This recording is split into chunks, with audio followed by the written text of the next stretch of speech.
all right. We up in here. And why is this camera like every time I get on here it's like tilted? I don't know what's going on. There we go. That's a little better. That's a little better. That's a little better. What's up, y'all? What is up? We got a few things to talk about, but I want to know how my peeps doing. Let's see. Let's see. Krupp said, "How we doing tonight, chat?" Jose said, "Bro, it's only like 8 of us in here." Wait, let me try to.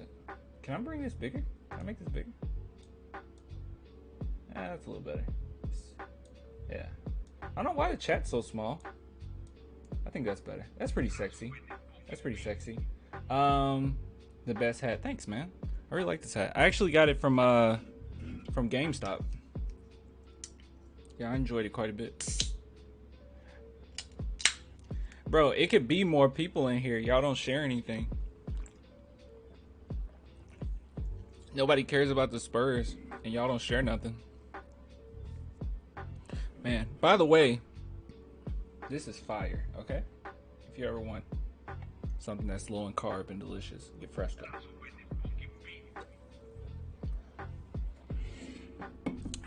Gotta have a coaster. All right. Ooh, excuse me. All right, so let's get straight into this. So another thing too about I didn't mention this. Another thing too about YouTube is people don't really get the notifications. So the reason why, like, even though plenty of people got notification bell on, the problem is if I put anything up with copyright claim, like the video today, it actually got copyright claim, even though I was narrating on the entire thing. Yeah, they'll block you, dude. Like, they'll mess up the algorithm and people don't get your notifications. Like, my cousin, he's subscribed to the channel. He doesn't get any notifications. Like, it's the weirdest thing ever. It is the weirdest thing ever. But I'm just gonna give it a little bit of time. But we definitely got some stuff to talk about, bro. This whole DeMar DeRozan thing, it's stressing me out. It's stressing me out tons. Actually, let me bring something up. Strangely enough, if you show like GIFs, those don't get like copyright claim, no matter what they are. Let's see. Yeah, I'm gonna bring this up. Why not? Why not? They ain't that beautiful. All right, let's put this right here, and then. Should I talk about this now? I don't know. I don't know if I should talk about it. What's up, Aaron? All right, so who we got in here? We got Will Springs, we got Jose, we got Corrupt, and we got Aaron. Who else up in here? All right, it's a few people that's watching and just spectating. Go ahead and comment so I can give you a shout out, okay? Get your little shout out, your little bitty shout out. You don't deserve it because you're late to say anything, but I'll give you a little shout out. Troy, what? What y'all think about DeMar's tweet? Wait. There's a new tweet? Do I have to change the title of this video? What do you mean? Before I look at it, I want to know what everyone thinks of it. This is delicious, bro. I swear to you guys, I'm gonna go through like 20 of these during this stream. I'm going through 20 of these. Like, they're so good. It's way too good. Okay? I can't control myself. I have no self-control. Okay? I'm a dirty, nasty American. Okay? No self-control. DJ sent another tweet also. All right, y'all killing me. All right, okay. All right. Okay, I guess we're just getting straight into this segment. Hold on. I don't know what you guys mean. We're going straight into this segment. Oh, look at the chat. See, that's what I'm talking about. Look how ugly that is. Look how small you guys are. You're so tiny. I'm trying to make it bigger, but you guys are so tiny. Hold on. That's good enough. You'll be all right. You guys will be okay. Yeah, you'll be okay. All right. Let's look at this. Now, I'm not the biggest fan of Twitter. All right. But it's Twitter nonetheless. Wait a minute. DeMar. Oh, this tweet? What the heck? Why no? What does that mean? What does this mean? Dude, he hasn't said anything since June. What? You're the most cryptic person I've ever seen in my entire life. What does that mean? I love how y'all say, ooh, excuse me. Bron got all the help, but come playoff time, say he got no help. They do that. Clippers? That'll be something, huh? No Lakers, please. That's Westbrook's spot. You need to go to the Bucks. Bro, what does this mean? He trolling, guys. Yo, what's up, 45? What's up, Impeccable? Yeah, a few tweets and rumors. I'm so confused by this. By the way, is this song okay, or should I put it on another song? You know I got other songs. Oh, man. Raptors home tomorrow. What does this mean? He's trolling, bro. He's trolling. Maybe he's just saying he sees the rumors? He's trolling. DeMar has to be trolling here. Is he? You guys don't think DeMar's trolling here? I think he's trolling. Like, I legit think he's trolling. I don't know. I think he's messing with us. Or maybe that is just him waiting, you know? Waiting for... I don't know. I'm gonna like it. I don't know why I'm liking it. I'm gonna like it. Wait, it's retweet. It's retweeted. Should we quote tweet it? I don't know. I don't know what I should say. Words. DeMar. Use words. There we go. Okay. I think that's a worthy enough tweet for that. Okay. All right. Now you said DeMar. Okay, that was the most cryptic thing I've ever seen in my entire life. Good Lord. All right. Let's see. DeJounte Murray. You said DeJounte Murray said something? Trust no one. Okay, yeah, I don't know what's going on. Jeez. Well, no, why would he be saying to the Spurs, trust no? It's something about to happen. What's going on? I don't know. Hold on. Before we jump to conclusions, okay? This is only after some rumors, right? So let's see if anything. I know this one was obvious. Rumors can be true. Rumors can be false. We don't know. So that was like very obvious, right? Let's see. CP3 point guard. Does he ever post stuff randomly? F injuries, man. Okay, I remember this was him responding to the Bruce Bowen thing. That wasn't real. Katie, thank you for your greatness. You gotta love the NBA.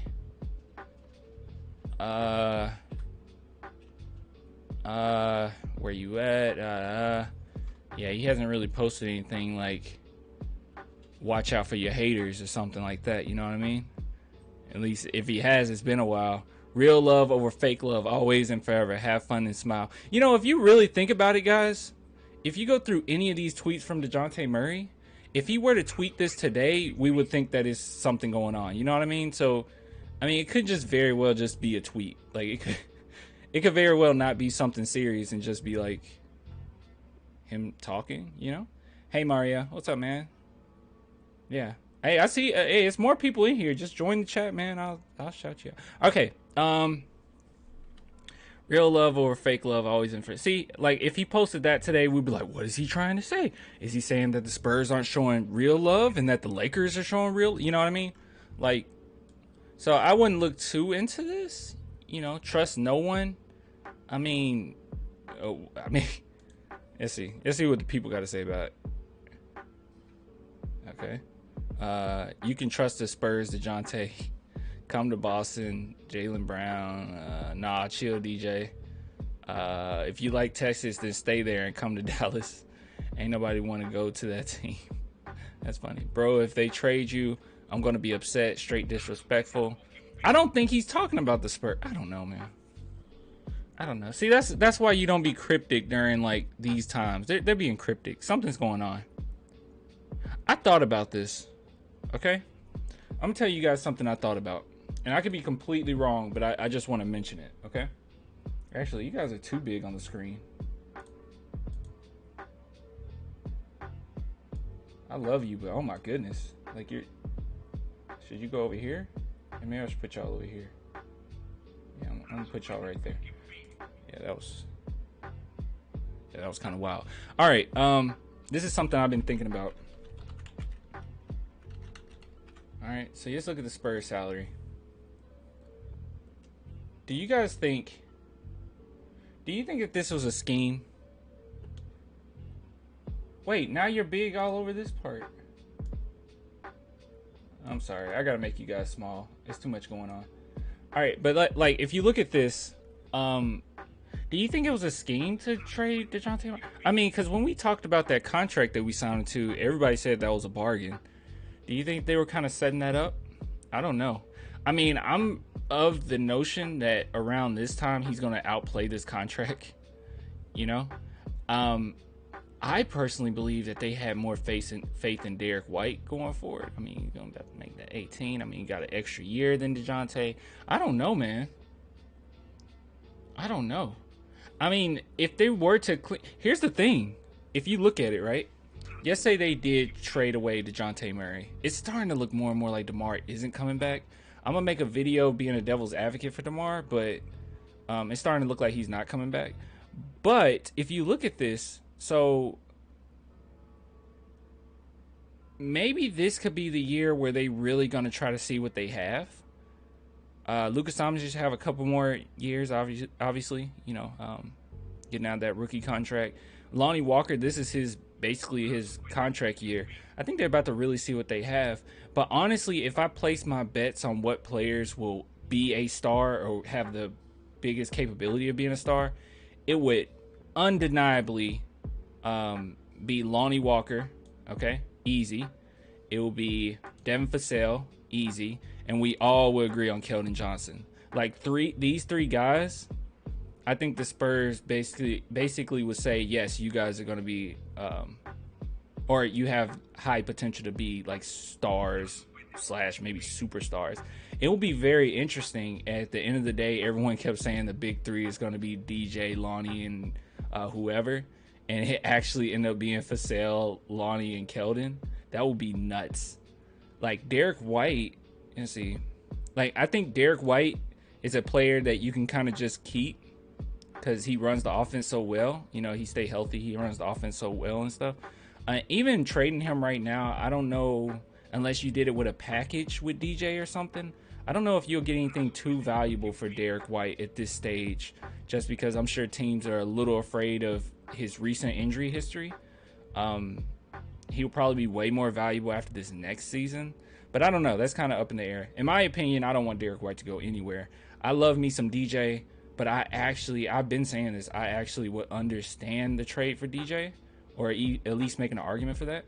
DJ much younger, and who else would we run at point guard apart from D White, who's already pretty old? He's not old. 27? He's not old at all. What do you mean?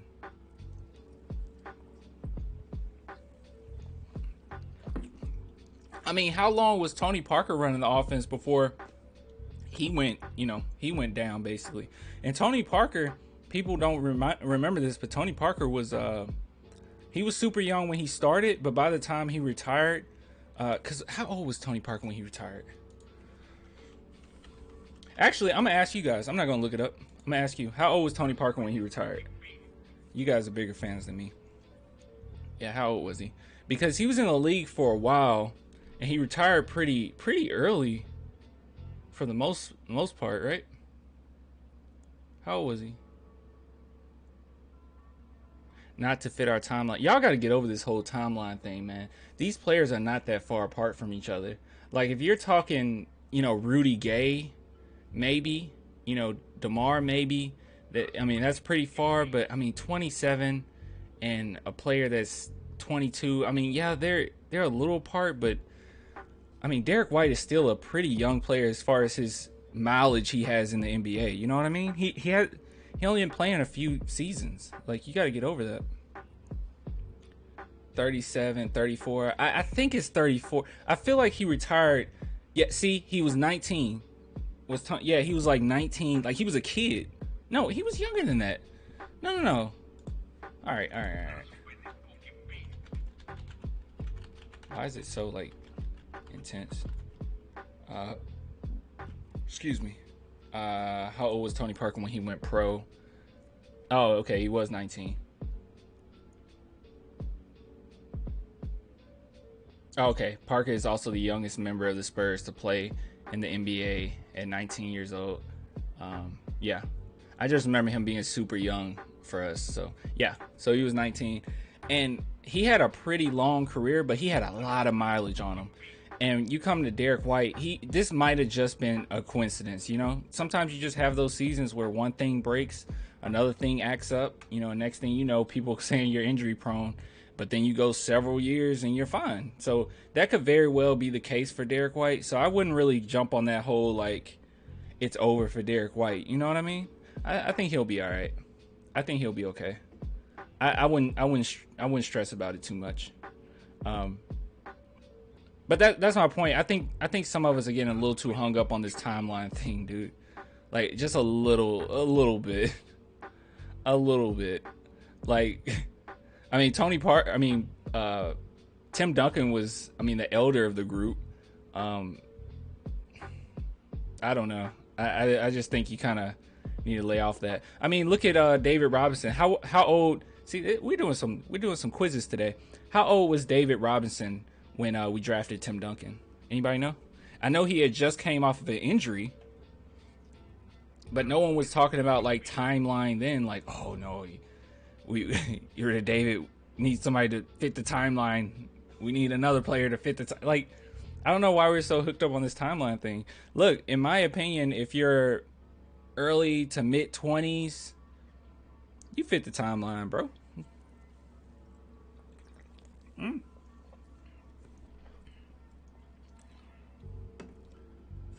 Wait, what? Clan didn't get it either? I didn't get what? TP9 was like 35. Everyone's all over the place, bro. How old was he?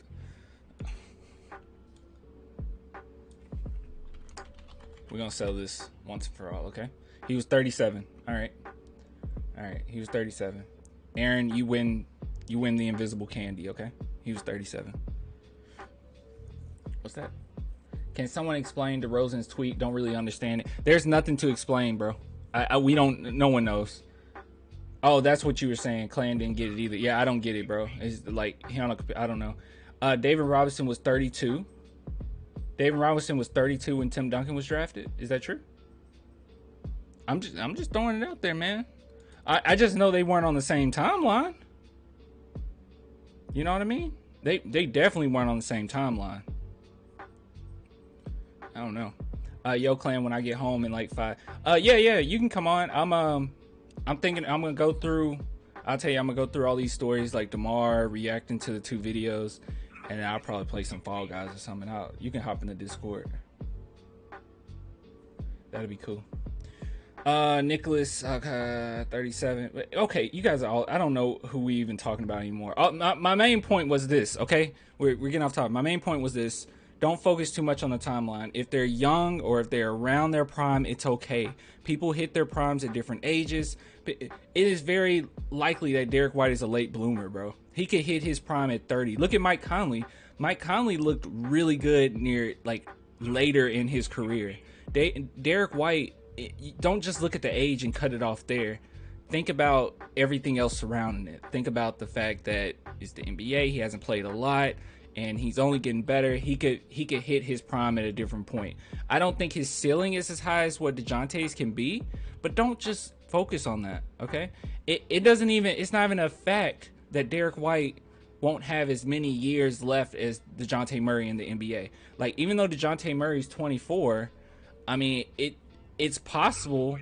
DeJounte had injuries too. It's possible that he could retire at 32, 33. It's possible that Derek White could retire at 40, It just depends on that player's body. So don't, like, hyper fixate on it. Now, if we're talking about Rudy Gay, obviously, okay, yeah, don't go and get like a 34, 35-year-old and then build your team around him. Obviously, I understand that, but you know what I mean. Shaking my head. I would hate being a pro athlete in this area. People report and say ish like it's the solid truth. Whether it is or not, I'm over the media at this point. I think the media has always been low key like that, though. Ruru. Yo, Clan, what's up? What's up, Andrew? What's up, dog? All right. But yeah, you guys asked me what I think about these tweets. I have no idea what they're talking about. Trust no one. I don't know, bro. I don't know. Are they just like playing around? I don't know. They play with our emotions. They troll a lot. Yeah, see, he sent this an hour and a half ago. So 8:56. Yeah, see, when did Demar send his 7:54. Okay, maybe they didn't plan it. I was saying maybe they planned it together. This is weird, bro. This is so weird. We just saw Giannis do it the right way, and now everybody's talking about LeBron and DeMar. Like, geez, man, can we just get tired? Is no one tired of this? All right, so he's getting to the rumor. Hopefully you guys can see this. If you can't, I can go like this. Wait, that. If you can see that a little bit better, if that's better for you. So we're gonna go through this really fast. So as you can see here, let's see, Laker rumor. DeMar DeRozan, Kyle Lowry interested in joining LA and free agents. At this point, guys, I'm interested in joining the Los Angeles Lakers. Okay, I mean, I think all of us are pretty interested in joining the Los Angeles Lakers. So let's see, just highlights, blah blah blah. And it's not really talking about that. I just looked through it, but I'll just give my thoughts on this. If this is true, I think we can use it to our benefit. Like, I truly do. And let me tell you who we should get, obviously. I don't even have to tell you. You probably already guessed it. You guessed it. Woo! You was right. We don't say that no more. Now I'm a boomer. All right, hold on. This is who I would get. I would get this man right here. Let me show y'all his beautiful face. I would get this man right here. Yeah, if this is actually the case, dude, Kyle Kuzma, easy. And a lot of people are trolling him right now. Like, and I mean a lot of people are trolling him right now because he said that he's on the level of Kyle Kuzma. And, like, people are, like, really getting on to him about it. Like, are you serious? Oh, let's get rid of that. It's not doing it. Hold on. There we go. There we go. Just trying to make it look more pretty. But yeah, like, everyone's saying that. But dude, I agree with him.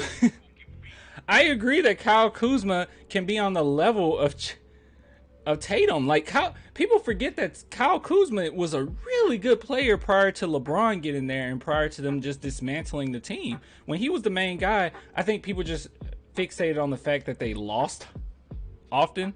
But he was that guy, bro. Like, and what frustrates me the most is that Spurs fans don't remember this. Like, Spurs fans don't remember this guy, like, handing us butt whoopings almost every single time we played him. I think the last time we played him in his second year prior to LeBron getting there, he put up like 30-something on us. I do not understand that. Like, he is a phenomenal talent. And not only is he a phenomenal talent, he's exactly what we want. I guarantee you, okay? I guarantee you. Okay, listen to me very carefully, okay? If Kyle Kuzma was in the draft right now, or if Kyle Kuzma, let's just say it was after his second year, I think every single Spurs fan right now, you say he only had, which isn't possible, you say he had 2 years in the NBA and then became a free agent, okay? Just hypothetical, all right? I think every single Spurs fan would be saying they want Kyle Kuzma. It's like people just have this, like, recency bias, you know? Like, what have you done for me lately mentality? And they don't look at the context of anything. They don't look at the nuance of anything. Like, you got to look at the nuance. You have to look at what happened, what was going on at the time. You know, what's different about his team. Why are we always fixated on what's different about the player? Think about what happened with the team. Spurs, for instance. What if we did that with the Spurs? Okay? What if we just did that with the Spurs? What if we didn't talk about any context of anything? Which this actually happens with some Spurs fans. Let's say we don't say the context of anything, okay? And we just look at 2019 season. Like, let's say we just ignore 2017, 2018, and then we just look at 2019. And we just say, wow, Popovich really sucks. He lost in the first round. Wow. The Spurs really suck. Like, what if we just kept it there? No, there's nuance to these things. There's things that actually happen to affect the team, to affect the outcome. Popovich didn't I got news for you. Popovich did not change as a coach over 3 decades in the matter of 2 seasons. He did not change, guys. When you get to a certain age, okay, when Popovich gets to a certain age, any person, when they get to a certain age, it's certain things that are kind of stuck in their ways. But Popovich was successful for basically the entirety of his entire career, right? Nothing changed within 2 seasons. people just have this in their mind that something changed, that things got like so much different. Popovich lost his touch. He didn't lose his touch. Obviously, what happened was the Kawhi situation. There's nuance to everything. So why are we not giving that same nuance to a player like this? I don't get it. Sorry, just making you guys big. I don't get it. Like, I really don't get it. Why are we not giving nuance to Kyle Kuzma? Look, actually, I mean, I would be ecstatic to get Kyle Kuzma. Look at our roster, okay? Let's look at our roster one more time. Boom, boom, boom, boom. All right, let's look at our roster. What's the main thing that the Spurs need right now? Everyone has been saying this, okay? We've had Rudy Gay at power forward. We've had Trey Lyles at power forward. Luka hasn't really played. We had Keldon Johnson at power forward. These are our power forwards right now. These are our power forwards. Rudy Gay, Trey Lyles, and Keldon Johnson. Two of which are not power forwards. One of which did not help us this season. So, with that being said, he didn't even really want to be here. With that being said, we need a power forward. Why would you not want a guy like Kyle Kuzma, okay? Who, if you just remember, if you just try to remember, like Lion King, if you just remember, dude, look, let's look at this. Look at his stats. I know the chat. I know you're gonna have a hard time seeing it a little bit. Yeah, you're having a hard. Yeah, I can do it like that. There we go. Just look at his stats, okay? His rookie year, he put up 16 points. 16 points, dog. His free throws have always been kind of okay. Let's see, offensive rebound, total rebounds, about 6 rebounds, 16 points, and he went up to 19. So it's not like, oh, he was a rookie, he was really good, and now he's trash. No, he had just a couple more minutes, and he put up 19. After that, he dropped from starting 68 games to 9. No one sees this. No one sees this big difference from a young player going from the starter to a bench player within a season. Not only did that happen, his entire team was traded away. And he went down to 13, and then he was consistent again at 13. This isn't even a trash stat, but if we can see that he was going in a type of trend, you can see that he's the real deal. Putting up 19 points for a second-year player, and let's not act like they didn't have other talent on their team. They had pretty good young talent. You know, I think they had Josh Hart, Lonzo.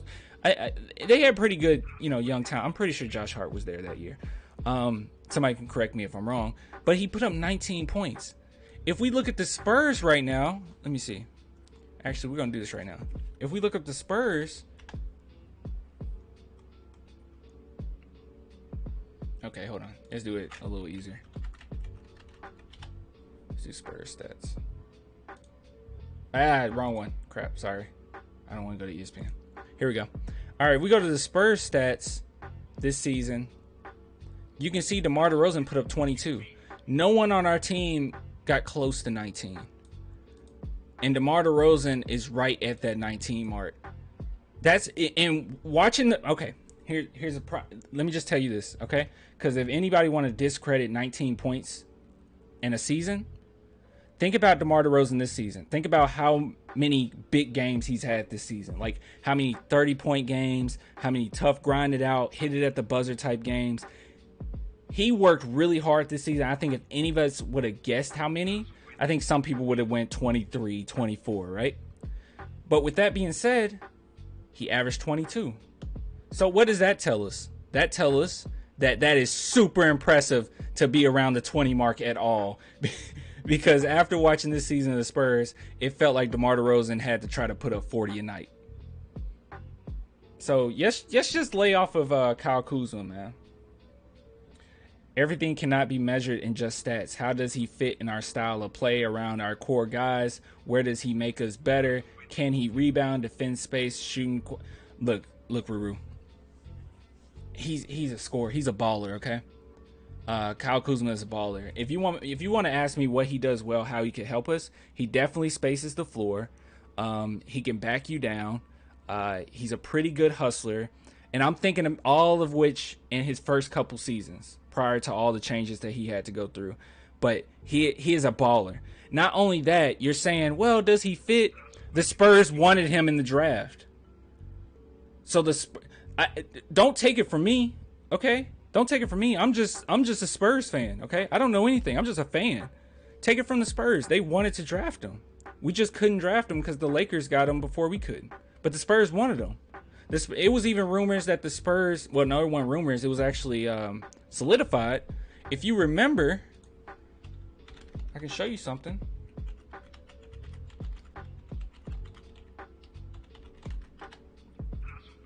Let's see, where is it?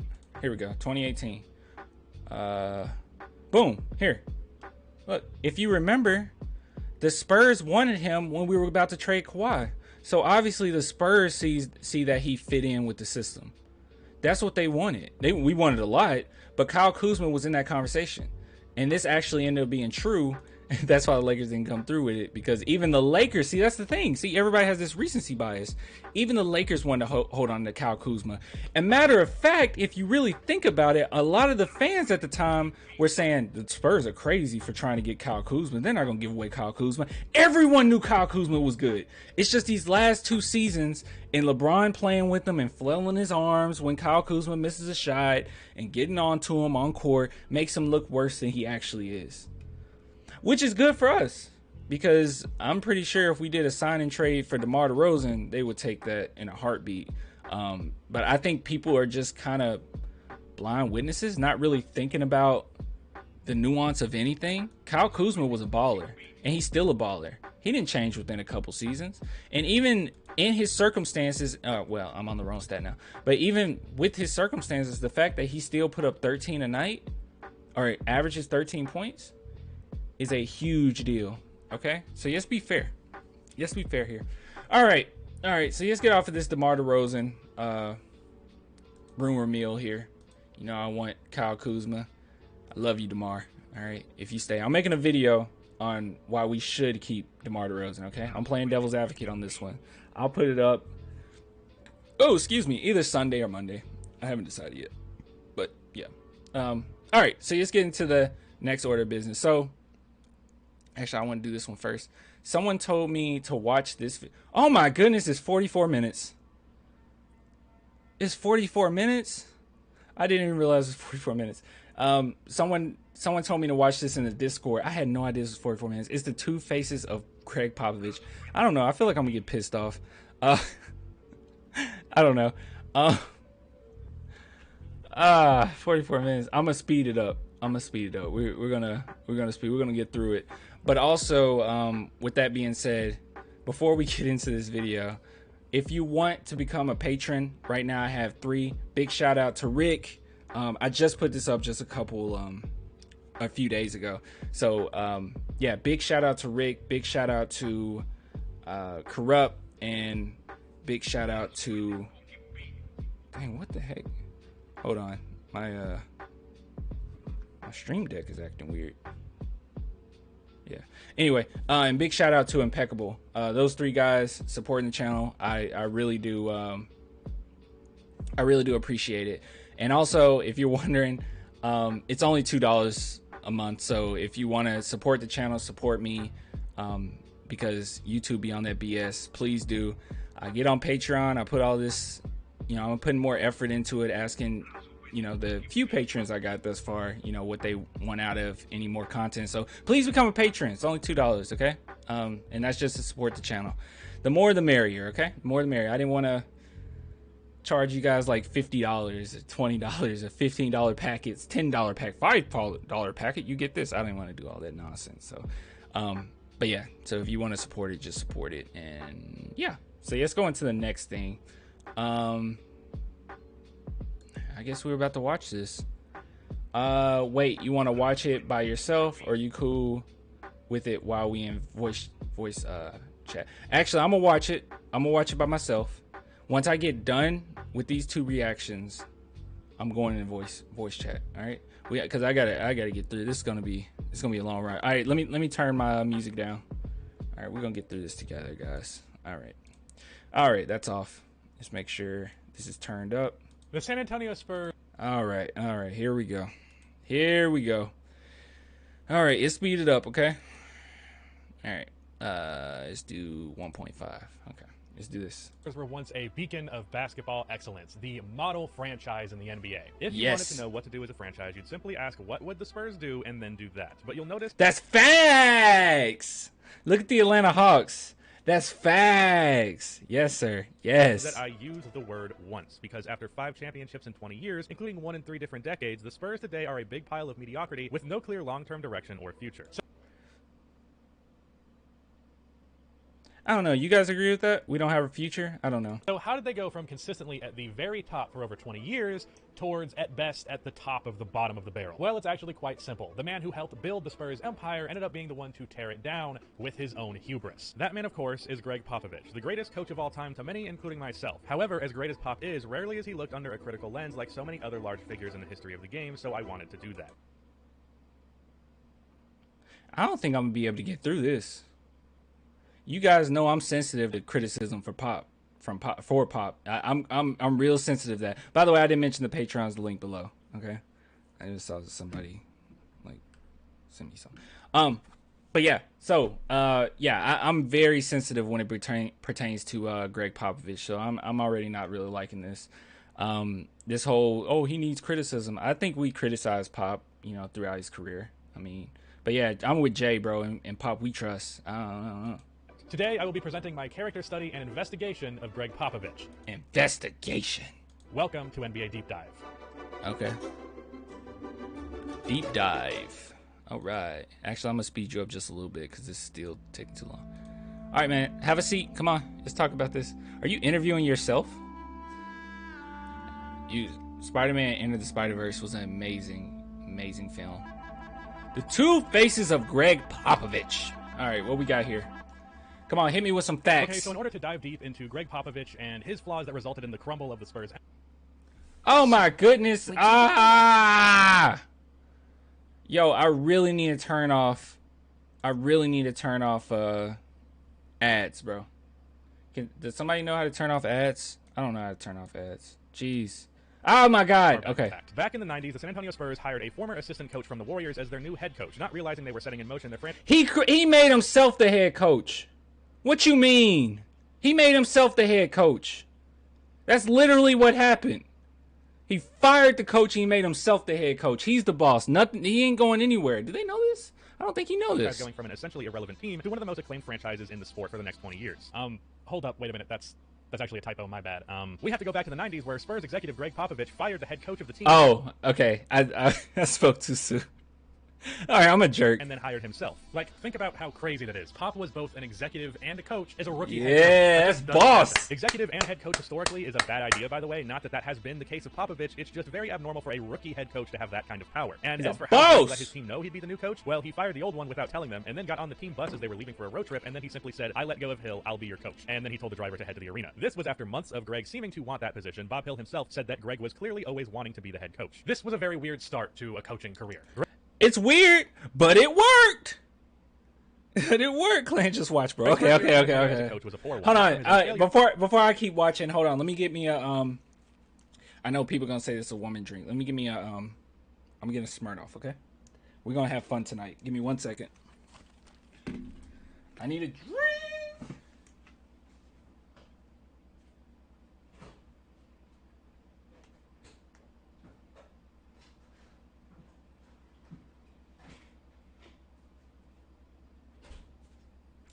All right, boys. All right, boys. I'm ready. All right.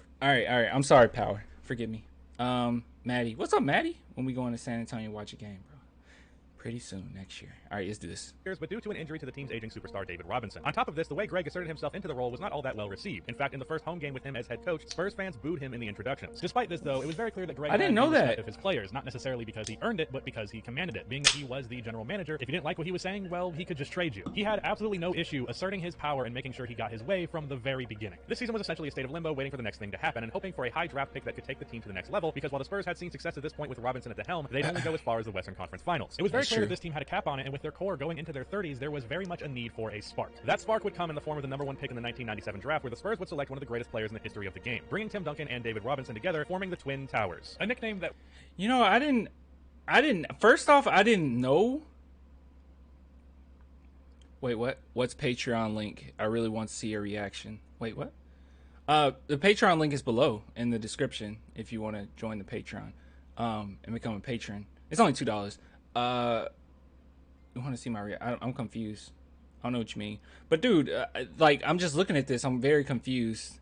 I did not know that Gregg Popovich was booed his first. I didn't know that. I mean, I'm a Spurs fan. I didn't know that. But it makes sense because people would assume, oh, here's some like corrupt leadership. You know what I mean? This Spurs history, yeah. All right, let's go. Well, didn't age well. But with this young player who was a superstar in the NBA from day one, Gregg's coaching prowess combined with David Robinson's talent meant the Spurs had a real championship window out of the gate. And while they wouldn't get it in 98, in 99 through the dominance of the Twin Towers, the Spurs brute forced their way through the Western Conference, beating the Kobe and Shaq Lakers that were more so the Shaq Lakers at that time, and the Rasheed Wallace, Jermaine O'Neal Blazers in the conference finals. They met the 8th-seeded Knicks in the finals. Yes, you heard me right, the 8th-seeded New York Knicks. And they swiftly took care of them as well, all in all losing just 2 games in total. We sure did. This championship run established that Duncan, Pop, and the Spurs were here, and they weren't going anywhere. That's right. In the playoffs over the next 3 years, as no one was stopping the now Kobe and Shaq Lakers. In those 3 years, though, a few notable things happened. The team drafted Manu Ginobili and Tony Parker. Tim Duncan would win an MVP. Popovich would hire R.C. Buford as the general manager. That's right. In the basketball operations, meaning that Popovich was still completely in control of every move that he sure was. The relationship between Pop and Duncan would continue to grow. A relationship that would be the foundation of the Spurs' success over the next 2 decades. All he really cares about is being a good guy, living his life, doing the right thing. It kind of leaks over into basketball, which was his job for so long. He just wanted to do the best job he possibly could, but mostly to win. It's quite interesting to hear Popovich actually talk about how he viewed Duncan. One thing that Pop often refers to is how much Duncan wanted to, quote, do a good job. It's pretty telling of their dynamic and really of both of them that Duncan viewed basketball that way and that Popovich admired him for viewing basketball that way. You'll understand why I find that really interesting a little bit later. 2003, though, was the year for the Spurs. Actually, shit, my bad. Another typo. I don't know how these keep getting in here. 2003, though, was the year for Tim Duncan. While you might look at this roster and see the names David Robinson, Tony Parker, and Manu Ginobili, Manu was a rookie. Parker was good, but still just a 15-point-per-game scorer in his second year, and David was in the last year of his career at age 37, averaging 8 and 8. Duncan, on the other hand, averaged 23 points, 13 rebounds, 4 assists, and 3 blocks, and he led the team in everything. I just want to admit, or not admit, I just want to say this. Tim Duncan is a phenomenal player, greatest power forward of all time. He averaged 23 points. As of right now, DeMar DeRozan is averaging 20. Okay, I just want to put that out there because, you know, people saying that DeMar DeRozan is a scrub. So 23 points, 20 points, 21 points is a lot in the NBA. 19 is a lot. Come to San Antonio, Kyle Kuzma. Besides for steals and assists. He was also still second in assists as a power forward. He was MVP. The Spurs won 60 games and made a championship run where Duncan averaged 25, 15, 5, and 3 on 53% shooting. Oh my gosh. The Kobe and Shaq Lakers in round 2 where Duncan averaged 28, 12, and 5 while slowing down Shaq on the other end. On top of him averaging 24, 17, 5, and 5 blocks in the finals, including a 21, 20, 10, and 8 performance in Game 6. He was a beast! 8 blocks, 10 assists, 20 rebounds! Offensively, Steven Jackson averaged an inefficient 13, and Tony Parker averaged an inefficient 15. That was pretty much it. Duncan wasn't always the flashiest and biggest stat sheet stuffer, but he was this year for damn sure. His 2003 run is wildly underappreciated and under-talked about. It is one of the most impressive individual runs by any player in league history. 2004, they would lose to the Lakers. 2005, they would win it all, this time with the trio of Timmy, Tony, and Manu completely coming together as a dominant big three. 2006, they would lose to the 60-win Dirk-led Mavs, and 2007, they would run through the West, losing just 4 games, and they would sweep a defenseless Cavaliers team who was basically just LeBron James and a bunch of future car salesmen. But then, we get a 7-year drought between them and the next championship. Hey man, don't discredit our 2007 championship. It was a good championship. We took care of business. And it was a rough road to get there. It's not like, you know, obviously we had tougher teams prior to the finals, but I mean, don't discredit it, you know? For why they went through such a large drought, not getting even as far as the finals, despite their personnel not really changing, well, there's no clear answer. This video is obviously me looking at the Spurs critically, but like, they really did not do much wrong besides not winning a series that they weren't like heavily favored in. Every loss in this 7-year stretch is justifiable to me. One thing that did become abundantly clear, though, was that for whatever reason, the formula was not working when it had worked in the past. Duncan was getting older, and the Spurs couldn't afford to keep repeating the same cycle, otherwise they'd just be wasting the rest of his career. So what was the solution? Well, the Spurs could not rely upon Duncan anymore to the extent that they had. The Spurs progressively... Rue said, what's the video about again? It's about Gregg Popovich, and apparently, like, he's the reason for our downfall. It's this guy's take on it. Rusty Bucket's take on it. I don't know. I don't even know how to react to this. Like, he's just kind of giving some Spurs history right now, and I'm digging it. But I am curious to see how he turns this around to say it's all Popovich's fault. I guess because he has too much power. I don't know. I'm sure he's going to go through the Kawhi Leonard incident, but that was really, really taken out of context. And honestly, whether Popovich was nice about the situation or mean about the situation, Kawhi was gone. And that's very apparent even when he got to Toronto. Even now, it seems like he's not going to stay in one place. So he's just all over the place. So I don't think that should be on Popovich. What's something else he could bring up that Popovich did?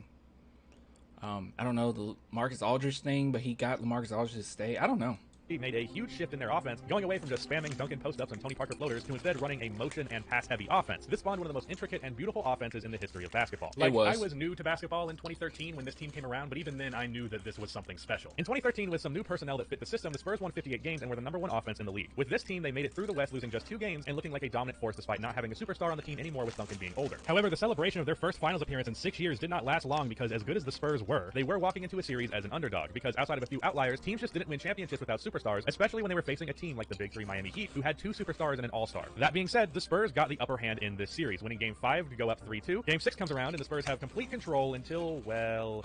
Oh, okay, yeah, this is Pop's fault.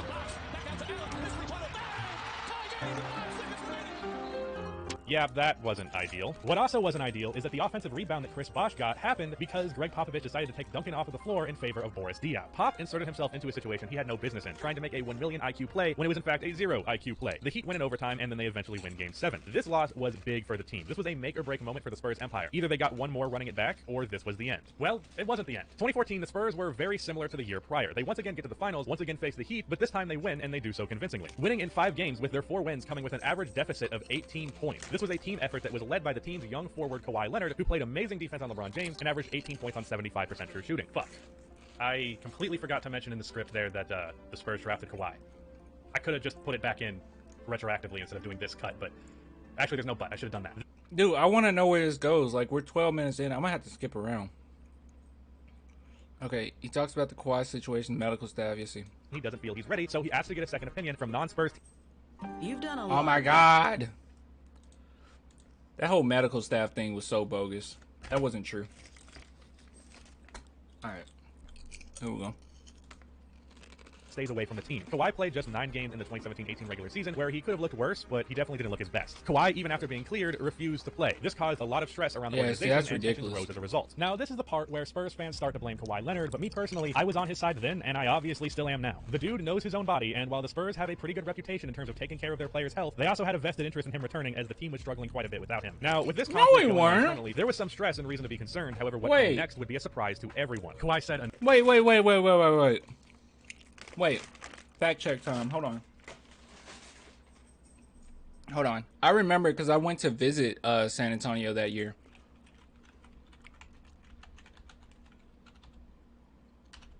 We weren't struggling that hard. Let's see. This is 2018. It won 2018-19, 17-18. I don't think that's true. How do you work this thing? Where's all the games? I just need to know our games. Oh, wait. Hold on. Scheduling results. You see. All right. Here we go. He said we were struggling quite a bit. Well, yeah, it's a lot of wins, a lot of losses, a lot of wins, a lot of... What was our record at the end? You guys remember? 46-34? I don't know. I don't think that's that bad. Almost 50 wins. I don't know. I just, yeah, see, we weren't struggling that bad. Like, I mean, we weren't even 500. Like, we were winning most of our games. Right here, we started losing quite a bit right here, this stretch. But then we kind of took off a little bit more. Yeah, I don't know. Like, we were struggling a little bit because it's obviously his team. But I don't know. Said they barely made the 8th seed. Yeah. That whole season was pretty rough, huh? I mean, all we had was LA. But, I mean, all I'm saying is, like, looking at this record, I mean, this isn't a terrible record for not having your superstar, you know? Like, I don't know. Spurs always kind of grind it out, regardless if they have him or not. And I don't think the Spurs force him into playing. I just don't believe that. Enough is enough. trade me. And as much as the Spurs tried to fight it and convince Kawhi to change I his mind, remember it this. just didn't happen. Now, even coming off of an injury and on a one-year deal, there was still plenty of interest around the league. There were offers on the table such as future and rising stars Brandon Ingram from the Lakers and Jaylen Brown from the Celtics, both deals involving first-round picks. The Lakers actually apparently offered a quote-unquote Godfather deal for Kawhi. What's the Patreon link? The Patreon link is in the description below. If you want to go straight to it, you can type in patreon.com/clan the Spurs fan. Once again, it's just $2, bro. I'm not trying to like rob anything from you. If you want to do more, you can. But yeah, like the basic thing on there is just $2. You don't got to worry about anything. Yeah, check the description. Thanks, Impeccable. Which would have been perfect because Kawhi was actually specifically asking to go to the Lakers. However, Gregg, who remember was still completely in control of what the front office did, decided, you know what, Kawhi, I'm going to be petty. I'm not sending you to sunny LA. I'm sending you to cold as shit Toronto. A whole other country. Hope you brought your passport, bitch. The Spurs got back DeMar DeRozan and Jakob Poeltl. The Raptors in the following season would go on to win the 2019 championship with Kawhi having one of the greatest playoff runs in league history. Meanwhile, I don't think we did that just to be petty. Then in the offseason, Kawhi left the Raptors to sunny-ass California, the thing that he had desired to begin with. So being petty did not even work out for Popovich because Kawhi got a championship and Finals MVP and then still ended up in Los Angeles in a situation where he was... First off, I don't think Popovich was necessarily being petty, okay? This is what happened. All right? I remember this pretty thoroughly. The Spurs didn't want to trade Kawhi to a Western Conference team. That was number one. And what was available at the time, a team that was willing to trade their star player, was DeMar DeRozan. They did try to trade him to LA. They asked for a lot, which I think in hindsight we'll all agree it was a reasonable price. Actually, let me move this. Oh, crap. I moved the wrong one. I'm stupid. There we go. Yeah, here we go. There we go. But I think we all agree that was a reasonable price at the end of the day, what we asked for him, for the Lakers. But that's what happened. It wasn't us just being petty. I joked around about us being petty. I think a lot of Spurs fans joked around with it. I don't think the Spurs will predicate their future just to be petty. They're a smarter franchise than that. It was definitely based more around the fact that that was available at the time. It was a good trade. And on top of it, we got Keldon Johnson. You know that guy that's like dunking and killing right now in the USA Olympics? Yeah, that's who we got for Kawhi. So it wasn't just being petty, okay? We got a really good pick. Jakob is a really good center, or a good center. We got a great pick, good center. And DeMar DeRozan did fairly well. He got us in the playoffs at least, that year, a couple years, whatever it was. And it was just a year. Able to pick the pieces to build around him to his liking, and then the Spurs on the other end of things got a shit deal. So that's a lesson there. Don't be petty. And now Kawhi is in LA. We weren't being petty. That's a really like simplified way to put that. Oh, thanks, Power. Power just became a member. Thanks, bro. I really appreciate it. Yeah, man. If anybody else want to become a member, you can. But thanks, Power. But yeah, no, they weren't just being petty. I don't take that. I don't like that take. Teams in the league, and the Spurs have missed the playoffs twice in a row with only a few young guys to give this team hope for the future, as Popovich seems to waste away the remaining years of his coaching prowess with a mediocre team that he assembled. What else was he supposed to do? Like, what does this guy suggest that Popovich would have done? I'm sorry. I don't know why this footage got cut out. Transition. Oh my God. The ego of Gregg Popovich. Ego is defined as a person's sense of self-esteem or self-importance. The ego is the other side of the coin of id, which focuses on the more animalistic parts of the brain, while ego is where the conscious mind lives. Everybody has an ego. It's not inherently a bad thing. However, what is a bad thing is an inflated ego. Inflated ego is a very large problem among athletes and people who work in sports in general, especially at the highest level, a level that Gregg Popovich has seen himself in over the last 2 decades. And if you don't believe me, here's an interview I think sums him up pretty damn well. Okay, what do you want? I'm so tired of this. What went wrong for you guys tonight? What went wrong for us? Sure, you started Danny Green basically on Kevin. Did that work very well? Did you watch the game? Yes. What do you think? It didn't work very well. So. And by the way, one thing I want to mention. No one was saying any of this when Popovich was winning games, okay? Popovich has been the same guy. I've been watching Spurs for a long time, okay? Popovich has been the same guy since day one. No one was saying this initially. Popovich ego, yes, he has an ego. Every superstar, somebody that's great at what they do, has some type of ego. Tim Duncan had an ego, okay? These guys have egos.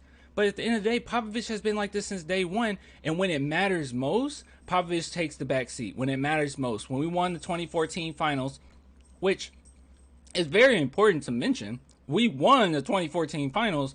Popovich took a back seat and said, these guys did it, you know? Popovich is a humble guy. He has some type of an ego, obviously, but he's a humble guy at the end of the day. Let's see. Was a bad move. I'm just reading some in the chat. Not taking the LA deal was petty. What was the LA deal? I mean, we asked for quite a bit and they didn't want to like go for that. And I think that they gave us another deal minus Kuzma, and that was like the main thing we didn't like. We wanted Kuzma. I think. I don't know. I could be wrong. They didn't want to include Ball either.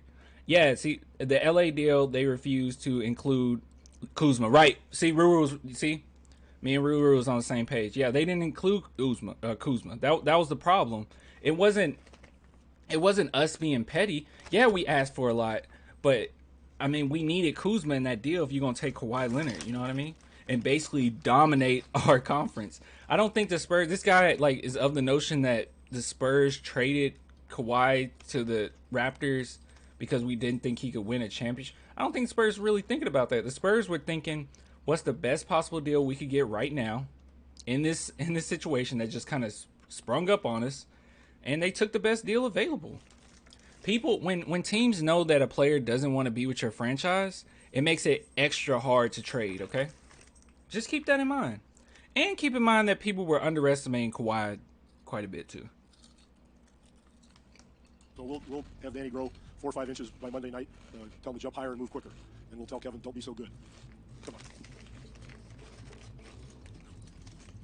Come on, you get paid. That's something.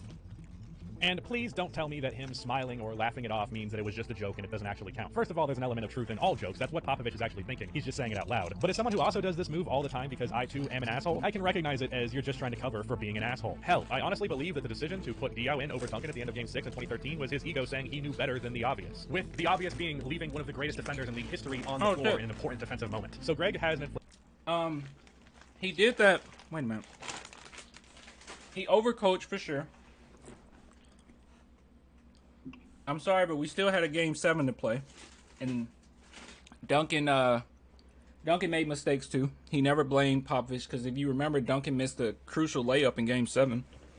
Did I just drop a chip? Where'd my chip go? Oh, here it is.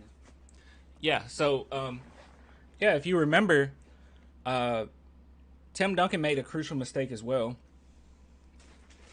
and I don't think it was just totally like ego. I definitely think he outcoached himself because what he was trying to do was it was only a few seconds left and the Heat had a lot of shooters out there and he wanted to get the shooters out there. I mean, who would have guessed that LeBron James would have missed the 3 and then Bosh gets the rebound and pass it out to Ray Allen I mean, no one would have guessed that. Obviously the easiest thing that would have happened just put out Tim Duncan, but who's to say Tim Duncan goes out there, he gets switched on a shooter, and then they knock it down. I mean, who knows? We don't know what would have happened. What if he put? I mean, I know anything can happen, right? But what if What if Tim Duncan got in that game in that moment and then injured himself, and then like he didn't get to play the duration of next season? I don't know. I'm just saying like anything can happen. There's plenty of scenarios. It was a bad move in hindsight. But at the end of the day, we don't know how it would have went down. It was a special shot from Ray Allen at the end of the day. That was a super team. Them going to get Ray Allen, everybody was talking about that move. Everybody was irritated by that move. And, yeah, I just think that he overcoached, but I don't know if it was necessarily like, it wasn't like a Bill Belichick move, I don't think. You know, like how Bill Belichick didn't play his Super Bowl winning cornerback in the next Super Bowl. Like, it wasn't that type of move. Inflated ego. It kind of comes with the territory. It's pretty natural and, again, understandable. What's not natural and not common is how not inflated Tim Duncan's ego was. Oh my God! Analysis: 2.72 Shut up! million jobs by 2021. No. Yo, I gotta put my ad blocker on. history, which Duncan absolutely is, there's quite a handful of inflated egos among them. Duncan is different. Throughout his career, Duncan took no issue doing whatever it took to win. You'd have a tough time telling pretty much any other player of Duncan's caliber to shoot the ball less and be more involved in passing, but Timmy, no issue. You need him to take a pay cut so we can add more depth? He wouldn't have a problem with that either. And this was perfect for a guy like Gregg Popovich, because the problem with inflated egos, even if understandable, like if I was this fucking guy, I'd have a bit of an ego. How could you not? Is that when you take two big egos and you put them on the same team, that can create friction. That friction doesn't always have to boil over and affect the team on the floor. Tim Duncan had an ego, okay? Tony Parker had an ego, but he still made it work. But it often can. Of course, the greatest example of this is Kobe and Shaq, two of the greatest players of all time, and some of the biggest egos in league history. Now, these egos were managed to the point where they were still one of the most successful duos in the history of the league, but it eventually ended up boiling over. Looking at another all-time inflated ego, we have Mr. Took It Personally himself, Michael Jeffrey Jordan. Once again, another guy under Phil Jackson, something we'll talk about a bit later, don't worry about it. It's often said how lucky Michael Jordan was to have a player like Scottie Pippen who fit with him so well. But to me, at least from an on-the-court perspective, I don't think that fit was necessarily seamless and perfect. Really, I think he would have been better paired with a big man who knew how to pass. However, that's not to say that Scottie Pippen wasn't a perfect pairing for Michael Jordan, because he was. Not for his on-court ability, but for his lack of ego. He wasn't completely without one by any means, just look at his reaction after The Last Dance. Or really, I guess most of what he said in the last, month or two. But Scottie never took issue with MJ being the guy, and he wouldn't challenge him in a way that would cause insurmountable damage. Pop and Duncan actually had a somewhat similar relationship to MJ and Scottie, the difference being, of course, that Pop is a coach. Now, you'd think under those circumstances that the coach would be the Scottie, but in terms of who was the dominant personality, Gregg was the MJ in this example. It was and is clear that Gregg Popovich was and is the leader of the team. His word is gospel, you don't question him. You don't challenge Gregg Popovich. He made sure of that from day one by asserting his power as a general manager, and Tim Duncan, being the personality that he was perfectly okay with that. Give Duncan a job and he'll do it without question and do it well. Why, and though? Pop knows how to give the right player the right job. Why? Why? Why was Tim Duncan okay with it? He's not answering that. You ever think that maybe Tim Duncan was okay with it because Popovich did know what he was talking about? And for the majority of Popovich's career, or actually his entire career just about, he's won. He knows basketball. He knows what to do with his team. He's been through 3 decades or 3 eras of basketball, all of which he had to change the way he coached. He knows what he's talking about. Why should some random player be able to question Popovich? I don't agree with that. He has a reputation for getting a lot more out of players than most coaches can, and that's for good reason. Dude made Gary Neal a valuable part of a finals team, made Danny Green a damn near finals MVP. It's almost like a general commanding his infantry. Gregg Popovich is an amazing general, and Tim Duncan was an amazing soldier. However, you might have noticed something about that description. That doesn't sound like an NBA head coach. It sounds like a college coach. Or, I guess, a drill sergeant, not that there's much of a difference. With college basketball, it's essentially a cult around a figure that you don't question. You as a player are a step below the authority of the coach, even if you are among the best of the best in college. Zion Williams... Why does it matter, though? Why does it matter? Popovich was way more successful than a majority of the coaches in the NBA ever. So why does it matter? Oh, it's more like a college coach. Well, it doesn't matter. The team isn't out of whack right now. I don't see the San Antonio Spurs. I don't see the San Antonio Spurs as a team that's in a situation. How should I phrase this? I don't know how I should phrase this. I don't see the San Antonio Spurs as a team right now that is struggling with Popovich. I don't see a team that people are frustrated with Popovich. I don't see a team where players are just getting tired of Popovich. I don't see a dismantled team. I see a team that's just not good enough right now. And I don't think that that's 100% on Popovich. These players seem to really be with Popovich still, even though Tim Duncan's gone, even though Manu's gone, even though these leaders are gone, the guys that come in, they're still okay with Popovich. And they get players with low ego and stuff, and that's the Spurs culture. But it's so much to Popovich. He's phrasing this as Popovich is this authority figure, which he is, but he's not, mentioning the nuance of Popovich. He's not mentioning that Popovich does a lot of things that's outside of basketball, you know? Like DeMar DeRozan was talking about. DeMar DeRozan is a star prior to coming to the Spurs, and he still got in line with Popovich. And the one thing about Pop that DeMar DeRozan mentioned was, he sit us down. I forgot he said how often, but, during practice, before practice, he'll sit us down and show us a movie. And he'll show, the importance of the movie and what it means to teamwork, what it means to be unselfish. He's a basketball mind. When you take other coaches, the reason why Popovich can be so successful with less talent is because of his mind, because of his leadership, and because of what he brings to the table outside of basketball. He makes you think outside of basketball. When you take somebody like Phil Jackson, he's a phenomenal coach also, but Phil Jackson was more so of an ego manager. And I think that's the one thing that's special about the Spurs is we get guys with low egos. And we surround the team with guys with low egos, and it has good results. And I understand what this guy is trying to say. I totally understand it. But comparing him to a college coach, why? Like, what's the point? Are you saying that, what's your point here? What are you like? Where is he trying to get at? Is he trying I just don't see how you can blame all of this on Popovich because of the way in which he coaches. I don't think it's been hurting us like that. I just don't see it. And we're a small market team. If anybody else was under the helm, we won one of these championships. It's definitely an interesting video. Wait, what does somebody say? Hold on, I missed something. I think Don said something and I missed it. My bad, dude. Once again, if you want to become a Patreon, links below. $2 a month, that's all it is. Pop was unproven coach at the time him and Pop met. Yeah, that's true.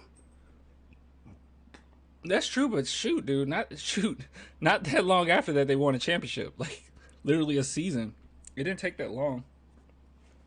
So, Tim Duncan knew he was the real deal as soon as he got there, I'm sure. And Tim Duncan was young, I'm sure a lot of people give Tim Duncan credit for that. I bet you David Robinson was a big part of that. Like he was the first one to kind of just take a back seat, I can't believe Popovich got booed. Man, fans of Frilicky, man. Williamson could not question Coach K. That shit would get shut down real fast. That's the sorry, college you coaching can't see culture. The problem with that is that Popovich is quite literally the only other coach in the league who is like that and continues to be employed. No other coach over the last 20 years has had the identity and the success and failure based solely off of the back of the head coach. That's not to say that personalities like this haven't existed as coaches in the NBA. They just don't last long because the league's culture doesn't align with that. It's one of the many reasons why college coaches... Because the people that they get, they usually get guys with, huge egos and stuff like that, Coaches often do so poorly in the NBA position. But what about, he doesn't do that well either, right? Brad Stevens, he didn't do that well. Yeah, he didn't do that well. But he wasn't like a dictator type figure either, in college. So I don't know. Head coach in recent memory who had the same mentality as Gregg Popovich is Jim Boylan, who had his players essentially stage a mutiny against him within the first week of him coaching them. He obviously wasn't even a quarter of the brilliant basketball mind that Gregg Popovich is, despite all the room that he had in that giant fucking head. But the point is, his mentality, the way he approached coaching, was relatively similar to Gregg Popovich, and his style just didn't work in the NBA. It was incompatible with NBA culture. That type of coaching style is only sustainable in the NBA if you have the type of players who are fine falling in line in a There's NBA culture and then there's Spurs culture, okay? Right to cultivate that type of roster. So this is why the Spurs often look for diamonds in the rough, players who are just looking for an opportunity or maybe are even a bit unsure of their play. Well, that's it. Alonzo said Rusty started watching basketball in 2013. That's actually a good that's a good point. Like that's really strange, isn't it? How you just started watching 20, because I would assume that this guy looked like he at least in his mid-20s, like 2013, like you were like a freshman in college. That's so weird, right? I don't know, man. I don't know. Plays in the league. That's why we see the Spurs with so many foreign players, G-leaguers, and players ready to retire. Greg has been quoted as saying that foreign-born players are much harder working and much less entitled than American players. But the reason he feels this way and the reason he likes those types of players is because the less entitled ones are a lot easier to control. Bosses tend to like to scream entitlement. I don't like that. More to control. It's not about just control. He want to limit the drama. He want to limit the loudness. Look at Steven Jackson. The reason why that couldn't work out is because he was just too loud. Like, he had a problem with everything. Like, Popovich starts Manu and he has a problem with it. He's like, I should start over Manu. You're not better than Manu.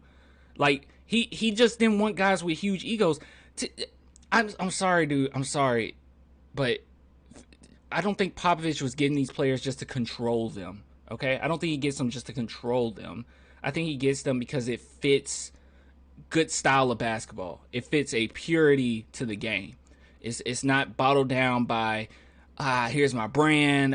Here's, just trying to make my money. He wants guys that actually care about life. And Popovich said, and this is like one of the lowest egos things ever. And if you ever notice that these guys that Popovich get and they don't stay with San Antonio, they end up having decent careers when they leave. You look at Boban, you look at Brent Forbes. If you look at Davis Bertans, they had decent careers post San Antonio Spurs. And these type of personalities fit almost anywhere in the NBA when they have this crazy, you know. Yeah. I agree, Clan. The NBA has me culture. The Spurs have us culture. Yeah. I don't like this whole narrative, oh, he needs players so he can control. Like, bro, it's not just about control. Like, okay, what if I said, what if I told, like, let's talk about relationships, right? A lot of us have our types, okay? If I said that, would you jump to the conclusion if I said, I want a girl that's cooperative, sweet, nice, takes care of me, got my back, but at the end of the day, we'll be able to cooperate. She understands. She's not all about me, and she's not just trying to take, my money. She's not a gold digger. You know what I mean? What if that was my what I wanted? Would you instantly jump to the conclusion that, oh, do you want a girl like that so you can control her? Like, what? Like, what? Like, I just want somebody that's cooperative and we can work together. No, you want to control her. It's like okay, well, give me somebody that's like crazy. I don't know. I just think that's a weird, I don't know. That's a weird jump to me. It's strange. When they aren't getting their way. Guys who will do what their general says because they don't have anywhere else to go. That's not to say it's been entirely smooth sailing. There have been divergents who didn't stick around long as a result or were just made to fall in line with a bit of strong arming. But overall, it was a pretty efficient system that would hide Pop's biggest weakness. But now enter Kawhi Leonard, the perfect successor to Tim Duncan, another quiet superstar who would fall in line with the culture cultivated by Gregg Popovich. How perfect? Well, as it turns out, it was perfect. No. Not perfect. Kawhi Leonard isn't a very outspoken individual, nor one who showcases much emotion in really any context. One can only assume that when Kawhi Leonard got married, his vows were just the Wikipedia definition of what marriage is, followed by a monotone I do. However, we were wrong to think that meant that he was without personality, without ambition, and especially without ego. To many, Kawhi was the perfect transitional piece to continue the Spurs' dominance. Tim retires, Kawhi fills his role, and Popovich continues to fill up the championship display case until the day he dies. But well, we wouldn't be talking right now if that's what had ended up happening. Clan, did you get that message I sent on Instagram about Demar? I'll look at it. Kawhi Leonard asked to get a second opinion on his injury, which shouldn't have been a huge deal at all, right? Well, turns out it was, because questioning the great Popovich and Spurs system, even to a minor degree, just simply won't stand. And based on his last 20 years as a coach, Gregg has no reason to think that declining this would result in much of anything. At this point, it was natural for him to have an unquestioned control. In the past, the perfect soldier Tim Duncan would not get out of line and question his general, so there was no reason to believe that would be any different for Kawhi. However, I believe, and this is just speculation based on some context clues, so bear that in mind, I believe that when Kawhi asked to...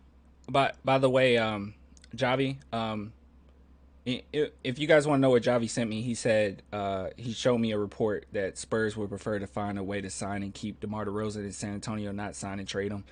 Take it for what it's worth. Yeah, I've actually seen that prior to you sending it, so yeah, I seen that around, which wouldn't be like necessarily a bad thing, I'm gonna do a video on that.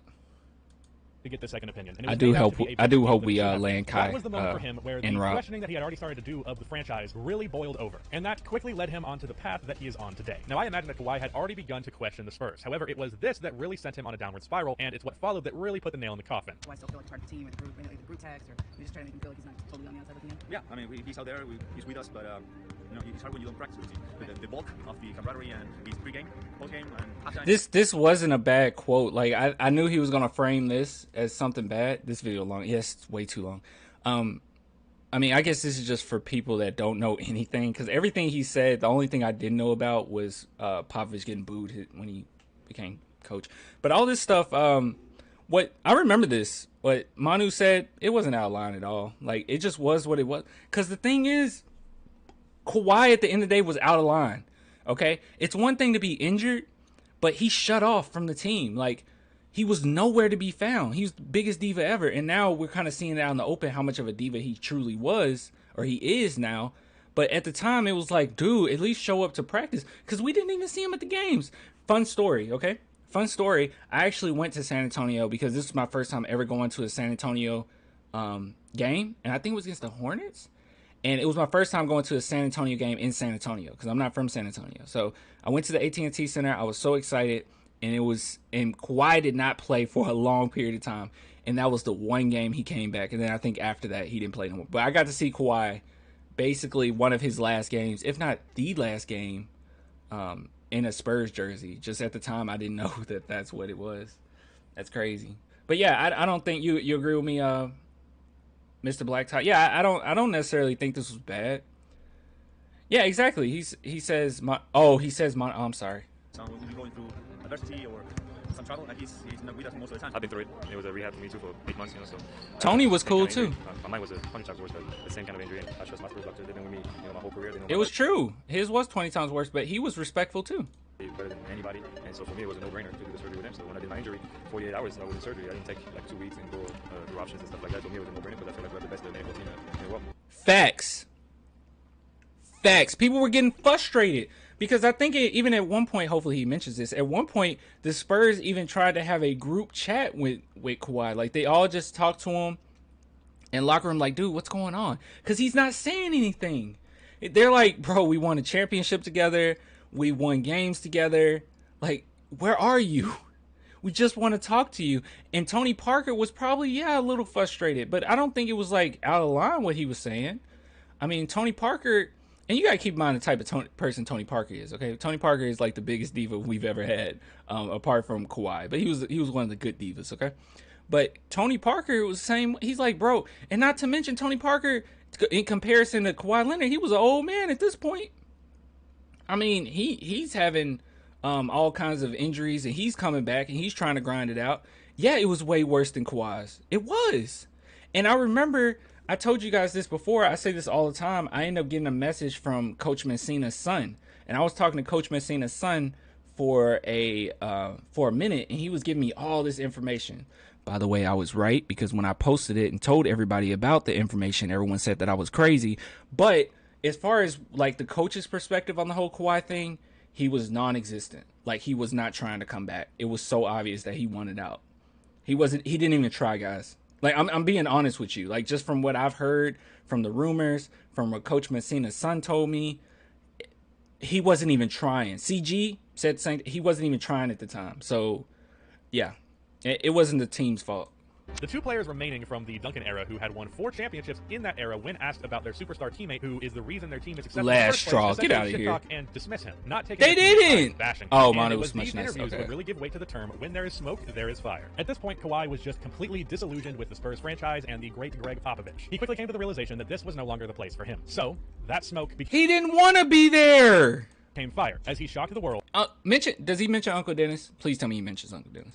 And asked to be traded. And when I say shock the world, make no mistake, that is not hyperbole. Kawhi asking for a trade was shocking. Yes, there was smoke, not an insignificant amount of it, but no one expected a fire quite like this. Because to this point, the Spurs and Popovich had over 20 years of an established empire that on the outside looking in appeared to be squeaky clean. If they lost, it was because the other team was better. If they failed, they would bounce back. If a player left, it was something wrong with that player, not the team. This was the model franchise that represented how to do things right at every turn. A player, and even superstar player, asking out isn't abnormal, especially in recent NBA history where it seems like there's a new superstar player on the block every other offseason. However, one asking out of San Antonio just didn't seem possible. And that's because people didn't realize just how inherently flawed the structure of the San Antonio Spurs really was. And yes, I did just say that.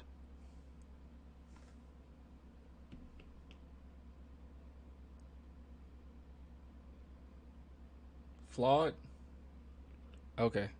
The Spurs structure was always inherently flawed. Oh my goodness. Flawed because it was always based around a system that had to be specifically cultivated around Gregg Popovich's ego, and that could not be sustained without very, very specific pieces. That is like so simplistic. Like the whole culture, everything about the Spurs were predicated around Popovich's ego. All it was that Popovich wanted to be a coach. Okay, I'm sorry that NBA players can't handle good coaching anymore, but that's all it was. Popovich was just a coach. He was just he's a normal coach. You guys ever had a coach in anything?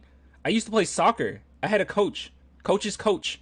I don't care if it's professionals. He's a professional coach. You're a professional player. He's a professional coach. It's ridiculous. It's ridiculous. Like what are you talking about? Like what? What? Like it was predicated off his ego. No, it was predicated off the culture. Like everything was about the culture. It was about the trust in the Spurs trusting you. You take certain type of deals, we'll take care of you. That's kind of what it's based around. And all you have to do is be a good player, listen to the coach, help out your teammates, run the game plan, and it's going to be okay. It's not like no one in the Spurs ever had a say-so in things, okay? Popovich, for many times, since he had such a huge ego, if you recall, he gave George Hill at least a couple games of coaching. Like, literally gave him the clipboard and said, go out there and coach. He did it all the time. He allowed other players to coach at times. Popovich loved his team so much that oftentimes he would say, well, if I'm not getting the job done and you guys aren't fired up, I'm going to get a technical and I'm going to get kicked out of the game. Now you're on your own. You see what you can do. And he would take that footage of what they did and he would build on that. It's just not just his ego. Like, I don't know what this is. Like, yes, Popovich was a jerk at times. He would tell you to shut the F up. Like, he was in your face, but at the end of the day, behind closed doors, and especially you win a championship, he was a good guy. He was a good coach. He's a phenomenal coach. No one came out of the San Antonio Spurs saying Popovich wasn't a great coach or he didn't work for the Spurs well. Like, no one says that. The only person that says that is Steven Jackson. But Steven Jackson just recently said that the Milwaukee Bucks is a super team. So, I mean, take that as you will. Gregg did a great job of making sure that he had the right pieces to win and to maintain that system, but at a certain point, stuff started to slip through the cracks. That something that slipped through the cracks was Kawhi Leonard. Gregg Popovich and his inflated ego does not work alongside another inflated ego. Popovich is incompatible with superstar players who have those inflated egos like him, which is most of those superstars, including Kawhi Leonard. Tony Parker had an inflated ego. Honestly, not just an inflated ego, really any ego or self-respect. The reason it took... Tony... What? Okay, dude. Okay. See, I told you, it's something about... You don't know what you're talking about. Self-respect? So, like, these players didn't have any self-respect? Popovich respects players. He respects them tremendously. He knows his personality. He knows who can take what. Like, Danny Green has a knack... Or the reason why he was so mean to Danny Green at times, because Danny Green will disappear from games. He rarely yelled at Tim Duncan. It's like a couple times he got on Tim Duncan. Just a few times. You know, Manu Ginobili makes key mistakes, but he made you better. Like, what is this? Any self-respect? Like, what kind of line is that? What kind of line is that? Self-respect? Or if you had any self-respect. Like, listen to how he said that. Like, how he just added in that jab. Like, that's not true at all. That's a misrepresentation of who Popovich was or who he is as a coach. With superstar players who have those inflated egos like him, which is most of those superstars, including Kawhi Leonard. Honestly, not just an inflated ego, really any ego or self-respect. The reason it took so long... You're making it seem like he's an abuser. Like, he abuses his team. For us to realize this flaw is that Gregg found himself in the perfect position for his ego and style of coaching with San Antonio and with Tim Duncan. Gregg's biggest flaw is covered in its entirety by the position he had as a coach. Crap. Hold on. I'm getting so tired of these ads, guys. All right. And by the big fundamental, which is why it's particularly funny and annoying to me when people try and discredit Tim Duncan's accomplishment because he was coached by Gregg Popovich, because it is abundantly clear to me after the post-Duncan era that it was Pop who needed Duncan, not the other way around. At every turn since Duncan was drafted, Pop could tell this unbelievable talent what to do, and he would comply without hesitation. No matter how hard the task or ridiculous the command, Duncan always did his job. Like I said. Oh, like a good player. Like a phenomenal superstar. Like a phenomenal player. Are you insinuating that Tim Duncan had no self-respect? Are you insinuating that Manu Ginobili or Tony Parker had no self-respect for themselves? Like every single player that's ever went through San Antonio had no self-respect? Like, I'm still not over that line, bro.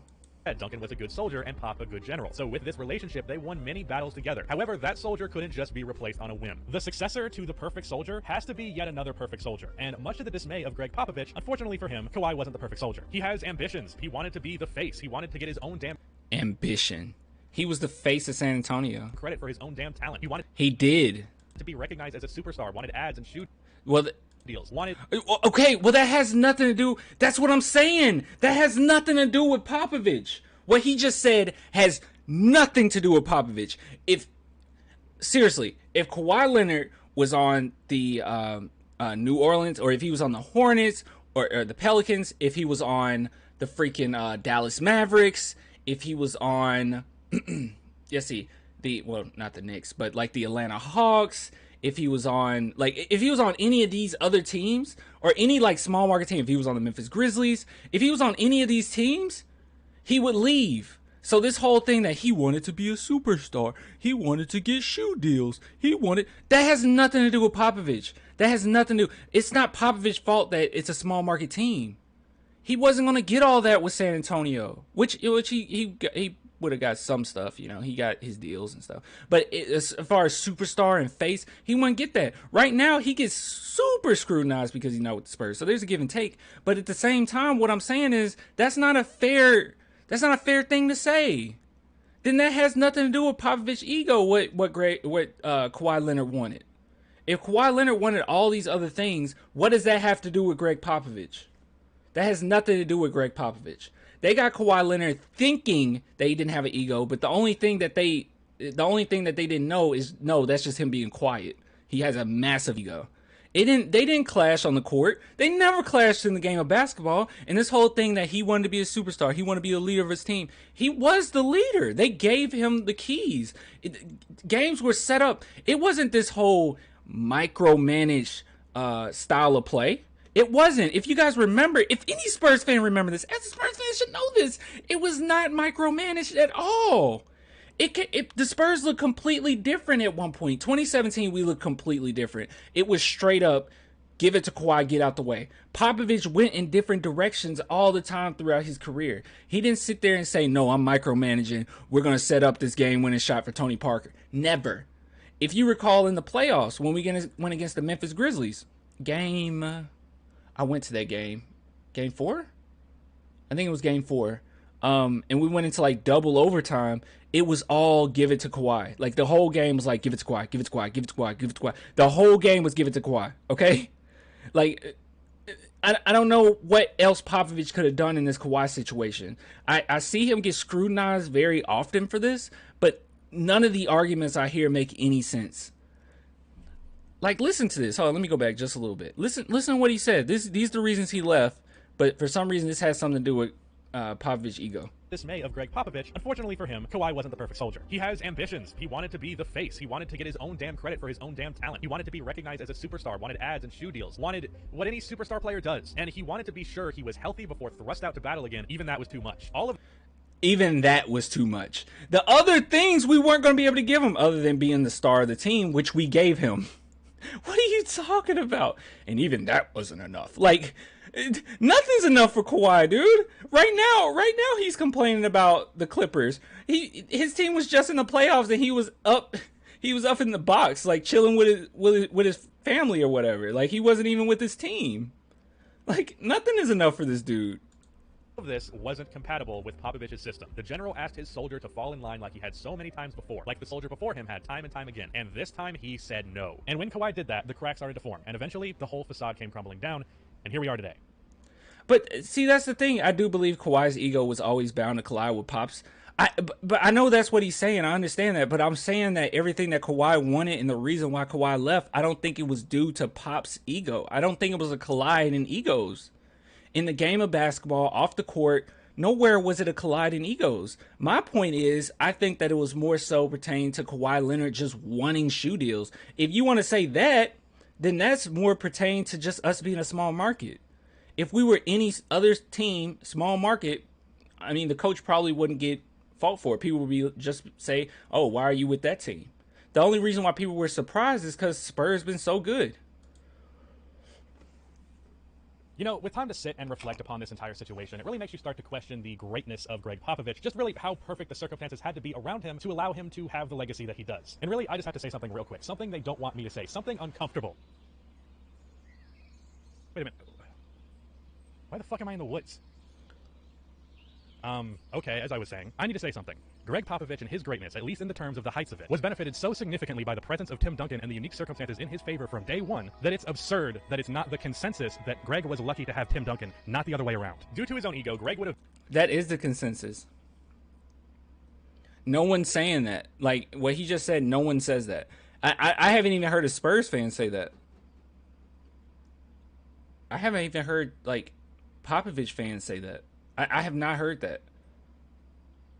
Like, everyone has agreed that Popovich was lucky to have Tim Duncan. And people agree that Tim Duncan was lucky to have Popovich. I don't hear people say Tim Duncan was lucky to have Popovich and not the other way around. No, everyone gives Tim Duncan credit, even Pop. Have been his own worst enemy if he hadn't had such a perfect superstar for what he brought to the table. If Gregg had, let's say, Exactly. That sounds like an issue with his agent and not one with Pop. Exactly. Like, everything that he explained, I don't see where the ego clashed. Like, you're saying these egos clash. I don't see it. Like, sometimes you can see it. I don't see it. Even with the team right now, I don't see egos clashing. I don't see it. I think DeJounte has somewhat of an ego. I don't see it clash. DJ loves Pop. Pop loves DJ. I don't see him clash. As his superstar when he came to San Antonio, there's not a chance that he'd have the legacy that he does right now. It was through Duncan that Pop managed to hide his flaws and amplify his strengths. Yeah, but Tim Duncan would have always been a Hall of Famer, but Tim Duncan wouldn't have had 5 championships without Pop. Knew how to it goes both ways, bro, but you can't just, like, I don't know. But he could not handle when somebody questioned his authority. Duncan was the perfect fit for that. Ooh! He never had to really deal with it. Other than Steven Jackson, which he didn't even bring up, really. He mentioned Steven Jackson once. He didn't even bring that up. This guy doesn't even know. I'm not, like, dissing him because obviously he's a good channel and he does good work and everything. Like, he knows basketball. He covers the entire NBA, so it's a lot of things you got to focus on. So I'm not going to harp on that on a 44-minute video. But what I am saying is, bro, you can't just, like, you can't just, like, ignore certain things. And I feel like he's, like, ignoring certain things. Clan, new DJ tweet. New DJ tweet. All right, we're going to look at that in a minute. Make no mistake, from an X's and O standpoint and we got to finish this. Standpoint, there is not a coach in the history of the sport who outdoes Popovich. However, that's not the only part of the job as a coach. The management of ego is a big part as well. Yeah, but we never even draft for egos. In the NBA, when we never get egos. Dealing with grown men with ambitions and we don't have egos. Money on the line. Kawhi Leonard was an ego. Not a bunch of Tony Parker was somewhat of an ego. We handled that. Kids in college. Let's talk about we don't get egos because that's not part of our culture. The other coach, commonly called the greatest coach of all time, the Zen Master. You can find pretty great great players without egos. Look at Keldon Johnson. For himself, Phil Jackson. Side note, some stuff came out about Phil Jackson while I was making this video. Turns out, dude's racist, but that doesn't impede him as a coach, or at least it's... Wait, what do you say? Phil Jackson's racist? White players are more... Wait, was that Phil Jackson that said that? And money on the line, not a bunch of kids in college. Let's talk about the other coach, commonly called the greatest coach of all time, the Zen Master himself, Phil Jackson. Side note, some stuff came out about Phil Jackson while I was making this video. Turns out, dude's racist, but... Oh, wait, I do remember this. White players are more often willing to run patterns and to work collectively because of predominantly of blacks in pro basketball. The sport is rapidly disintegrated into a one-on-one sport. There are only 5 or 6 NBA teams. I can't believe he just, like, sum that up to, like, you being black. The starting front court play white basketball while guards play black basketball. Black kids growing up want to be the superstar of their neighborhood. Oh my God. They want to be the toughest kid on the block. We want to be gangsters. The richest. We want the richest, and we want to be gangsters, y'all. Us blacks, man, we just love our chains and rap music. We love our basketball. Oh my God. I didn't know I remember some of this. What? White kids, on the other hand, usually are raised in more homogeneous environments, which provides other outlets for personal expression. Wow. That is a weird way of putting that. That is a weird way of putting that. But that doesn't impede him as a coach, or at least it didn't appear to. And it's also it kind of does. Not relevant to this discussion. It kind of does impede him as a coach because I don't think Popovich has, like, one racist bone in his body and never shows in his work. Phil Jackson, it's something about Phil Jackson, man, that just grosses me out. Even though he has so many championships, the way that he went out was so classless. Like, how he, like, purposely tried to injure the Dallas Mavericks. That was so gross, bro. That was so gross, the way he went out. His team was just terrible, and that kind of showed his flaws as a coach. Like, I think his ego's huge. But, yeah, Popovich doesn't have a race. You'll never see a quote. If something like this came out and it was Popovich that said that, I would scream fake news, guys. Wanted to not say nice things about him before first. Oh, it came out recent? Okay, Dang. back to the program. Phil didn't have an inflated ego, or at the very least, he didn't show one as a coach. He was most often acclaimed for his management of egos and big personalities, both with the 90s Bulls, because MJ is one of the most infamous egomaniacs in sports history. It's so weird to, like, think, like, somebody like this, right, that worked with so many black players, like, what he's really thinking in his head. Like, it's really strange. Like, even in this photo, like, what does he think of Michael Jordan right here? And, of course, managing Kobe and Shaq. Now, you could say, well, he obviously mismanaged them, but honestly, based on looking at that relationship with a critical lens for years, the fact that he got 3 championships out of those two before they tore each other's heads off. Are you kidding me? Are you giving him credit for this? These are, like, 2 of the greatest players of all time. And you're giving him credit for this? He's supposed to be the ego manager, and he couldn't handle those egos. And that was supposed to be what he does great, right? Like, Phil Jackson seems like a literal cartoon villain. Look at him. Haha, Michael. If you can save her on the train tracks. Boo ha ha. Maniacs in sports history, and of course managing Kobe and Shaq. Now you could say, well, he obviously mismanaged them, but honestly, based on looking at that relationship with the critical lens for years, I can't believe he's giving him credit for that. Before they tore each other's heads off, that was a miracle and a half. If it was Phil Jackson and Kawhi, when Kawhi asked for a second opinion on his injury, I would bet everything that I have ever loved or will love that situation would have gone. Dude, Kawhi did not leave because of the injury. Okay, Kawhi did not leave because of the injury. We have the best medical staff in the NBA. He did not leave because of the injury. That has nothing to do with him leaving. That was an excuse. He didn't bring up Uncle Dennis. He didn't bring up any of the other things that happened pertaining to that. So, gone down drastically differently. And that's not to say that Phil Jackson is better than Gregg Popovich, because I don't think he was. He might have been better for this situation, but he also wouldn't hold a candle to Gregg's X's nose game. There's not a chance in hell that Phil wouldn't off a run with the talent that Gregg had to his disposal in 2014. Even the brilliant triangle offense you could credit to Phil was much more the vision of Tex Winter than Phil himself. But at the same time, Gregg would not have worked with Kobe and Shaq at all. That would have been a disaster. How we know that? Tim Duncan had an ego, okay?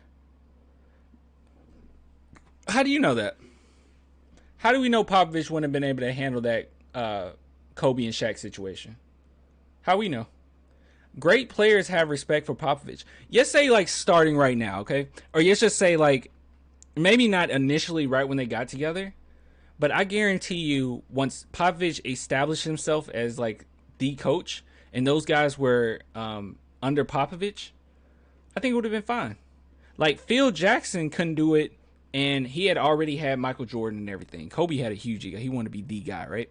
But I think that one thing that Popovich does great, too, that he's not mentioning, is maybe he could have handled these egos, because maybe Popovich would have, because one thing that Popovich does all the time is he makes sure that guys do things together. Like the rodeo road trip, he makes sure, like, he schedule everything. You have to go to bowling together. You have to go to restaurants together.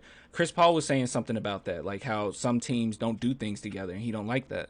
Well, Popovich was all about that. I don't know how Phil Jackson was set up with the Lakers, but Popovich would have made sure they were doing stuff together. He would have made jokes. He would have played on some of the things that made Kobe mad about Shaq and what made Shaq mad about Kobe. Shoot, Popovich probably would have had a whole group counseling session. He probably would have reinforced that each player goes to group counseling so we can hash out some of our differences. Like, Popovich was the real deal. Who's to say that Popovich wouldn't have won with these two guys? I know they have huge egos, but I mean, you're just assuming that because of the way Popovich is. But I don't really recall. And another thing about Popovich too is I also heard the argument that Popovich wouldn't have been able to handle Michael Jordan. But the thing about Popovich is he handed to you if you're the best player on the court. So with Kobe and Shaq, they're so dominant, he would have just gave him the ball. It wouldn't have been about all these X's and O's and do it my way. It just wouldn't have been that way. Did the same thing with Kawhi, so I would assume that he would do it with a Michael Jordan, greatest player of all time, or a Kobe or Shaq. You know? I don't know. The only way I could end up seeing him pull those two together is if they both hated him so much that they teamed up to get him canned. So what's the point of all this? That's so stupid. Why the fuck am I in the woods right now? Well, I don't know the answer to that second question. I think that's the end of the video. I don't think I had to see anything else. All right, so you guys said that, dude, he didn't open my eyes about anything. I was assuming that my eyes would be open somewhat, and yeah, I'm not. That was nothing to me. That was a lot of nothing. All right, you said DeJounte got a new tweet? Yeah, they were out of control from day one, impeccable. But I'm just saying that I'm not. It's just so weird to just say Popovich definitely wouldn't have done anything, you know? There's no new tweets, bro. It's just the trust no one tweet. I'm black and I'm proud to be. Heck yeah. Why not like that? It's like that. I'm proud to. Wait, Kawhi Leonard does have a Twitter? What?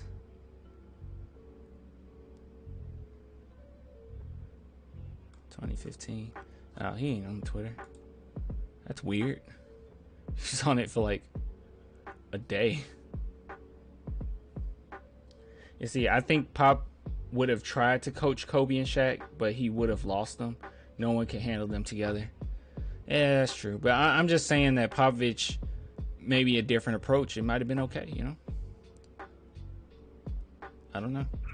I mean, Popovich is all about, like, expressing yourself, you know, tell me what's going on. Just, you know, hash it out. I mean, it might have been, I don't know. I mean, I'm just saying that players respect Pop. If I highly believe any player in the NBA right now, any star player, will be able to work with Popovich. And I know that's time, you know, after he had to win some championships and stuff like that to get established. But I'm just saying the same circumstance in which Phil Jackson was in, he had already won championships. So maybe if Popovich would have already been the Popovich we know, they probably would have been okay with him. I don't know. All right. So it's nothing here. All right. Let me go into the second video. Thank God it's not as long. All right. Let's look at this. The San Antonio Spurs, bad move. Teams down terrible. All right. We're going to take a look at this.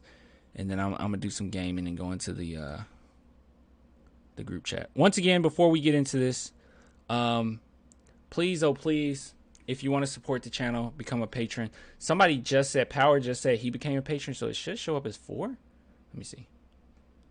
4 patrons. Yay. Look at that. Yay. It sounded like, what's his name?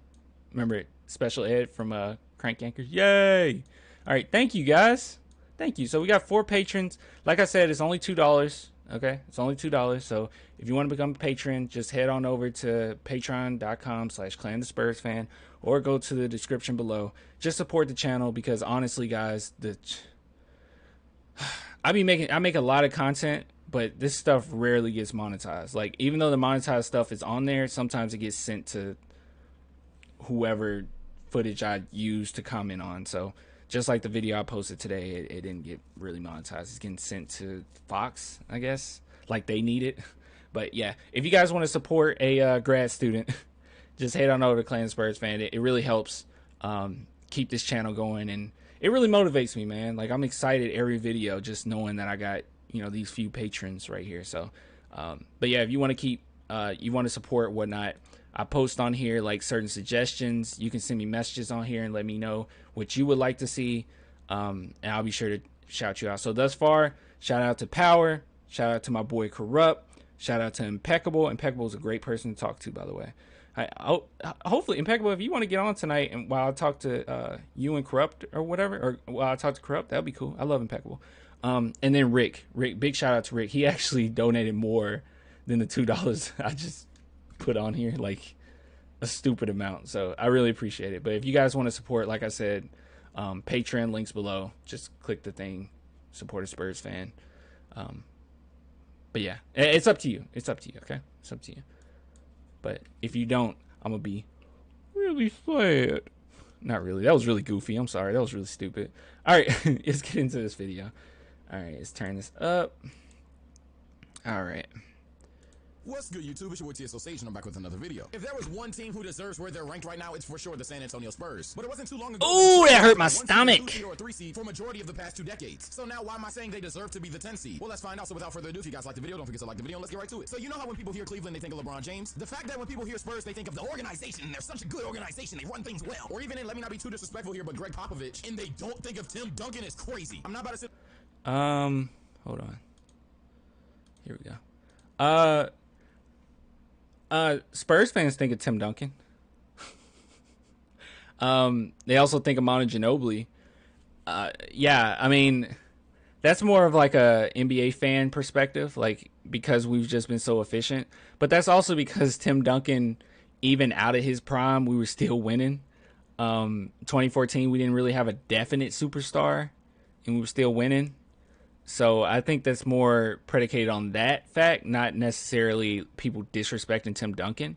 And to be fair, most stars we get on the team, no one notices them anymore anyway. So I'm pretty sure this guy, back when Manu Ginobili was playing or whatever, he didn't think of Manu and he didn't think of Tim Duncan. I'm pretty sure he thought of the organization. So I don't know. On this, I can talk about Tim Duncan being underrated or anything. Most people have him in their top 5, if not between the 6 to 8 range. He's not underrated, but I do feel most people overlook or underappreciate his impact on the franchise. Did you say he's not underrated? No, I think Tim Duncan's underrated. I don't see a lot of Tim Duncan in the top 5. Let's see. He said top 5, top 10. I don't know.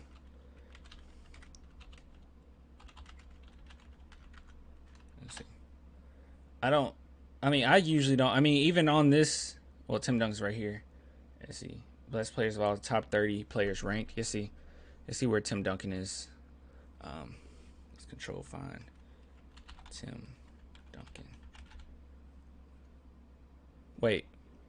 When the Complex crew, we didn't waffle over whether LeBron deserved to be ranked higher than MJ, nor did we particularly labor over why MJ, for instance, deserved top 10 status over. Oh, okay. So Tim Duncan, they did put him in the top 10?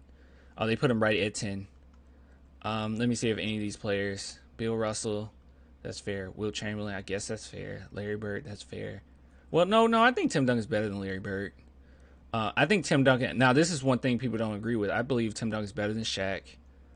I think Tim Duncan... I don't know. I always put Kobe at, like, my top 2. So, I think Tim Duncan's right by him. Magic, that's fair. I'm not mad at that. Kareem. I don't know. LeBron. See, no. Tim Duncan's better than LeBron. Yeah, I don't like this list. So, no, I would say, based on this list, I would say Tim Duncan's definitely underrated. Even at 10. So yeah, I don't know about that one, Chief. I don't know about that one. Hold on, give me 1 second, guys. Let me turn my TV off. The PlayStation went off and then the TV jumped on. Actually, I'm gonna advertise. Become a patron. Give me 1 second.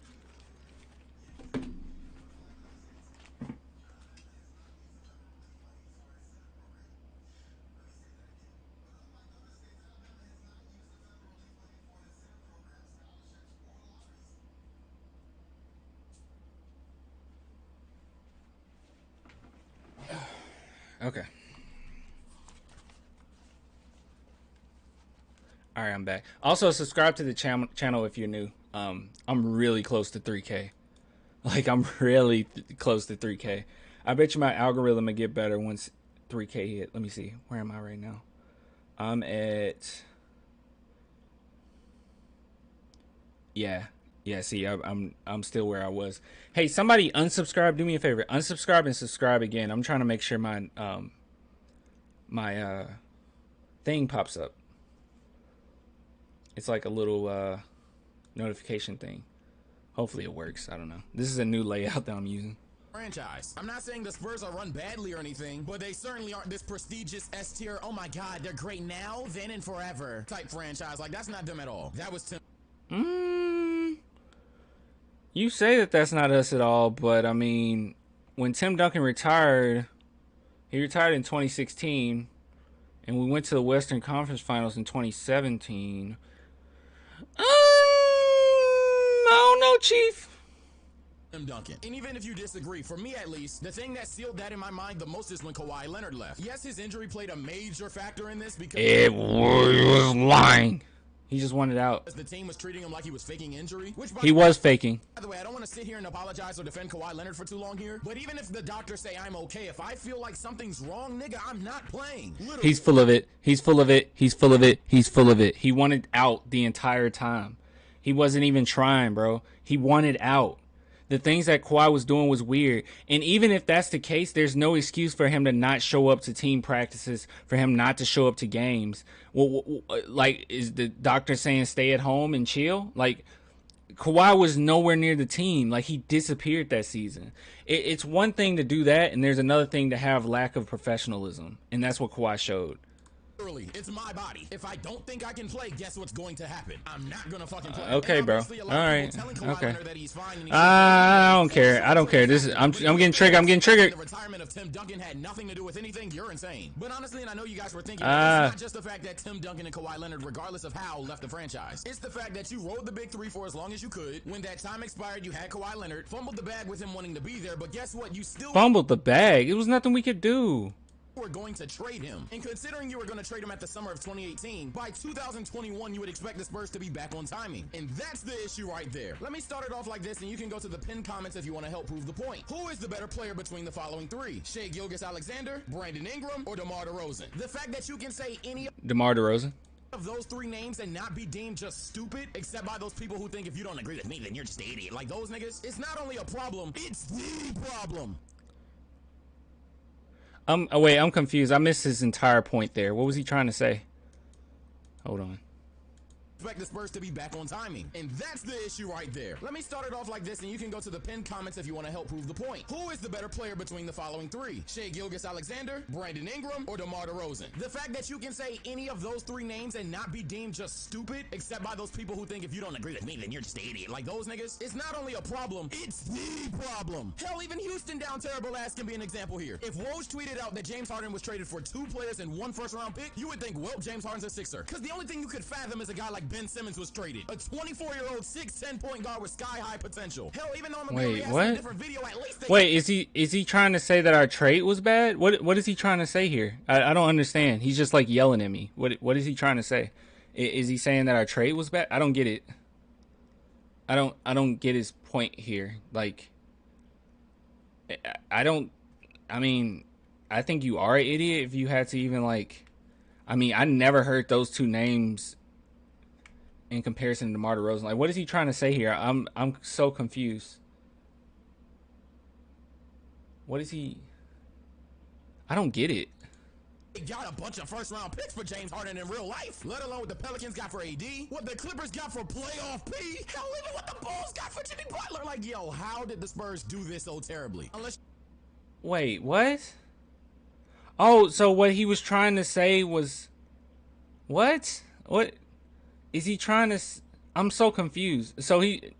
Okay, so he compared those three guys as to say that people can't make a definitive, like, opinion on who's the best. Like, DeMar DeRozan, I think, is objectively better than those other two.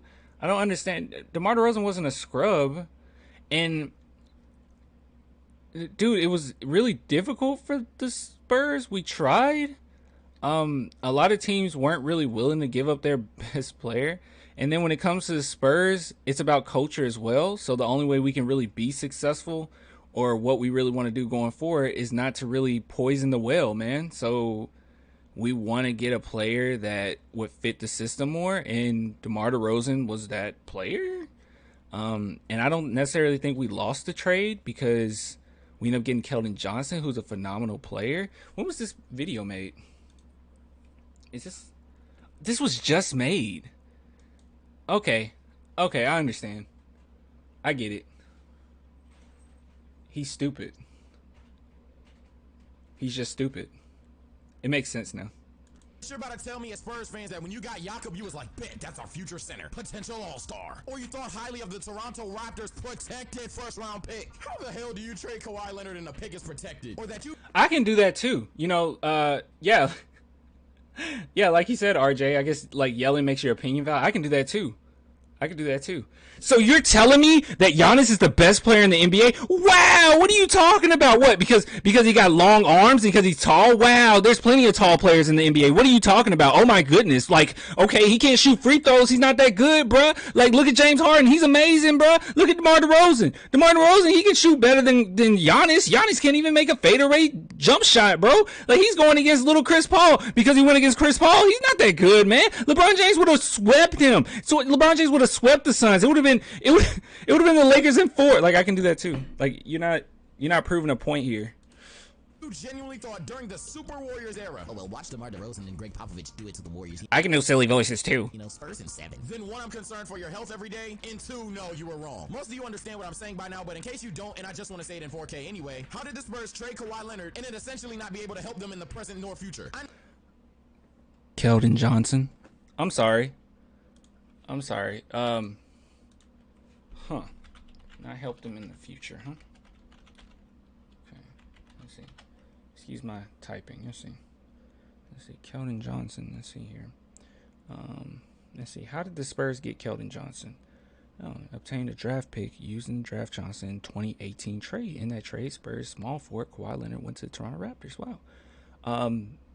And I think that everyone would agree that Keldon Johnson is the best player in his age group, or at least the best small forward in his age group. So, yeah, I mean, he just, like, what? Like I would get. I mean, for a minute, I thought that this was made in like 2018, bro. Because I'm like, okay, he's not bringing up anything from our draft pick. I mean, is he gonna mention Keldon? He at least mentions Keldon, right? If he's gonna make this video. I know for a fact people compare Kawhi, AD, and James Harden all the time. The fact that the Anthony Davis trade and even the James Harden trade. Yeah, in 2018 they were not comparing Kawhi Leonard to Anthony Davis, bro. I hate to cut it to you. I hate to tell you that, but he was not compared.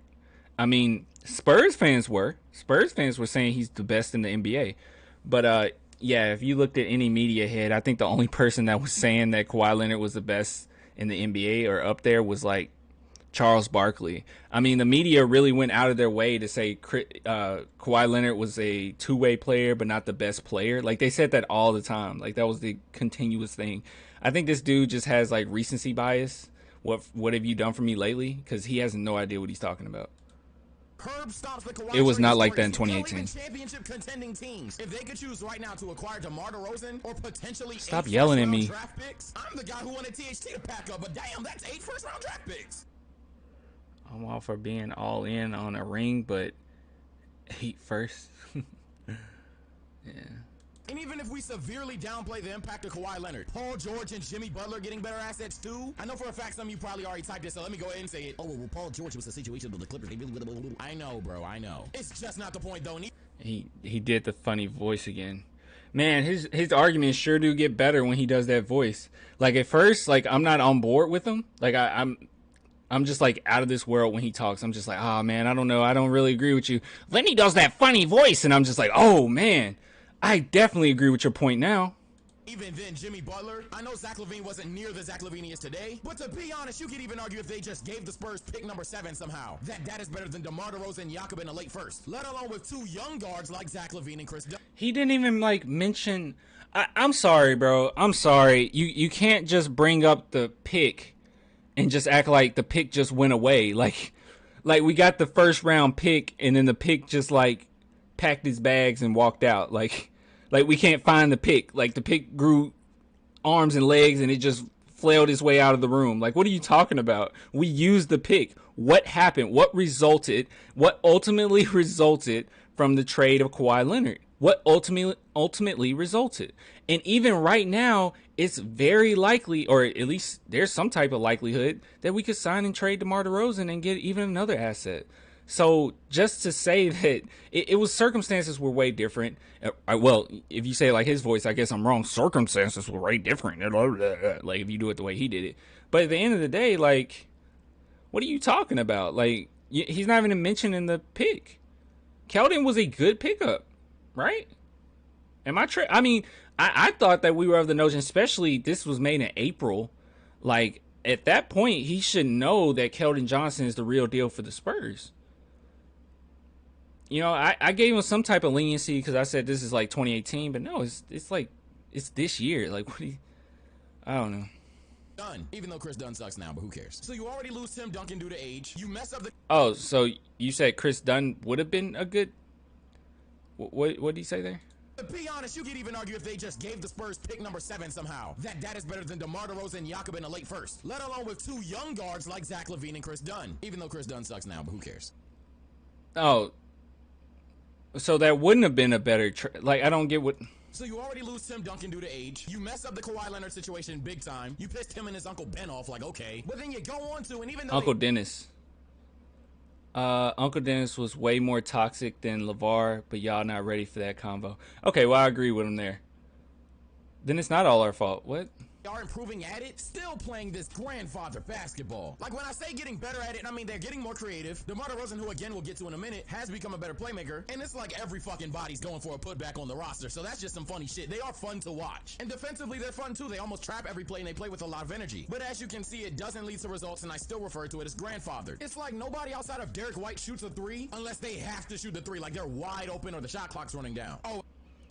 I was just about to mention Patty. And Patty Mills, but Patty Mills been letting that bitch fly. And then defensively, yes. Well, that's true.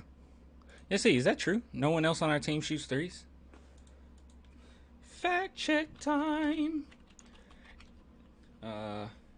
Instinctively, I want to say that that's true from watching the games, but we're gonna fact check it, okay? I don't want to do ESPN, but yeah, let's not do ESPN. Hold on, give me a second. Let's do Spurs stats, okay? And then we're gonna do 20, 21. Here we go. Basketball Reference. Let's see how true this is. 3-point attempts. Oh, that's averages. Do we have like the full on? Here we go. Wait. Okay, this is the full regular season. Oh yeah, Patty Mills let it fly for real. I think we can kind of compare it to Patty Mills. I think this is quite a few threes a game, right? This ain't bad. Let's see. Field goal 3-point attempts. Derek White 7, 3, about almost 3, 5, about 6 a game, about 4 a game. This is not that bad, is it? Is this bad? All right, so the most we have is 7. So we're about 7 to 3 range, okay? So let's look up somebody like, I don't know. Who's a 3-point shooting team right now? I don't know if the Warriors really count. Like, what's a 3-point shooting team right now? I mean, Lakers not even a shooting team, and that's a LeBron team. Let's see. 13, 5, 2, 5. So other than Steph Curry, everybody else is around about the same as us. Is there another 3-point shooting team? I don't know. You said this is the part of the video where he starts talking about what we should do? Okay. You see, we lost all our 3-point shooters. It was Davis, Bryn, Patty, Marco. It became Patty, Rudy, Lonnie in LA. Yeah, that's true. Yeah, I miss Bryn.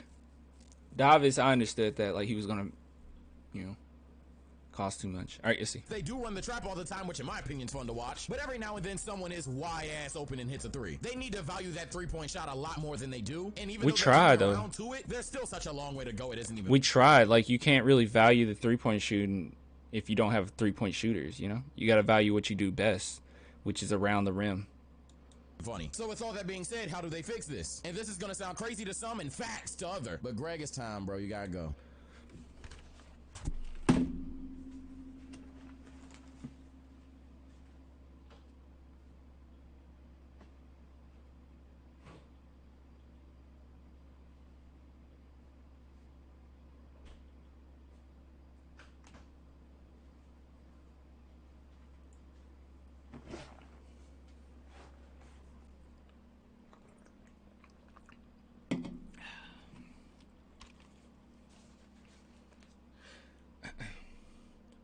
That's your solution?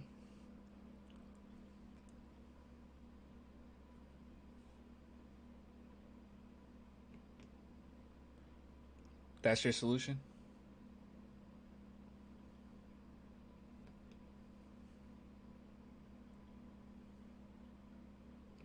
That's his solution.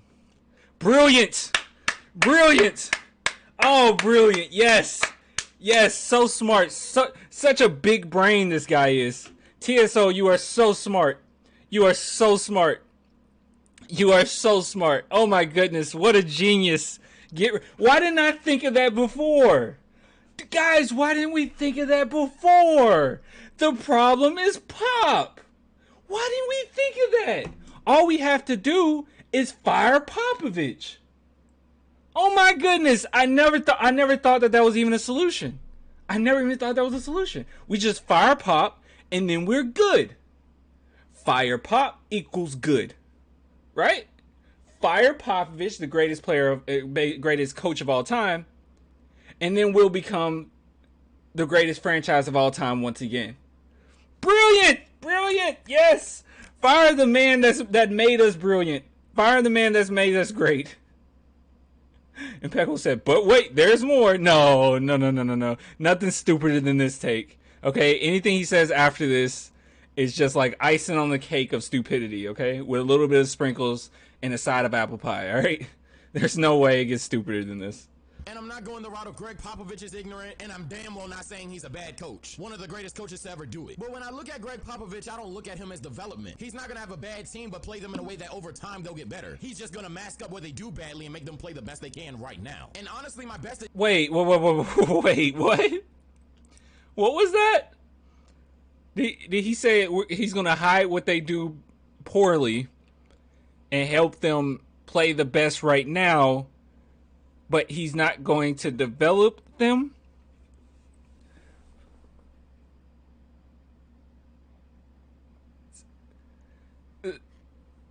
I never heard that before. Like, that's a new one, that Popovich won't develop players, that they're only going to be good for, like...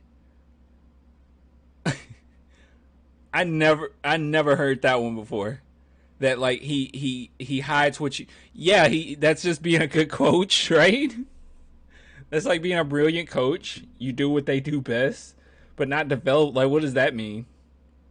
I don't even know what that means. I don't even know how to dissect that. I don't even... What? An example of this is the better players that he's coached. David Robinson, who would be perfect in today's game, by the way. Yes, he was perfect in... He would be perfect in any era. A great center, but he wasn't necessarily doing things most centers weren't asked to do. He just did those things really well. Defensively, you're anchored in the paint and you're not letting shit fly. Offensively, you're going to catch the ball, you're going to get on that low block. It's nice if you have a jump shot, and you're going to use your strength to consistently get inside and therefore open up the offense for everyone else. Like David Robinson, in terms of a talent, was definitely special, no question. Bro. Yeah, he would work in today's NBA. I got news for you. A lot of people talk about, well, this player wouldn't play in this NBA. Every single, I'm going to say this, okay? I say this with confidence. Every single Hall of Famer, every single MVP type player, type talent, would have survived in every single era of basketball, okay? I mean, he would have been the best when basketball first started. But, like, every single player would, man. What, man?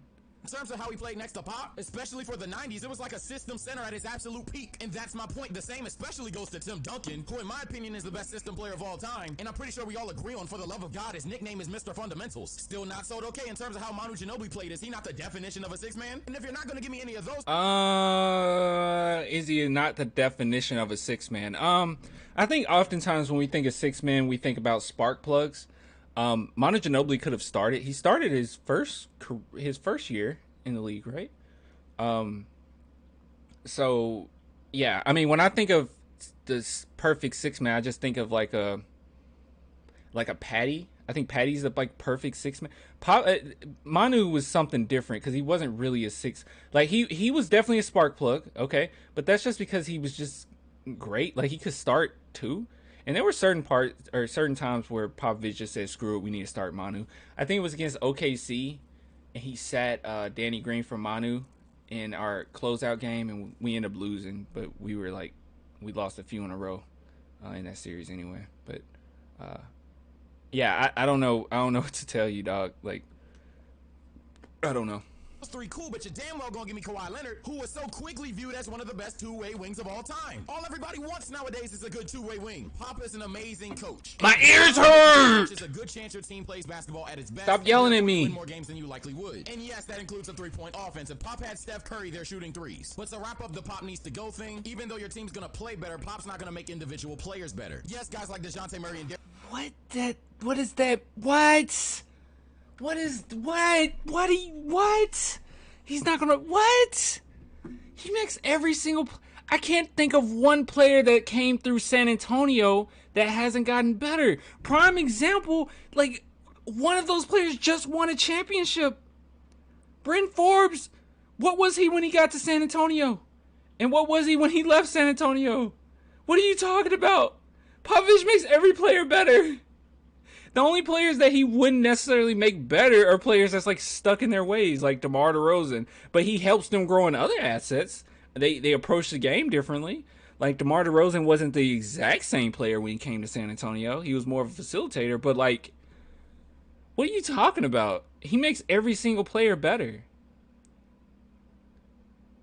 I just don't understand what he's trying to say. What are you talking about? He doesn't make play. Like, he needs to explain, like, what's his evidence for this? Because every single player that's come through Popovich has gotten better. Like, what is this? Derek White have gotten better for the sheer fact they've been in the league longer, but I think that improvement is just Wait. What was that stupid take? What dumb shit did he just say? Even though your team's gonna play better, Pop's not gonna make individual players better. Yes, guys like DeJounte Murray and Derek White have gotten better for the sheer fact they've been in the league longer, but what is that? This is stupid take, bro.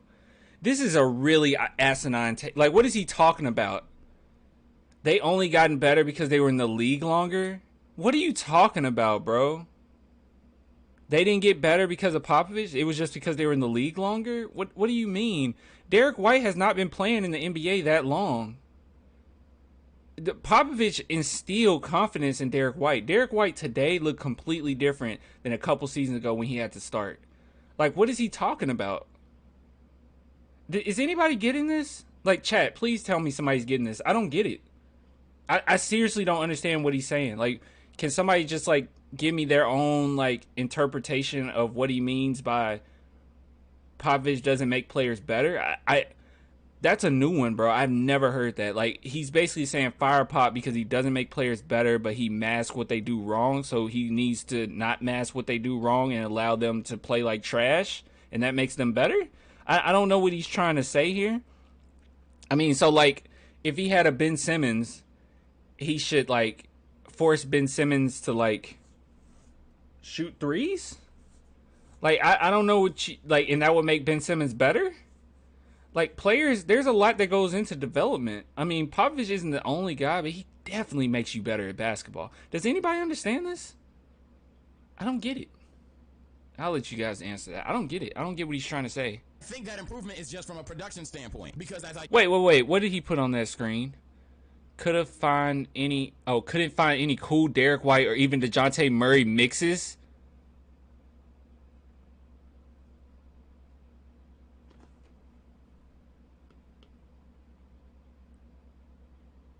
He couldn't find any DeJounte Murray or Derek White mixes, guys. He couldn't find it.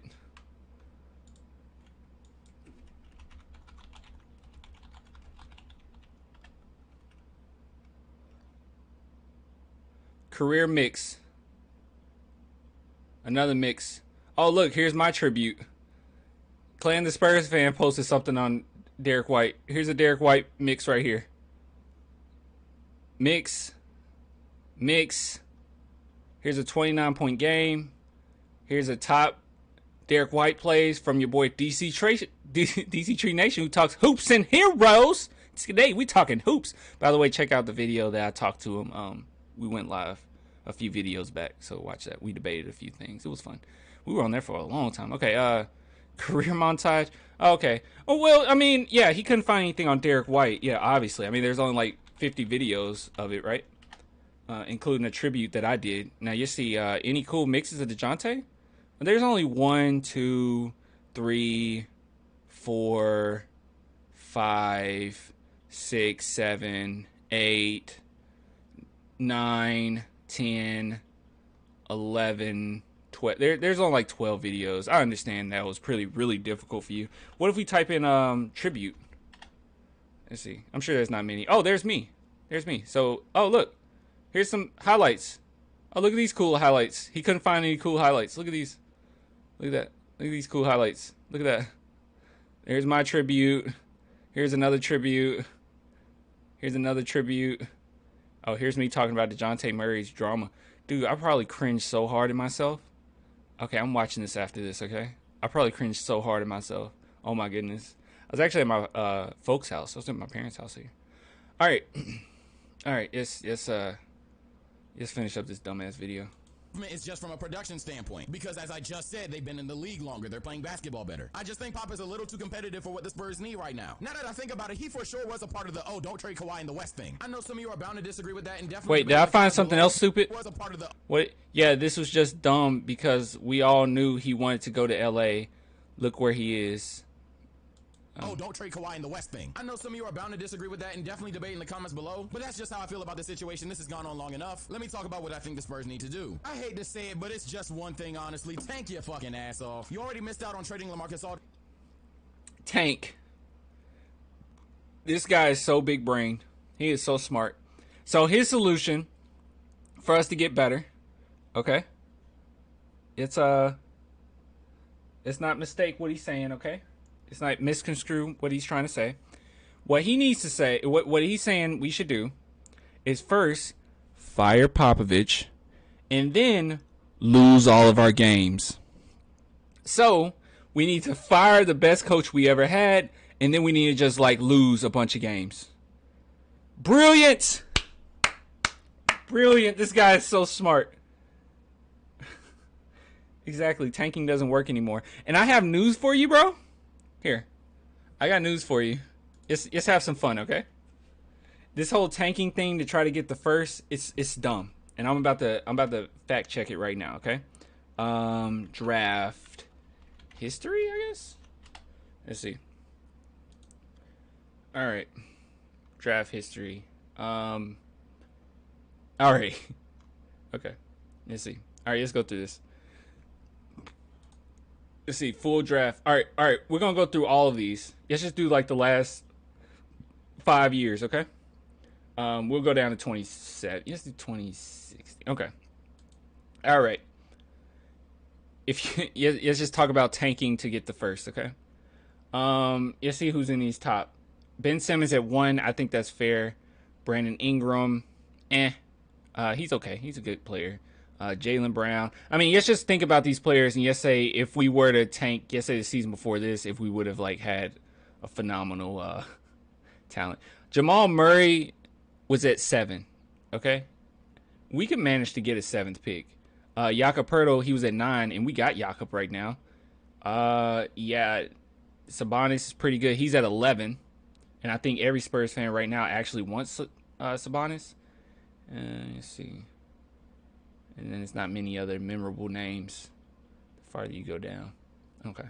All right. So, yeah, number 1 would have gave you Ben Simmons, which is really good, but now the whole NBA is, like, onto him, okay? This number 1 pick would have gave you Markelle Fultz. No. Spurs fans don't really care about Lonzo. Jason Tatum, okay, that's a good one. DeAndre Fox is a good one. Markkanen, everybody wants Markkanen. The Spurs want Markkanen. He went 7th. Let's see, Zach Collins, Dennis Smith Jr., Donovan Mitchell went 13, okay? And this is a player that the Spurs would have wanted, and we got kind of a Lonnie Walker. We got Lonnie Walker, who's kind of like Donovan Mitchell, okay? So my point is, I think in this draft, out of all these guys, I would have took Donovan Mitchell, and he went 13. Now, 18, DeAndre Ayton. He was not the best player in this draft. Everyone wanted Luka Doncic. That's about 3. Trae Young was 5. Let's see what else we got in here. My point is talent is kind of scattered around. And Lonnie Walker, I think Lonnie Walker could be we still say Lonnie Walker could end up being special, okay? So my point is it's scattered. You don't have to tank like you used to, all right? Zion Williamson, no one even talks about Zion no more. All right? Everyone talks about Ja Morant. Ja Morant actually was great, okay? You would have needed like a top pick in this regard. And even this upcoming season, I think if we can get Kai Jones, I think that would be really special. Luka Samanic from the Spurs in 19. It wasn't really many people in this draft. My point is, it's just not a good idea to predicate your entire season on losing.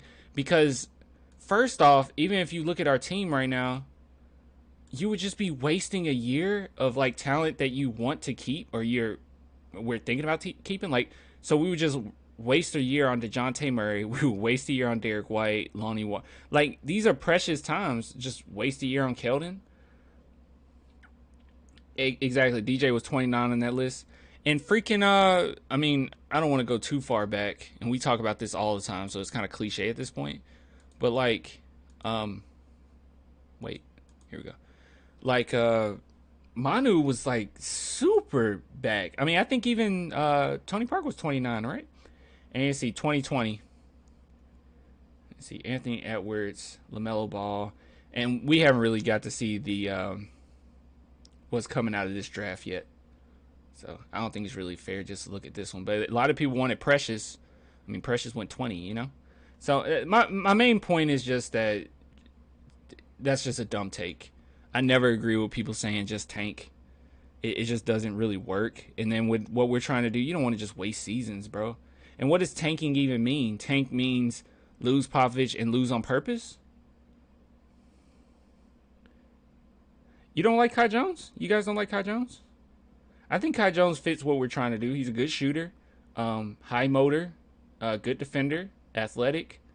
He's a position that we need. I think he fits. You don't think he fits?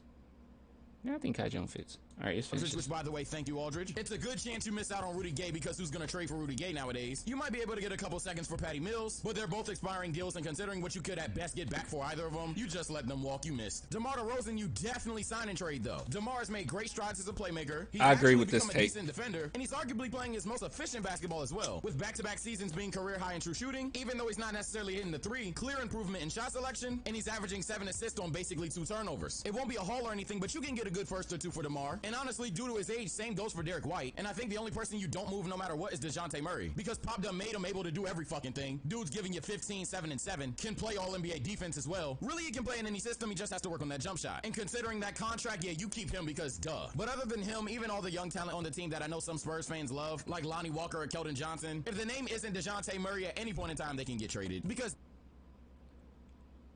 that was the stupidest take I've ever seen. Oh my god. Even all the young talent on the team that I know some Spurs fans love, like Lonnie Walker. Is he serious? Did this dude seriously say that anybody's name that's not DeJounte? He's casual, bro. He's just a casual, man. He doesn't watch Spurs basketball. He's a casual. For that to even utter out of your mouth that any player can be traded if they're not DeJounte, you have no idea what you're talking about. Like, DeJounte's just popular. And like common NBA fans know DeJounte Murray, okay? Based on the relationships he's had, he's active, he's cool, he's nice, he's fun. Everybody likes DeJounte. He has relationships amongst the league.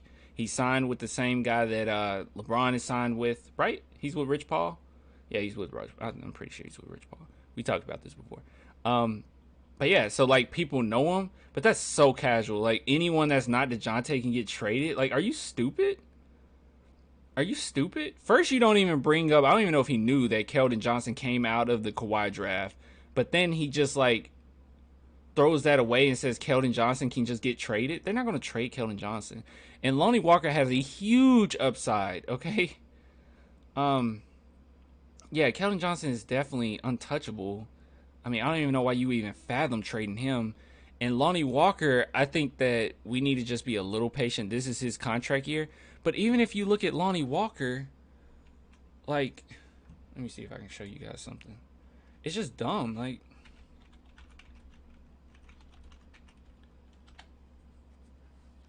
it's just a bad take. Look, check this out. Oh wait, I shouldn't have did it this way. Yeah, I shouldn't have did it this way. Here we go. Yeah, even if you look at Lonnie Walker, he's improving each year. And I know that his minutes are improving as well, but as his minutes goes up, he's getting better. He's becoming a better player. Like basically overall. I know his 3-point percentage went down a little bit, but 30, that's about 36%. It's pretty doggone good. And he's attempting more shots. So he's attempting more shots overall. He's becoming more confident.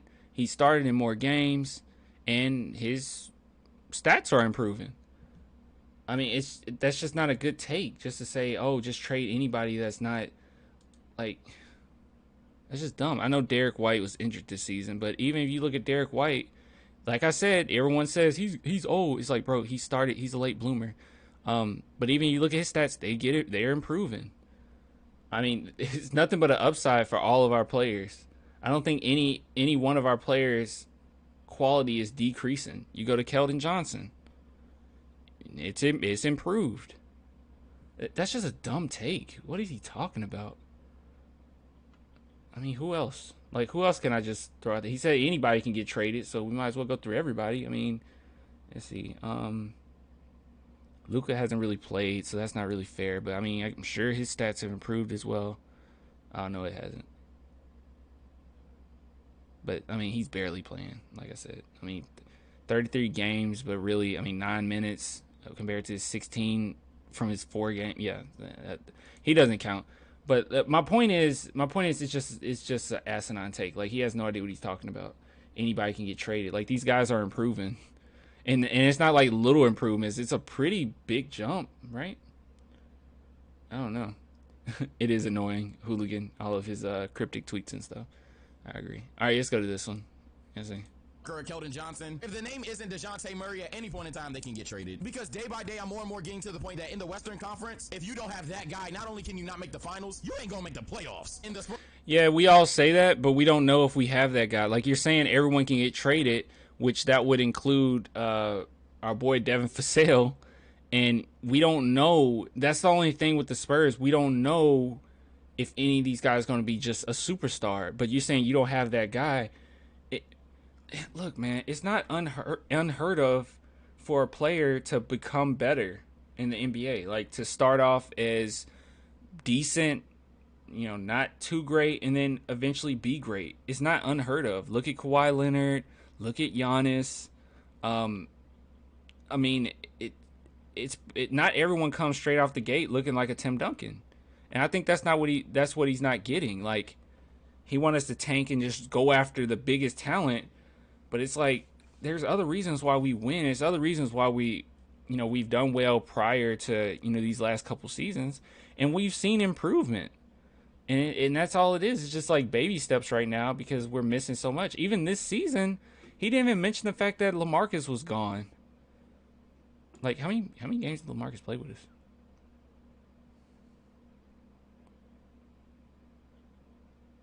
Wait, that can't be right. Really? It was only 21? Oh, that's right. It was 21, and then he came off the bench a couple times, and he was like, yeah, I'm done, guys. Oh, no. Wait, what is this one? TLT. Wait, I'm confused now. What's TLT? I don't know. But my point is, he didn't play, like, the whole season, really. That was my point. Spurs damn well don't have that guy. I think the worst thing they can do right now is try to make a play in free agency and try to compete with DeMar. Yay! No. Just hit the reset button. You fucked up. And realize you may even need a culture We didn't. And we need a coaching change. That's so stupid. But you have a lot of work to do, so you might as well just be patient. But that's going to do it for today's video. Wow, that was so great. That was such a good video.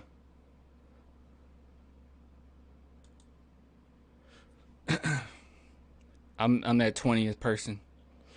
I'm number 20, baby. I don't know. Should I look through this, or I'm just gonna get pissed off? You can thank Zaza for setting this franchise back.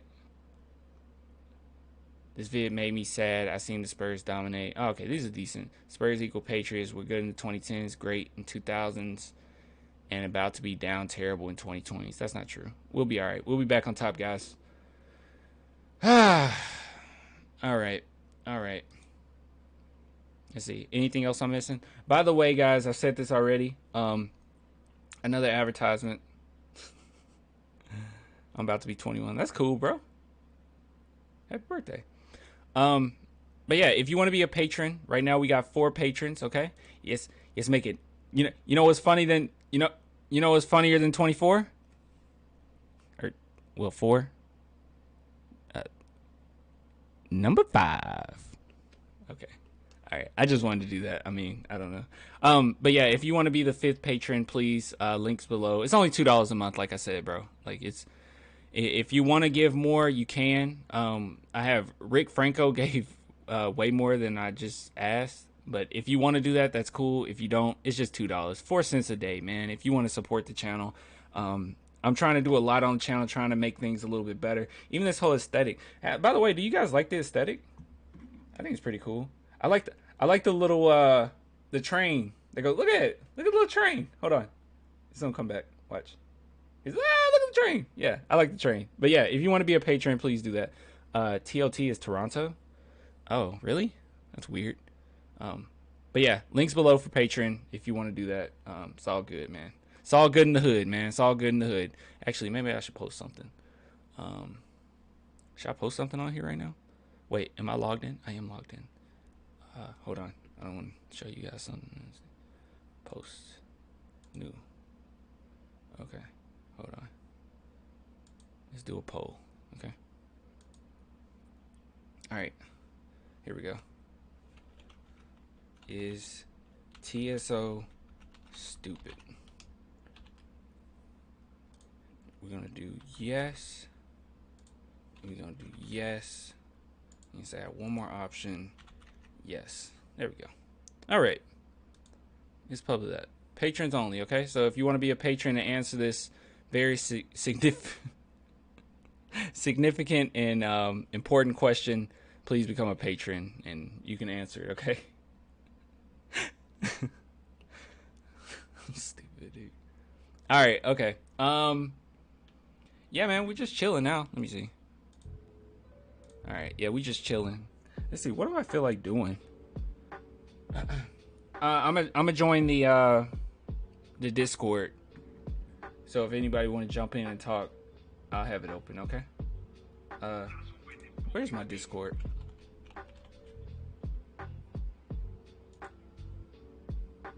Oh, okay. TLT is total. Okay, and that means both Nets and Spurs. Okay, that makes sense. Thank you. Okay, you're already in. Corrupt's in there. Hold on, let me. Oh, by the way, if you want to join the Discord, the link's below for that too. All right, let's see. All right, can you hear me? Oh, yes, yes. All right, hold on. Let me see.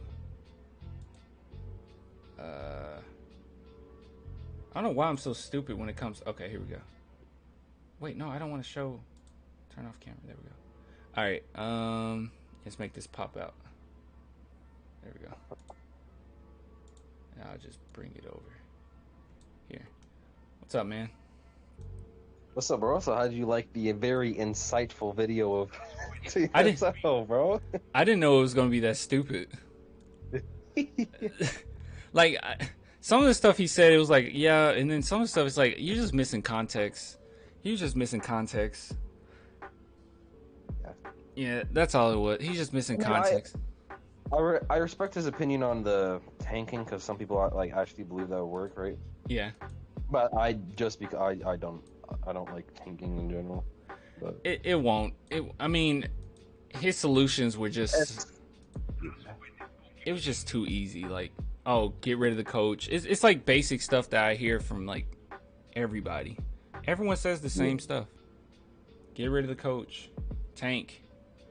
It's like, dude, that's not a solution to, like, how many franchises can you even think of that was the solution to everything? Like tank. Like it doesn't really work out. Like you look at the Knicks, they're just now becoming okay, but I mean they always tanked. It doesn't necessarily just pan out like that. And the Spurs, they're very particular with who they get. We got lucky with a Tim Duncan. They're very particular with who they get. So who's to say Keldon Johnson won't end up being like a star? Yo, Loki, bro, you've been like riding on Keldon Johnson, bro. Keldon dope. I know he's doing good. I think he'll probably be, unless DJ just fucking becomes a great shooter. I think Keldon Johnson can become the best Spur. But dang, bro. Keldon Johnson is the real deal. Like everything about him is perfect right now. Like even the way he approaches the game. Yeah. He just needs to be a little bit more efficient. He needs to get like the NBA experience, NBA decision making. He'd be fucking. Yeah. Fucking great. Yeah. What's up, Impeccable? What's up, dude? Hey guys. Let's go. What's up, man? Going good. Okay, Kai Jones. Okay. What do y'all think? Because a lot of people are saying Kai Jones, nah. Some people are saying Kai Jones, yeah. What do y'all think? Honestly, I don't even think we're going to be able to get him. I think I'm almost positive Charlotte's going to grab him. Oh, who's going to grab him? Charlotte. Right. Who's 11? I can see that. Because, and I'm saying, Kai Jones has such a unique blend of nimble athleticism that he's kind of the missing piece that Charlotte kind of needs, especially because they're not going to have a center next year. They're finally off of Cody Zeller and Bismack Biyombo's contracts. So it kind of leaves an empty spot. And they just drafted PJ Washington at power forward. They have Miles Bridges at small forward. They have Malik Monk at shooting guard still. So they could go a guy at shooting guard, but I'm pretty sure it's going to be Kai at 11. I can see that. I don't know. I'm like, I still have to look through like more players to see who to really like focus on. I still like Usman Garuba. There's a guy named. Have you heard of Greg Brown? Yeah. Oh my goodness. He's staying for next year, though, right? Oh, is he? I thought he was in the draft. No, I think he's gonna stay in the draft this year. Last I heard. Oh, he's not projected until like the second round. Yeah, but I mean, Greg is. If y'all don't know about Greg was absolutely insane in high school. Like his vertical on a guy that's like 6'9" is insane. But he should be there for us in the second round. Yeah, I mean he would be a really good second round pick, I think. Especially because it was his rookie year. No, it was his freshman season this year. So okay, yeah, I know. I've been seeing him projected like right before us, like in every single thing I see, it's right before us. Yeah, and that's the thing with the drafting process, isn't it? It's like, especially when you're like in lottery and you're not really looking just for like who slips. You're looking for like a pick that you actually want. It's it's all about what pick do you have? Do you feel like you have to trade up for it? Honestly, the more like I look at the spot we're in, the more I don't like that spot. Honestly, like 12, it just is a weird spot. I think personally, I don't know. I agree. Because it's like okay, you got like yeah, because you got like the big guy, you got like all the big names right in the beginning, right? And then like you go. And then when you, at least in the later draft, you're like, okay, this is our options. This is who we can get. You know what I mean? In the middle, there's like so much talent room. You know what I mean? So many picks you can make. So many like guys, like that could be picked at 12 or could be picked at 22, and it wouldn't really make a difference. You know what I mean? Like so many. That's like this draft this year. Like from after like pick 7 onwards to like pick 20, all those players are like pretty much interchangeable. Which is kind of weird. It's just being at 12 is very just awkward, honestly. I heard it described to me from like 2 or 3 years before this draft even came up that this is a weird draft because it's gonna be a lot of talent that is really good, but their talent levels are all kind of really similar. So it's kind of like up to the team who they're gonna pick in the lottery. And at 12, you're going to get like everybody that other teams really didn't want to pick at those spots. So it's kind of like, okay, is there a problem with, per se, this player as far as his talent? Or is there just these teams not doing their due diligence and wanting to draft this player? I feel you on that. Well, if you're saying that you're not sure if Kai will be there, like who do you have in mind and why? Like both of you guys. Okay, so personally, for me, when I was like looking over the draft and stuff, I don't even think Kai Jones will be in the lottery personally. Like I don't think so. I think he'll be after the lottery. And personally, I was a little bit higher on what's it called, Jalen Johnson. So I didn't think that he was going to be at 12, right? But then I'm looking at like Sengun, Garuba, and it's like those are like the two. Like we're looking like the big man, basically, right? We're looking at big man, basically. That's who we should get, or at least like a forward. And it's kind of like I don't know. I personally didn't even think Jalen Johnson was projected to go to us, but since there's like all these rumors, I'd love Jalen Johnson. Honestly, I think his upside is amazing. I agree. I think that if we were to draft Jalen Johnson, he would have probably the highest potential to be the best player on the Spurs, honestly. Jalen Johnson? Yeah. Just because of the fact that he's a 6'9" power forward, small forward combo that plays in the vein of a Ben Simmons, LeBron James, Lamar Odom, a guy who, even though he can play that power forward and small forward positions, he can be the second best passer on your team, can also run plays for other players on your squad, can create his own offense off the dribble. And his jump shot is not the best right now, but it isn't bad. He shot a decent percentage in college. He just didn't shoot that many. But he's showing flashes. I mean, he shows. It's not like he's not a guy that's not going to take the jump shot if it's wide open. If he's wide open for 3, he's probably going to take the jump shot. It's not like a mental thing like Ben Simmons, in which he thinks that the best form of offense is passing the ball, so he's gonna pass up the shot even though he has it. He's gonna let it fly if he's open. Yeah. But he does, and that's just commenting on his offense. Defensively, he can play defense on the 1 through 5 positions, just because he's a strong. He has the. I think they measured his arms the other day. He has the biggest hands since Kawhi in the draft for a non-center prospect. That's why I was very surprised when Jalen Johnson was projected like late lottery to us. I was very surprised because I was like, nah, Jalen Johnson's supposed to be like a top 10 guy. You know what I mean? That's why I was thinking Jalen Johnson was gonna go. And I was saying the same thing, but then you have to look at like who's there that would actually draft him. I mean, you have the Warriors, you have the Magic, who have 2 picks in the lottery. I don't think they're gonna. If they draft like a Jonathan Kuminga or Scotty Barnes, they're not gonna then go redundant pick and go Jalen Johnson. So then I was thinking, okay, maybe the Warriors. Oh, you saying Jalen Johnson? Jalen Johnson. Jalen Johnson. Let me see. Oh, I've seen him. But yeah, there's the Hornets are 11 though, which is the biggest problem. I think. Does he? Hornets could very well take Jalen Johnson. Then that's my problem too. Is I don't know what the Hornets are going to do with that kind of size. Whatever they do. It's such a weird position. Whatever the Hornets end up doing is probably going to end up deciding what we end up doing. Did he play with Trey Jones? No. No? I don't think so. This is Trey left last season. Jalen's a freshman. Hey, hold on. Eric Raven is number 5. Okay. Hey, let's go. Patreon game. Oh yeah, he was a bit. But I remember him being and that's the thing. He was a huge prospect coming out of high school.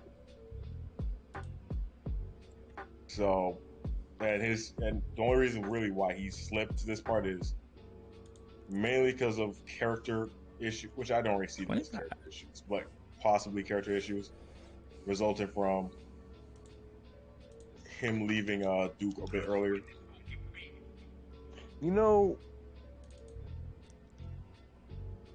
know why I like out of all the guys, Garuba and Kai Jones are like the ones I want the least out of like the main guys. What? You don't want Kai Jones? It's just like they're both like defensive minded bigs that get you a bunch of blocks, right? Well, yeah. I saw Kai Jones as more of like all around. No, he's not all around to you. No, he's not really offensively. I mean, he has like. Yeah. He's like a paint guy, of course, but like he's not gonna get you 15 points. Well, but I think he knows where I'm going to go with this. Don't we already have that? Don't we already have the defensive big that gets the blocks? That's what I kind of don't want.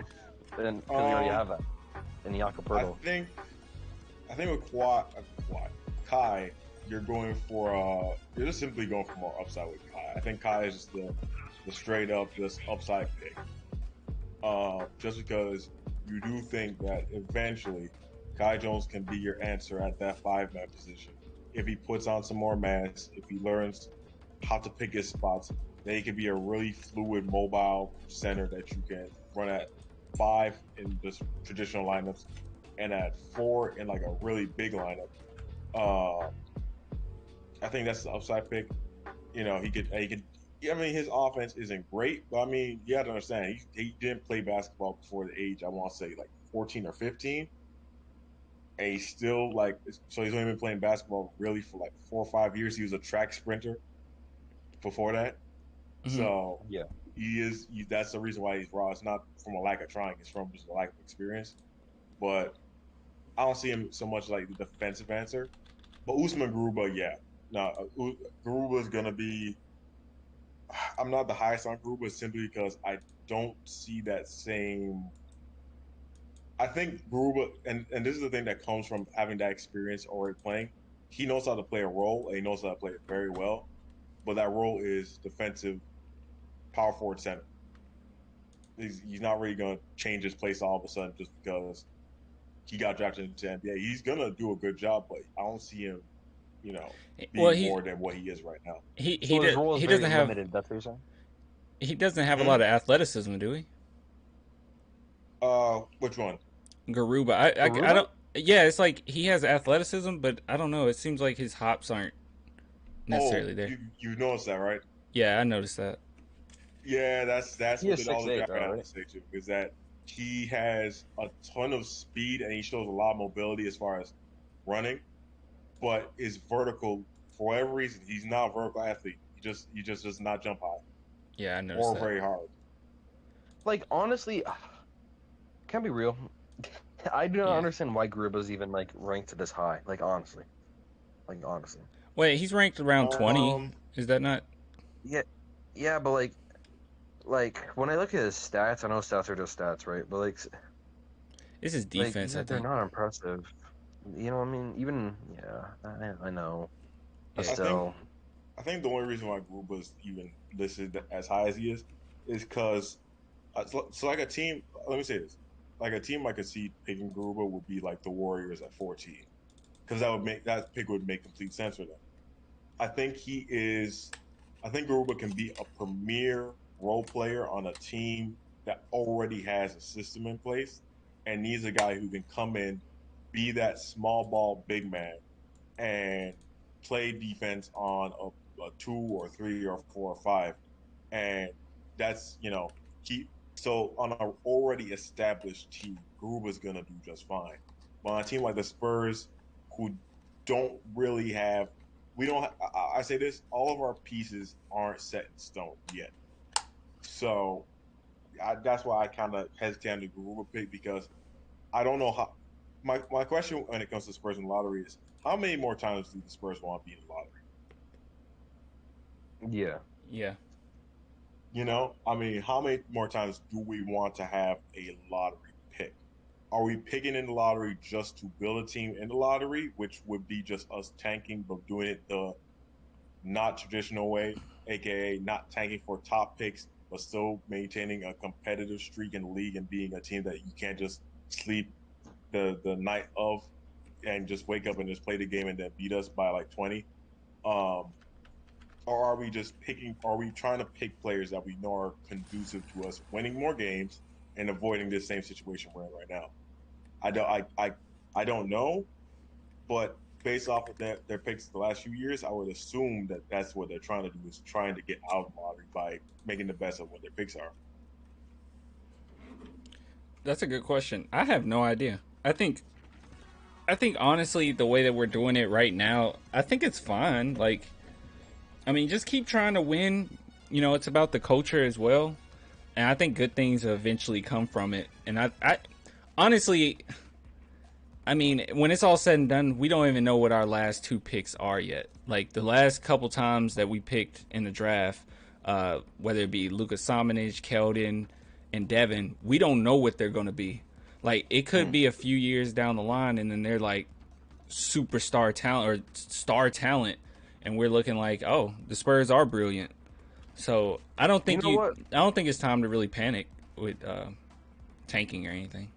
See, with Keldon Johnson, I think, we don't know what he can become, but I think we can see what he can become. You know what I mean? Yeah. Yeah, I agree. But with Lucas Samanic, this is the biggest. Like, okay, look, out of like all the Spurs fans I know, right? Because I follow a little bit of the community and stuff. I'm probably known as the Lucas Samanic hater, right? It's just I don't know what to where he's going. You know what I mean? There's some games where he looks really freaking good, and there's some games where he's just ass. Like, honestly, he's just not good. Like, he just looks like he doesn't know anything. Like, honestly. Luka? Well, Luka is. They said this when they got him that he was going to be a work in progress, like because he has so much in his arsenal and he has so much to his game, but he still has to get that confidence. He still has to learn NBA basketball, and he even said this himself, like where he comes from, it's just way different. And one thing that I think that's positive, like I think that you should keep this in mind. This might make you feel a little bit better about Luka, is Duncan had a big part in choosing Luka. Like, one thing Luka even said is that he wasn't expecting Duncan to even be there when he went to do his workouts, and they basically did everything but talk basketball. Like, they talked about, where are you from? What's it like there? What's your favorite foods? Like, and Duncan really liked him. So part of them picking him was Duncan choosing him. So he'll be all right. I don't know. I'm not a Luka Summonage hater, but I look at Luka through a very, I guess a word I would use is like pragmatic or realistic lens. Skeptical. And my biggest issue with Luka has been my biggest issue before he was drafted, and it's my biggest issue still with him. Like with Keldon, right? We know who Keldon is, and we can see that Keldon is special. From the day he was on the team to right now, he's on the Olympic roster with the rest of the U.S. team. And he's getting along fine with everybody, and he's looking like best friends with Jason Tatum. I mean, we can tell that Keldon is obviously a special player, whether he becomes the star of the team, whether he becomes a really good role player that helps us win playoff games in the future. We can tell that he's going to be here for a minute. And I was saying earlier, we got really lucky drafting him at the 29th pick because he was not supposed to be there. Everything I saw on him had him going top 20 easy. So him being at 29th, him and Kevin Porter Jr. being at the 29th and 30th pick, respectively, was just, unforeseen. But with Luka, the biggest problem I have with Luka is his number one complaint coming from his coaches over in Europe and just the general sense you were getting from over in Europe is that he lacks a motor. As in, he looks half asleep when he's on the basketball court. Yeah, that's true. We've all seen that. Yeah. He doesn't look like he's running full speed. He never looks like he's trying his hardest on offense. He never looks like he's doing anything he needs to do on defense. Even when he's playing good defense because he knows how to play good defense. It's not like he's trying to play good defense. We've seen a guy like Patty Mills, who is not a good defensive player, but he tries so hard that he becomes a good defensive player by virtue of how hard he's trying on defense. Luka's kind of the opposite. And so when I look at a guy like Luka, who is essentially the same age as Keldon, but Keldon was drafted with a 29th pick and became a starter this year, and Luka's fighting for minutes off of the bench, and he was drafted 10 spots ahead of Keldon, it tells me that I don't know how it doesn't give me a ton of confidence when it comes to Luka. And right now, even when we're talking about our current team makeup, if I was confident in Luka, I'd be like, well, we don't particularly need to draft a guy at the 4 or 5 position because we have Luka. But right now, I'm looking at that 4 and 5 position. I'm saying we could draft anybody at those positions, and they could play in those positions and probably fill up the slot from Luka. Realistically speaking. But to be fair, how much of Luka have we really seen? And then the whole thing of him not having a high motor, he kind of doesn't. Like you got to kind of put a fire under him. But I mean, they kind of said the same thing about like Jokic, right? Like Jokic kind of looked nonchalant, and it just turns out that he was just that good. I mean, I'm just saying Luka could potentially be just that good. He is confident in his ability. Yeah, for sure. Yeah. Yeah, I agree with that. I agree that he's confident in his ability. It's just when I see and if it was another franchise, I would say okay, that might be just politics. But when I see the Spurs, and they usually do give their guys a fair chance eventually if they show, like Devin Vassell. Devin Vassell's probably one of the first rookies I've seen, and I know he was a lottery pick, so it kind of goes into it. But he's one of the first players I've seen the Spurs actually just give legitimate minutes to coming into his rookie year because he has talent, he has confidence in his ability, and he knows what to do. He never looked like a rookie when he was on the floor. Luka, on the other hand, has not been given that chance yet. Even after Pop said, yeah, he did a good job after one, I forget what game it was against, but he said, yeah, Luka did a really good job that game, and then proceeded to not really play him that many more minutes. Well, it tells me that there's a confidence issue it's a franchise has a confidence issue in Luka being who they need. Yeah, but it's only the second year. I think the reason why that is too, I mean, he has even more obstacles to go through than a Devin Vassell because he hasn't played American basketball. He's really young. He hasn't played American basketball, and there is a big difference there. I think that's part of not trusting him either. Not yet.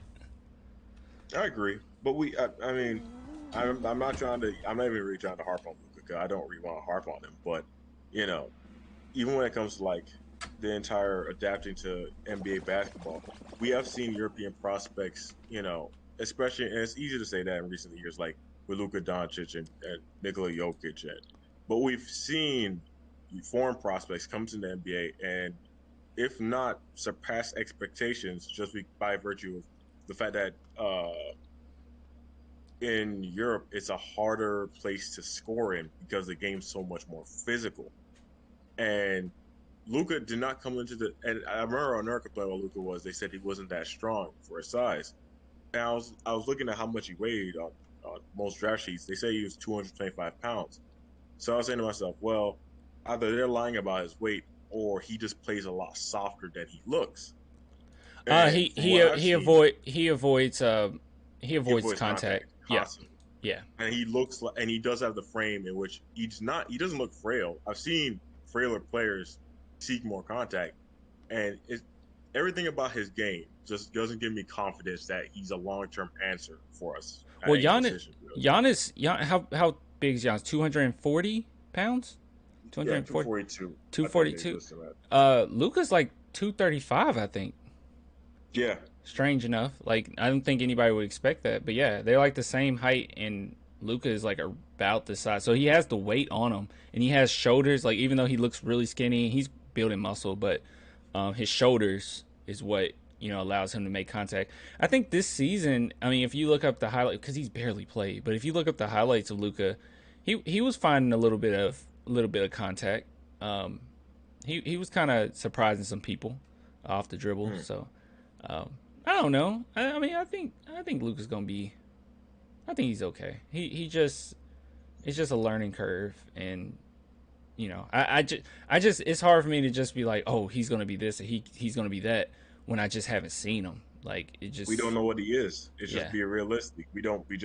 Nobody knows what Luka is. I don't even know if Luka really knows what he is right now. No, not yet. Just no.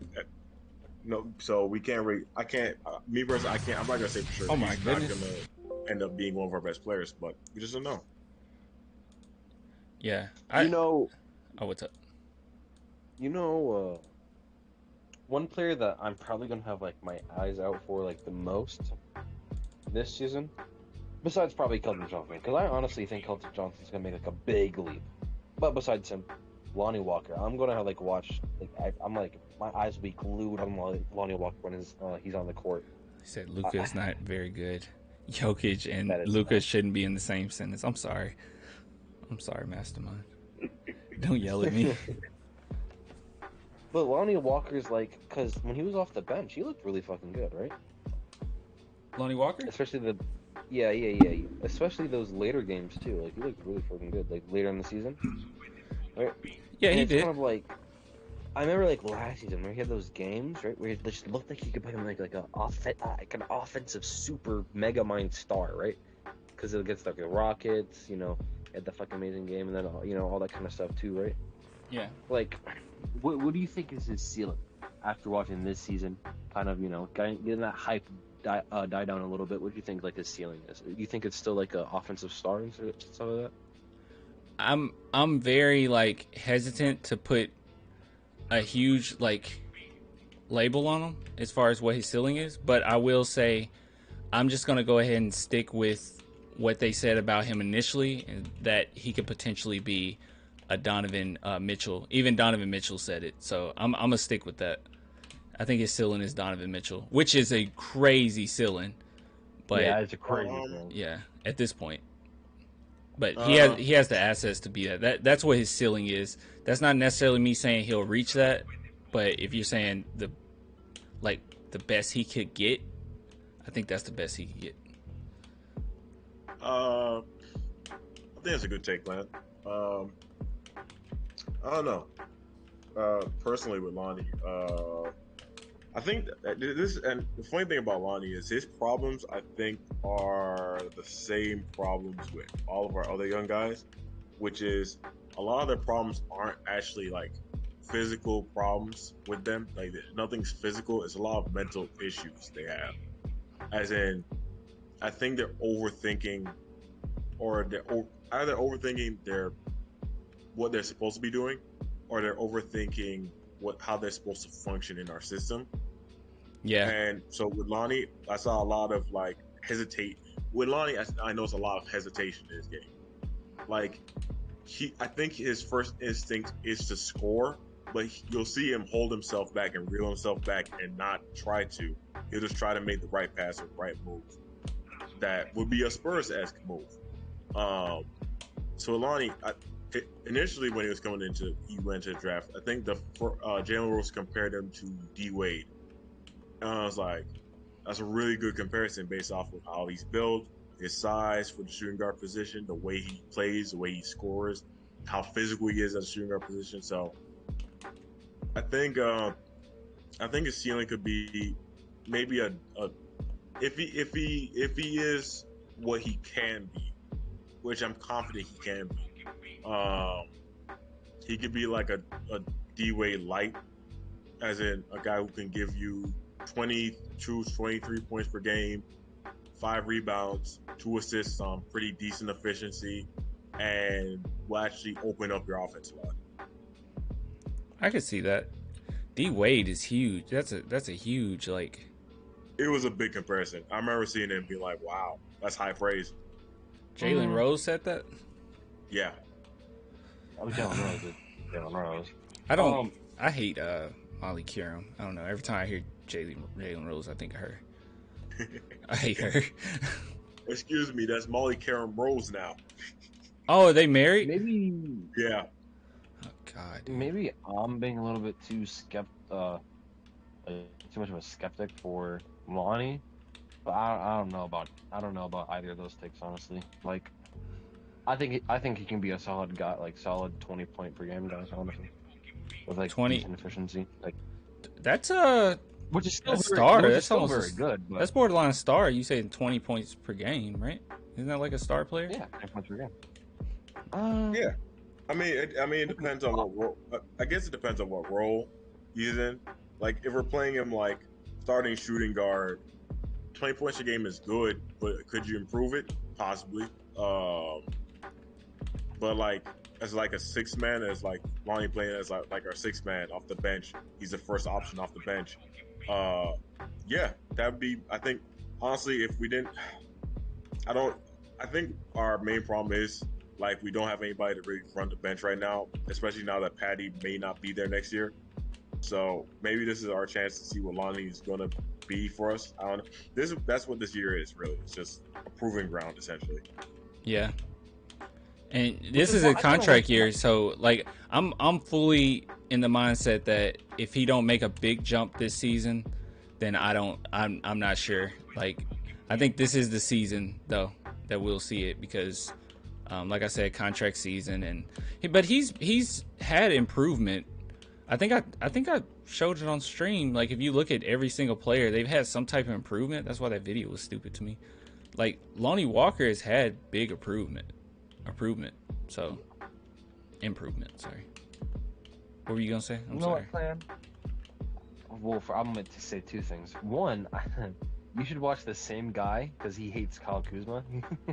Yeah. Really? I do watch. It's funny that you mentioned that, bro, because I actually watched TSO Sage too. And yeah, he's I don't agree with everything he says, but his takes they're practical. They're practical to an extent.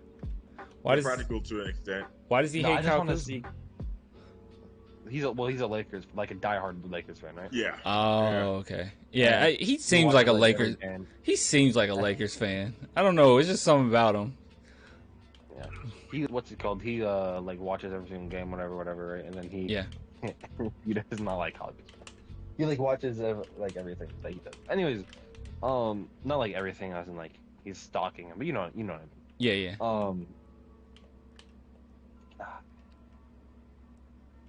Dang. Honestly, what you said that like this year is supposed to like really what we actually have, yada yada yada. Honestly, I thought that was gonna be like this previous season. Personally, I really felt like this previous season was really going to be like, okay, these are like the guys and all that kind of stuff, right? Well, I think we kind of got like this weird spot where it's like we can contend with these guys and we cannot anymore. Get like, you know what I mean? We had like the entire playoff thing. I think we did kind of see what we had a little bit. I think it was a problem with that we had. No, I was gonna say with Derek White, he had his injuries or whatnot, and we kind of know what we got with Derek White anyway. But I think we really got to see what we got with DJ, because I feel like that was kind of unknown. At least for me, it was. Yeah. I ain't gonna lie to you. Not for me. When it comes to like somebody like DJ, I had a feeling like he was gonna probably end up being our best player, just by how his attitude is. Yeah. He just, nothing about him strikes you as like a number 2, really. Yeah, that's true. He's not afraid of anything. He has a very alpha dog. I'm gonna do it. I'm gonna carry the team. Yeah. It's me. It's gonna be me. That's just his personality, which is, it's not a bad thing. That's a good thing, if anything. No, that's a good thing. I don't think it jeopardized the team. Like he's okay with other people taking the reins too. Like. Yeah, no, and that's the thing, is that it's not like a selfish desire to be the best player on the team. It's he wants to win. Yeah. Type of, I'm just gonna try to do my best and carry the team. I mean, this year, some people thought that this year was supposed to be a year in which we find out what we have. I was never of that mindset, because we just. And this is specifically what TSO did say that I do agree with to a certain extent. We are in the middle of the road, and we have I don't think we have any idea which way we're supposed to go. Like, we bring back veterans and we maintain our competitiveness. That's fine. But then we're supposed to play our young guys and also find out which one of them are long-time solutions, which one of them are long-time answers to our problems. It's kind of like you kind of have to. You can try to stay in the middle, but you have to commit to one eventually. And we haven't really committed to either. Yeah, that's true. Do you think a trade is inevitable? Like, you think that's coming? I feel like a sign and trade for DeMar might be. I'm almost positive it's gonna happen at this point. The guy that I actually think is gonna end up being traded is for some reason I feel like it's gonna be Derek White. And that's not and that's not trade Derek White because he's bad. That's trade Derek White because I think at his age, a lot of playoff teams are going to look at him and say he could provide us really good minutes. He could be a starting shooting guard or a 6-man on a team that is trying to vie for championship contention. And I think teams know how good Derek White is and how good that contract we have him on is. So they'll be willing to give up picks or a young player that's unproven for him just by virtue of them wanting to compete right now. So you would say that they would. I mean, what would you trade Derek White for? Like, you would sign and trade DeMar with a package? What would you get for Derek White? I would.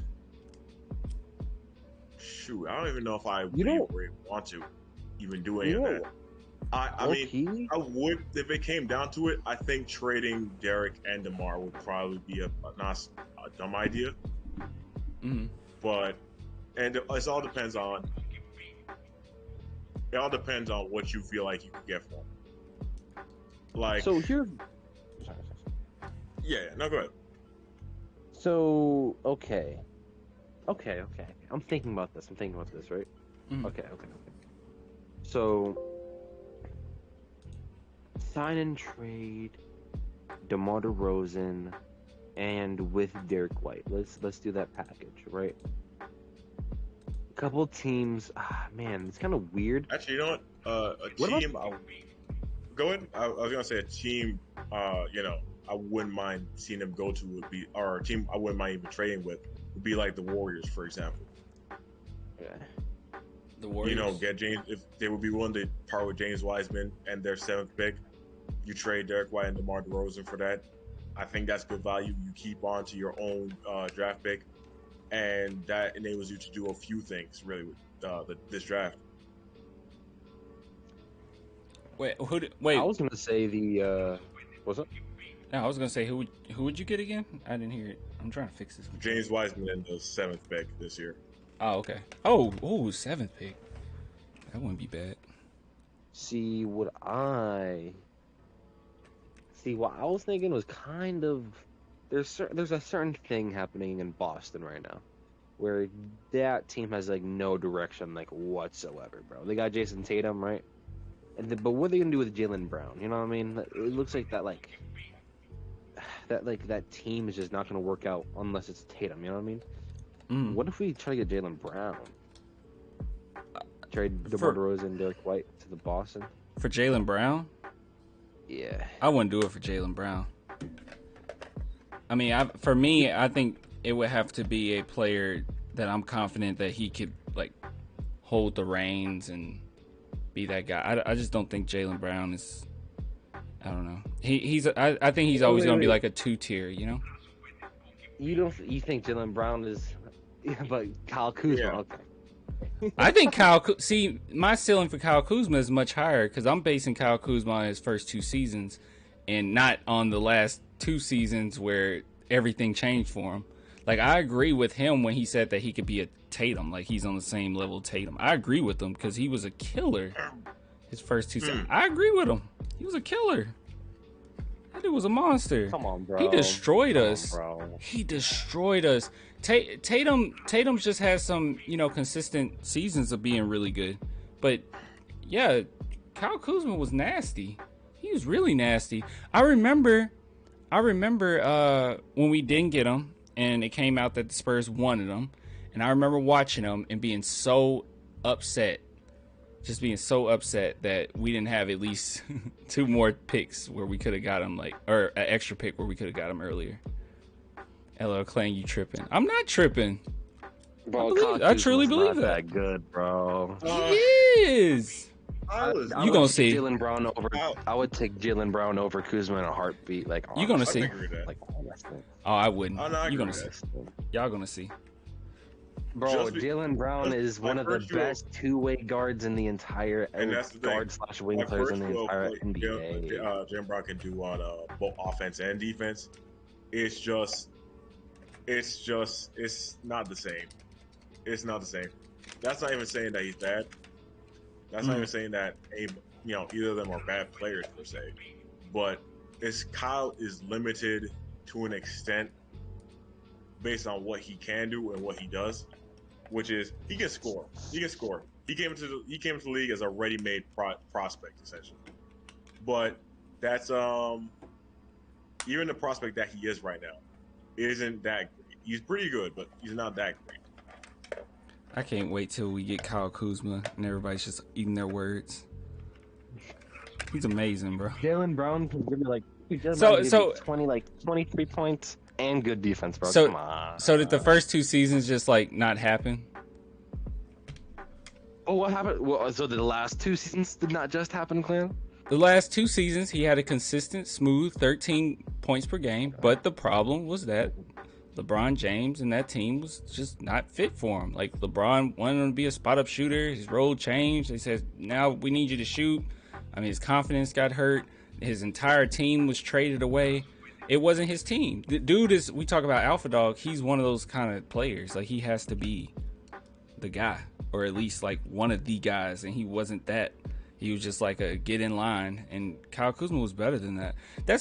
If you recall, just to see that it's just recent history, like recency bias.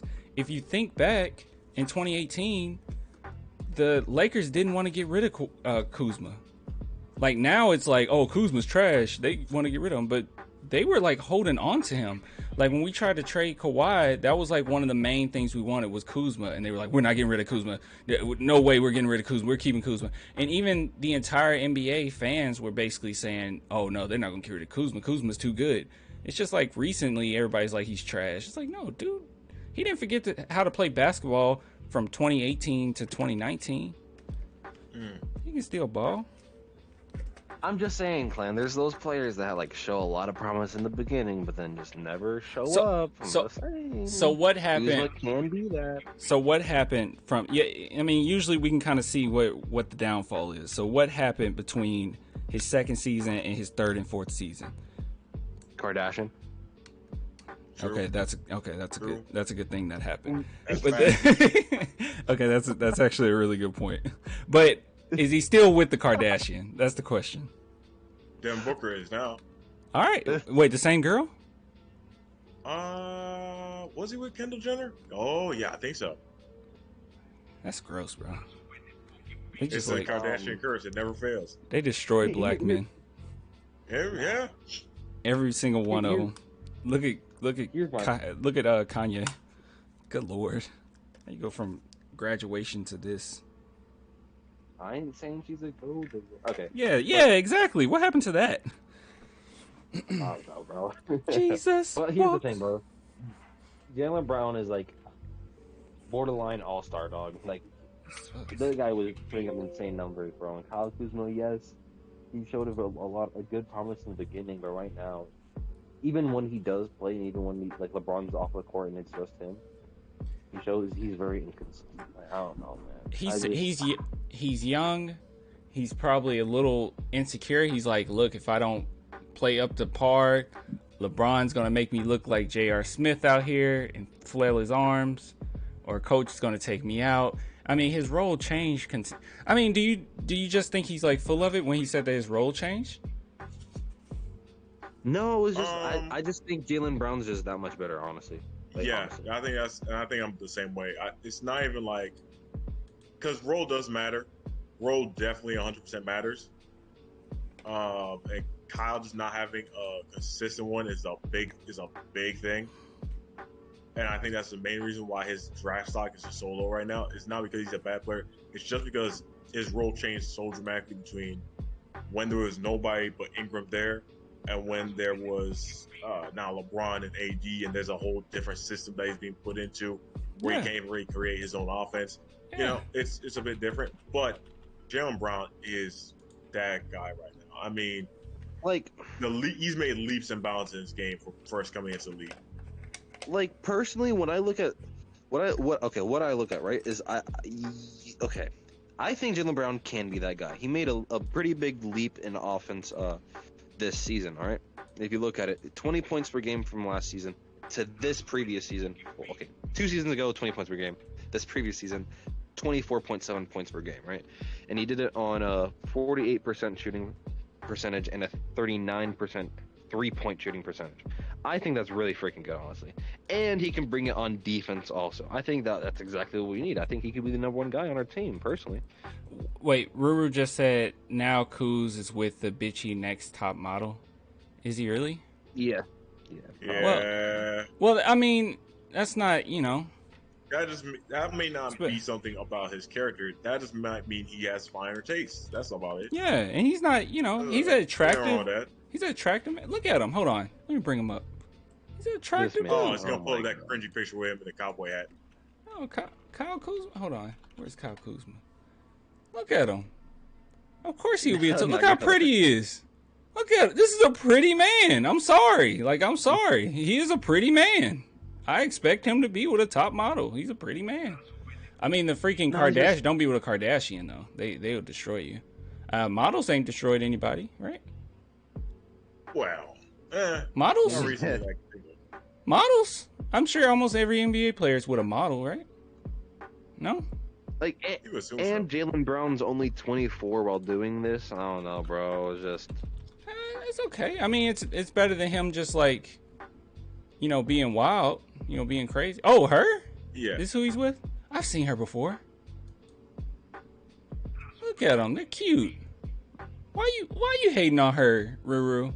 This man clan really trying to get Kyle Kuzma to the Spurs, bro. Hey, you gotta start the campaign early. His hardest, bro. Start the campaign early. His girlfriend is gorgeous, and so is he. Why can't people just be happy? Ruru, the real question is, why don't you want people to be happy?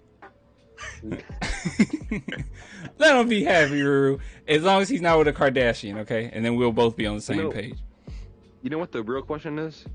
What's up? Why can't you accept that Kyle Kuzma just ain't it, bro? He's not. He's good, bro. I don't. I wish you just go back and watch his highlights. I can't show it on stream. Just go back and watch his highlights. Here, I'll put it in the Discord. Watch Jaylen Brown's highlights this season. Okay. It was freaking. That's my homework. I'm gonna do it right now. I'm gonna look at it right now. Not on stream, but I'm gonna look at it.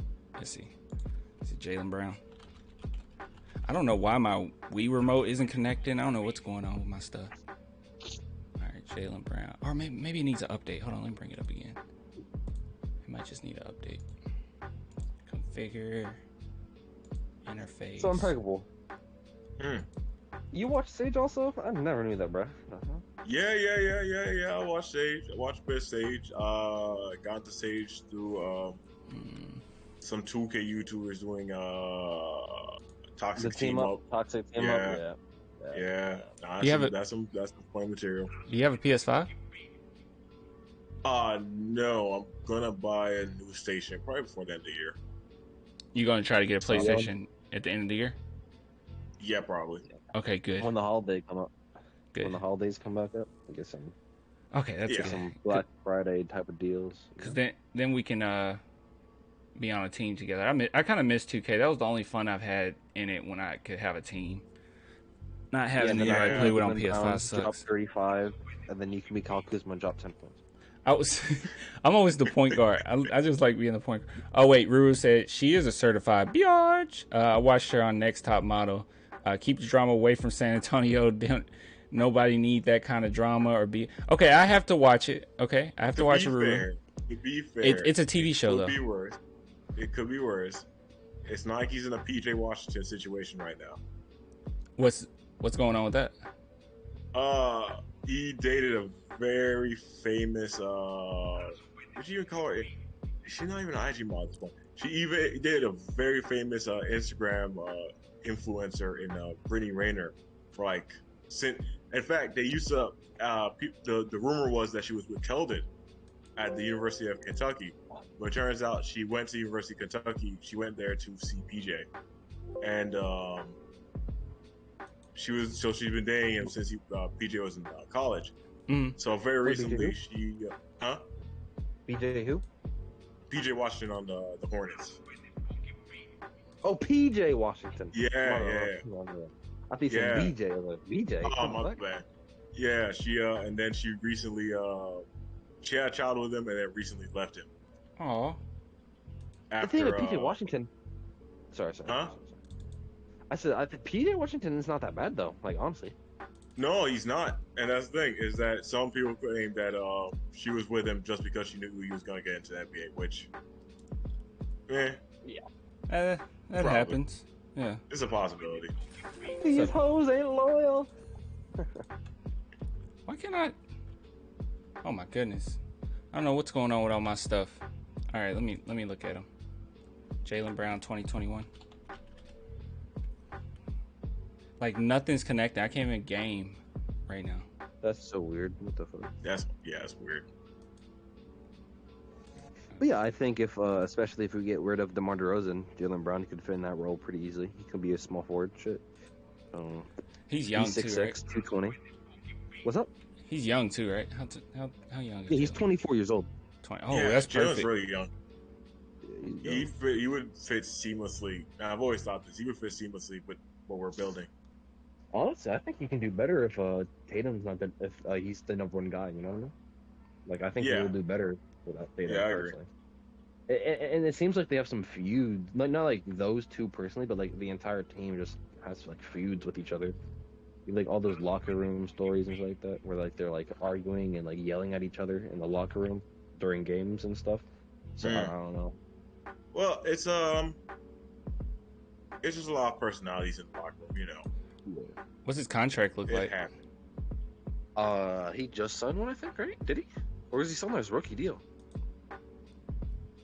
Oh yeah, he has improved a lot since I've seen him. Because I didn't see him this season. The biggest thing with him, if y'all want to know, actually, the biggest thing with him is this year specifically, he's become such a better on-ball, off-the-dribble player. Yeah, that's what it all is. Before like he was a guy that you set up, set for a shot, he takes a shot, he scores, based off of somebody else setting up a shot.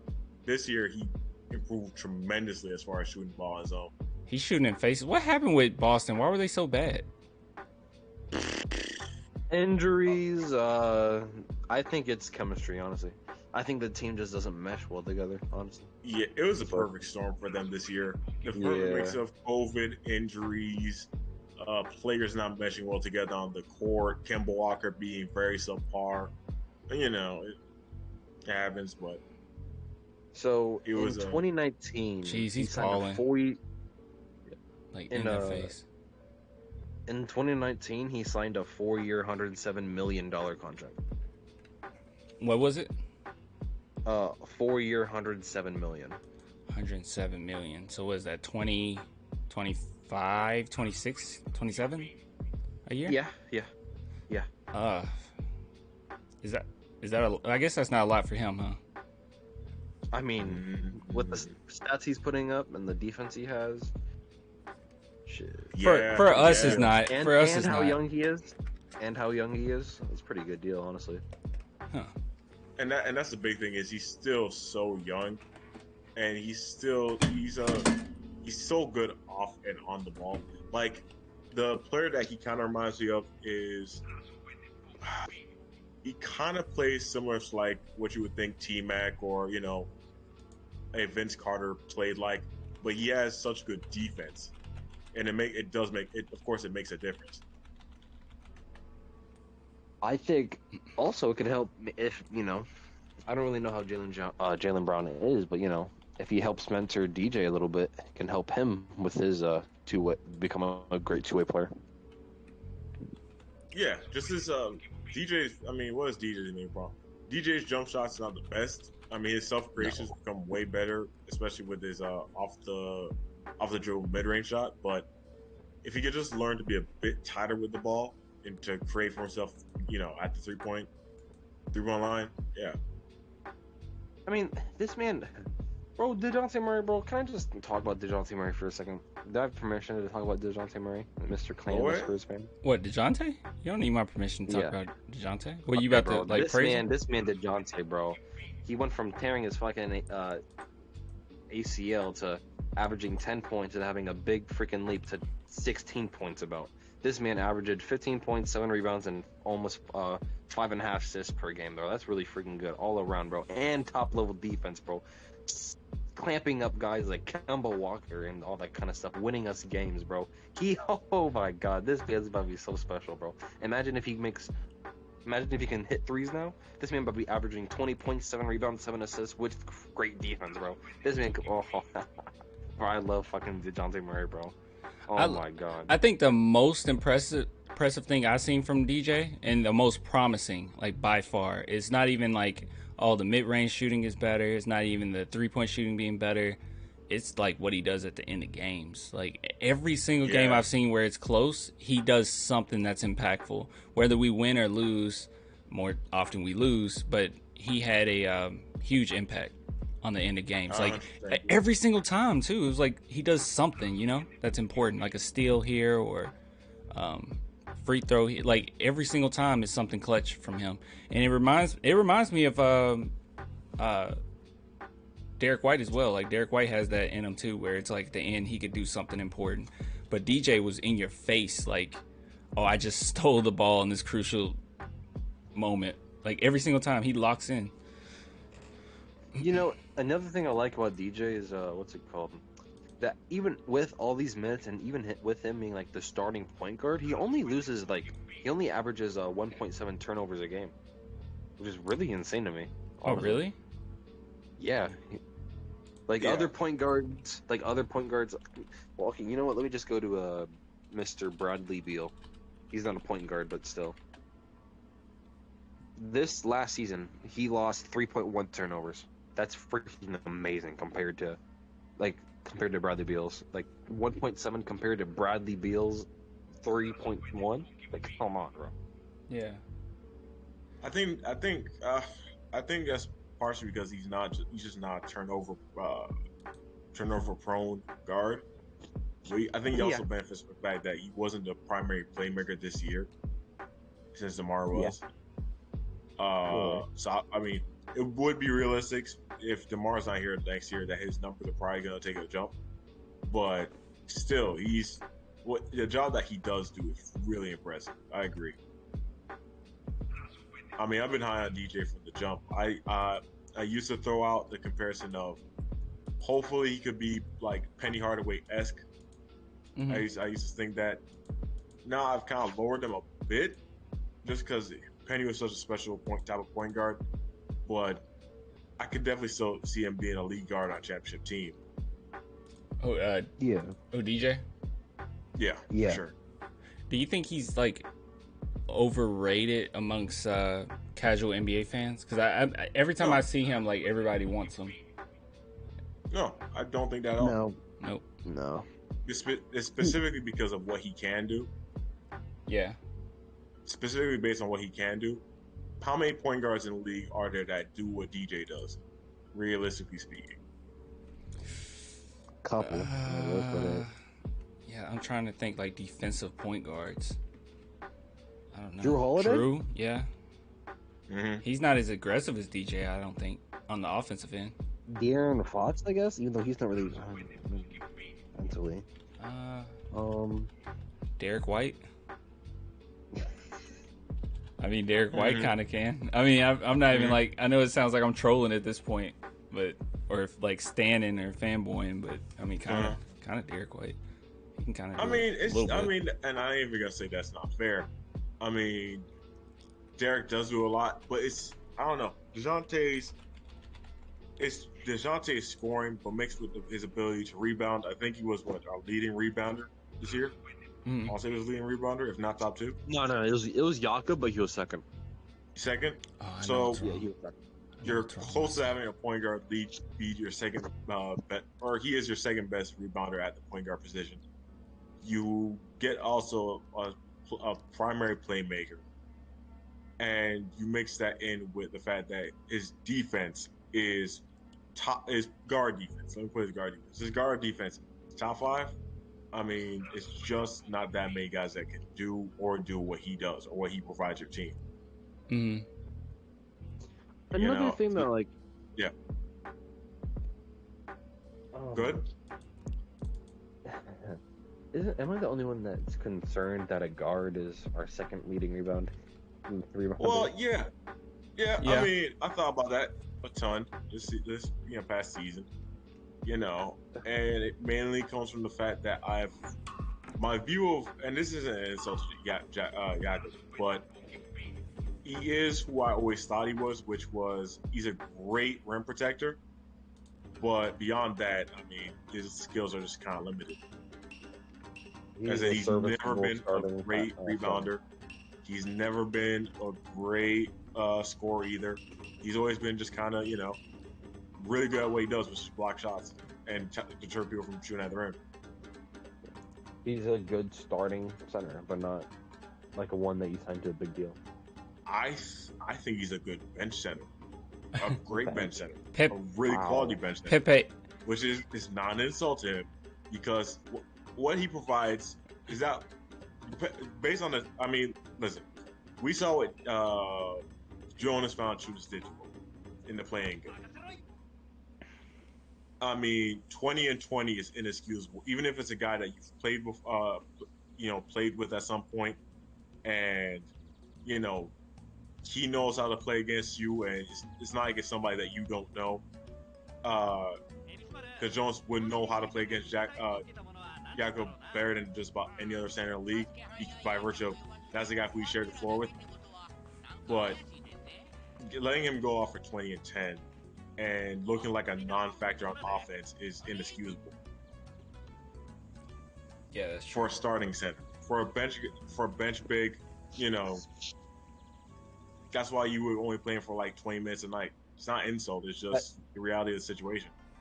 That's why I do not want the Spurs to draft another guard/wing. We got a bunch of them. There's so many, and I get it, right?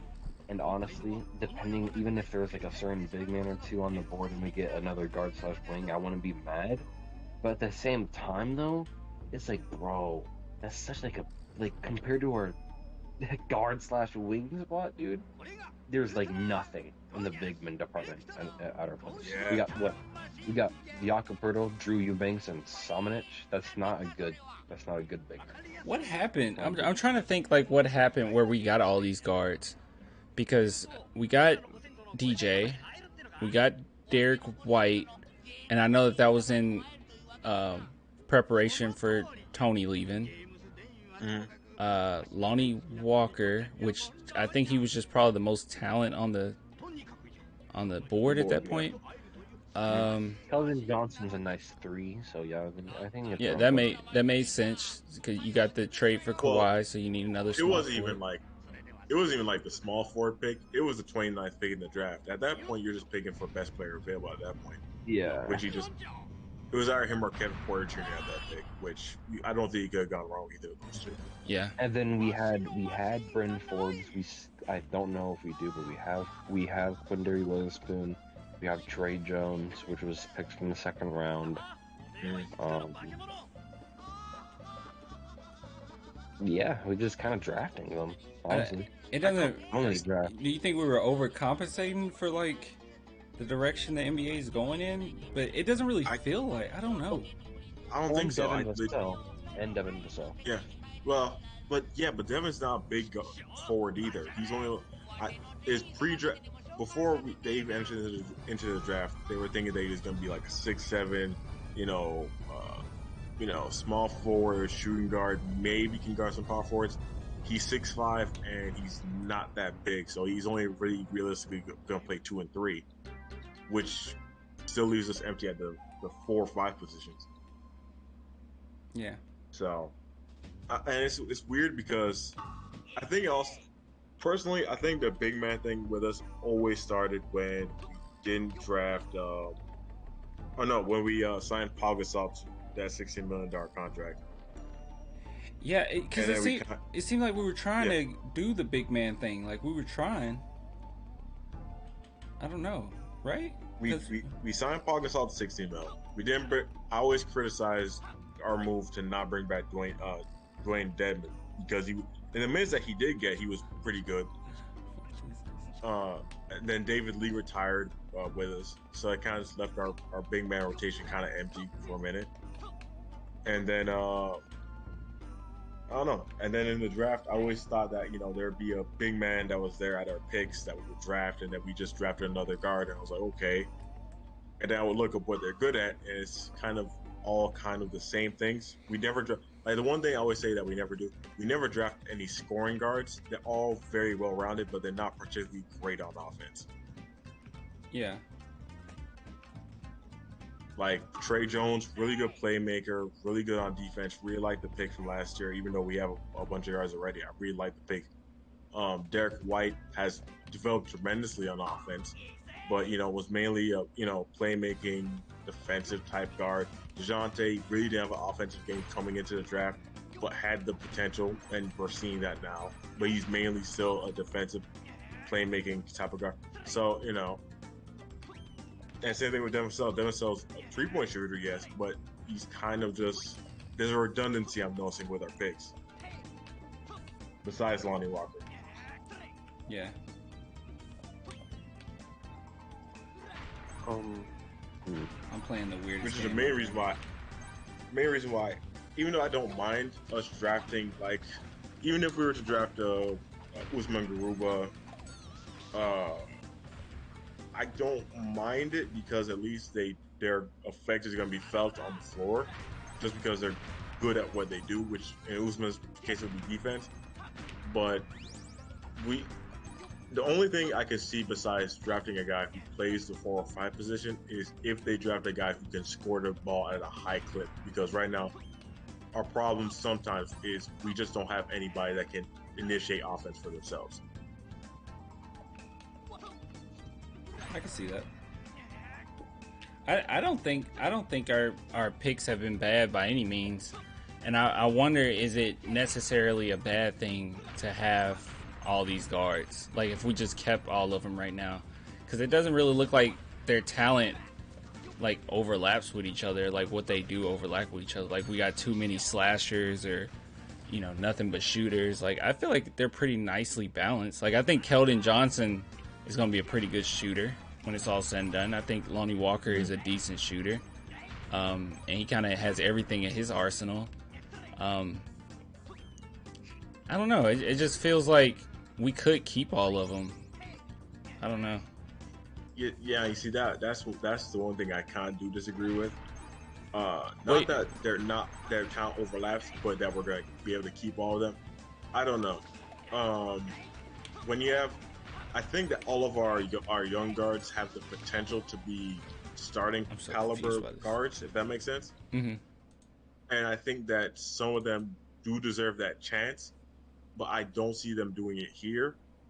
And I think that eventually, right now, since we're kind of in the rebuilding phase, that kind of the goal is to have your guards compete against each other to see, okay, you're going to be starting point guard, you're going to be starting shooting guard. You'll be the first point guard off the bench. You'll be the first shooting guard off the bench in most lineups. So there's always going to be an odd man out.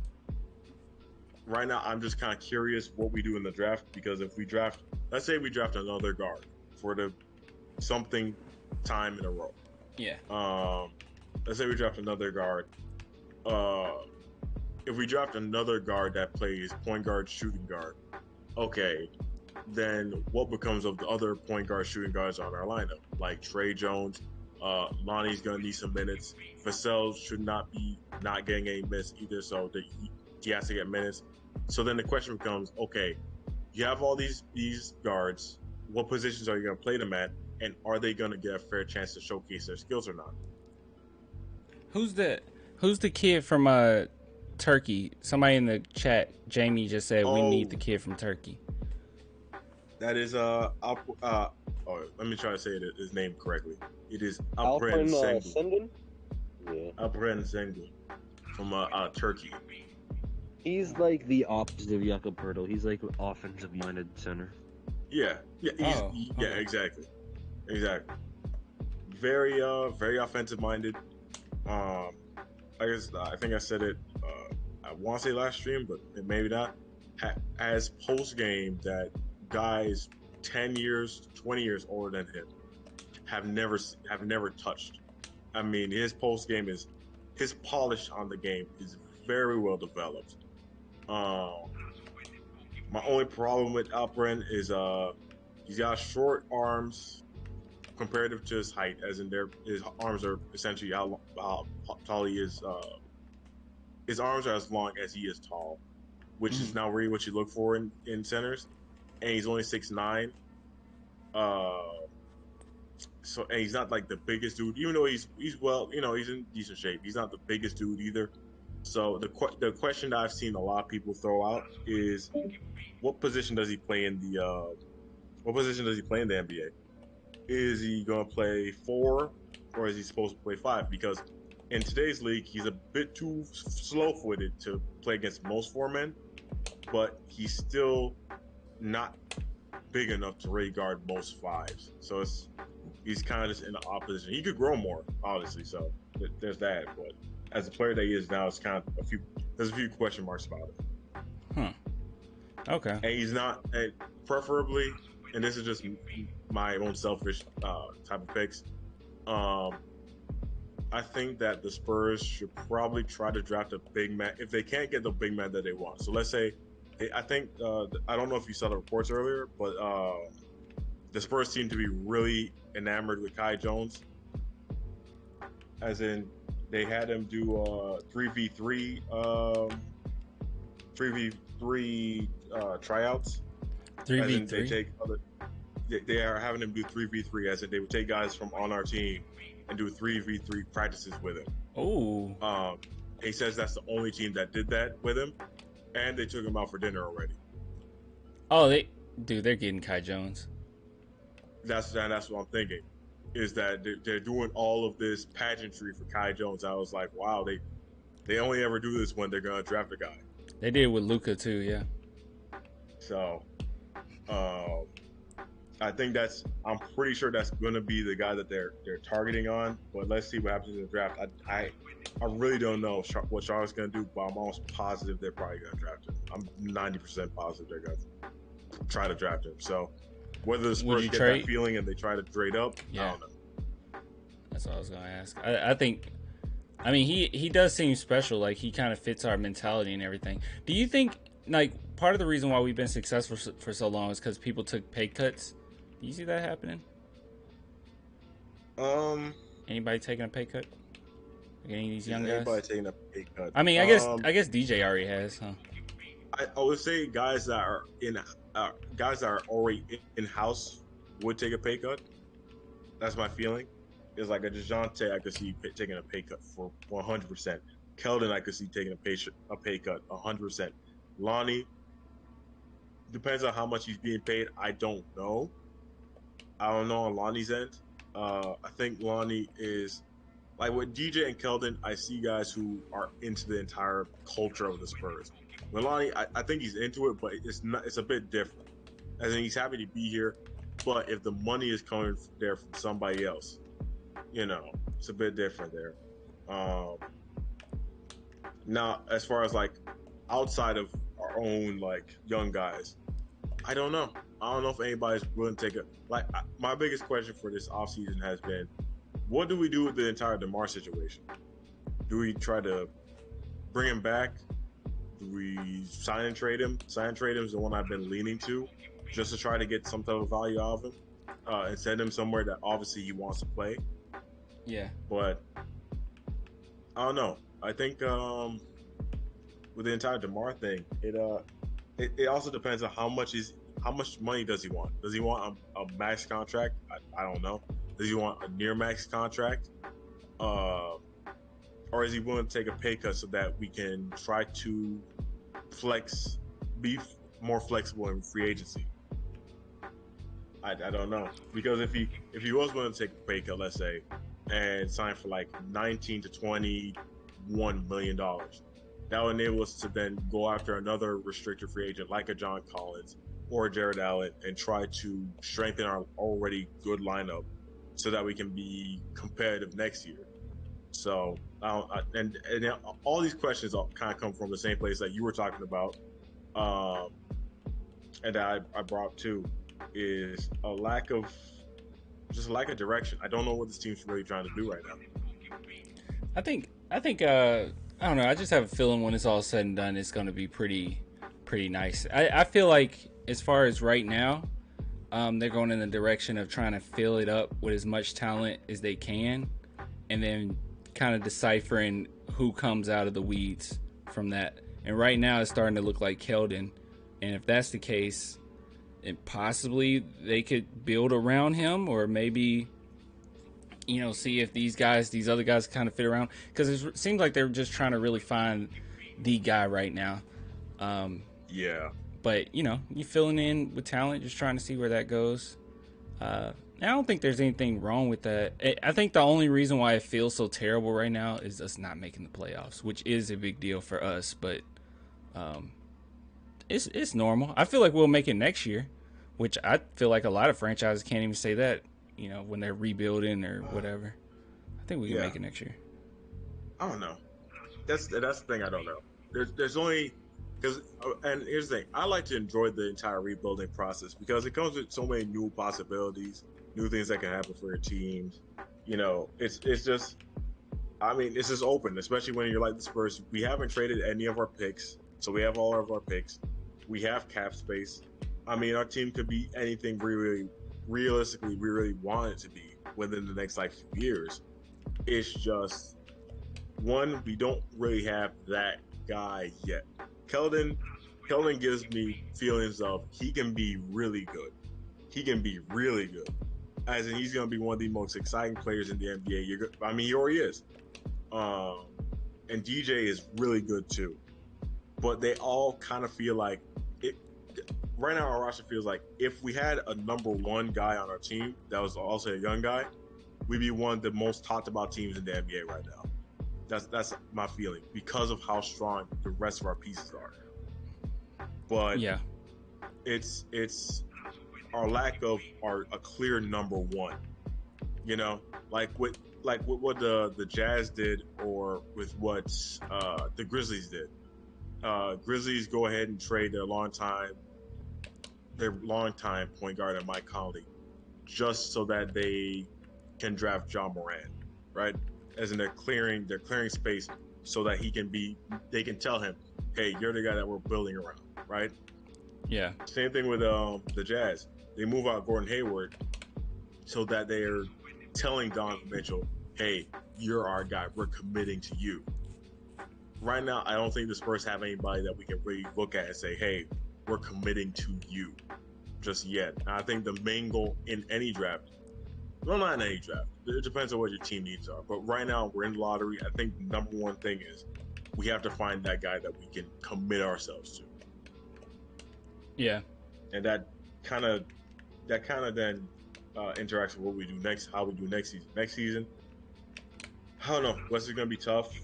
The Warriors will be back to full health, full strength Warriors. We're going to be competing with a lot of other young squads right now. Still don't know how the coaching situation is going to shake out next year either. Still don't know what we're going to do this offseason, if we're actually going to use any, because we have the most money in free agency right now. I think it's us. Someone in the I was going to just mention, somebody in the chat said we took out Charles Bassey too. Yeah. We took Charles Bassey out today. That makes sense. He was that's a weird one. I don't know much about him. Charles was he was really good coming out of high school. He was another one of these really good high school players that for whatever reason, one reason or another, just had a subpar freshman year, decided to go back to college, had improved in every metric, but still wasn't crazy. I forget if this is his let me go ahead and check actually. I forget if this is his junior year or his sophomore year. Okay. But he see here 20, I think this is his sophomore year. Yeah. So same thing with Charles Bassey. Charles Bassey, the only thing with Charles Bassey, he's a bit undersized. But right now they're saying he's about 6'11". So I guess not. He has a very traditional big man game, which the Spurs honestly might draft. I could definitely see them drafting him. He has a very old school type of game, very strong post game, really good touch, really good on defense, just a really overall good center prospect. I mean, there's really no holes in his game. I mean, he's one of those guys that you could definitely see going in the first round, possibly. But he's gonna be a really good. You would be a guy that you take in the second round, that 41st pick for sure, and you'll probably get minutes almost immediately. Okay. Yeah, I think out of the big man prospects that the Spurs could get, it would either be him or Jericho Sims. Oh, he broke his leg sophomore year? Let me see. Mastermind said Charles is my guy. I coached him in AAU, went to high school in San Antonio. Okay, yeah. Then yeah. I didn't know anything about him. That sounds about right. Nice. Yeah. I would say it's either gonna be him or Jericho Sims in that second round. Unless the Spurs want to take another guard, which that's okay. That is okay. My only desire is, if they're gonna draft a guard, please let them be a scoring guard, because sometimes I just shake my head at how many times we'll have a great defensive possession, come down the floor and just do nothing with the ball. What if I told you that Luka Samanic is a shooter? He can only be a shooter for us. Is that okay? Well, if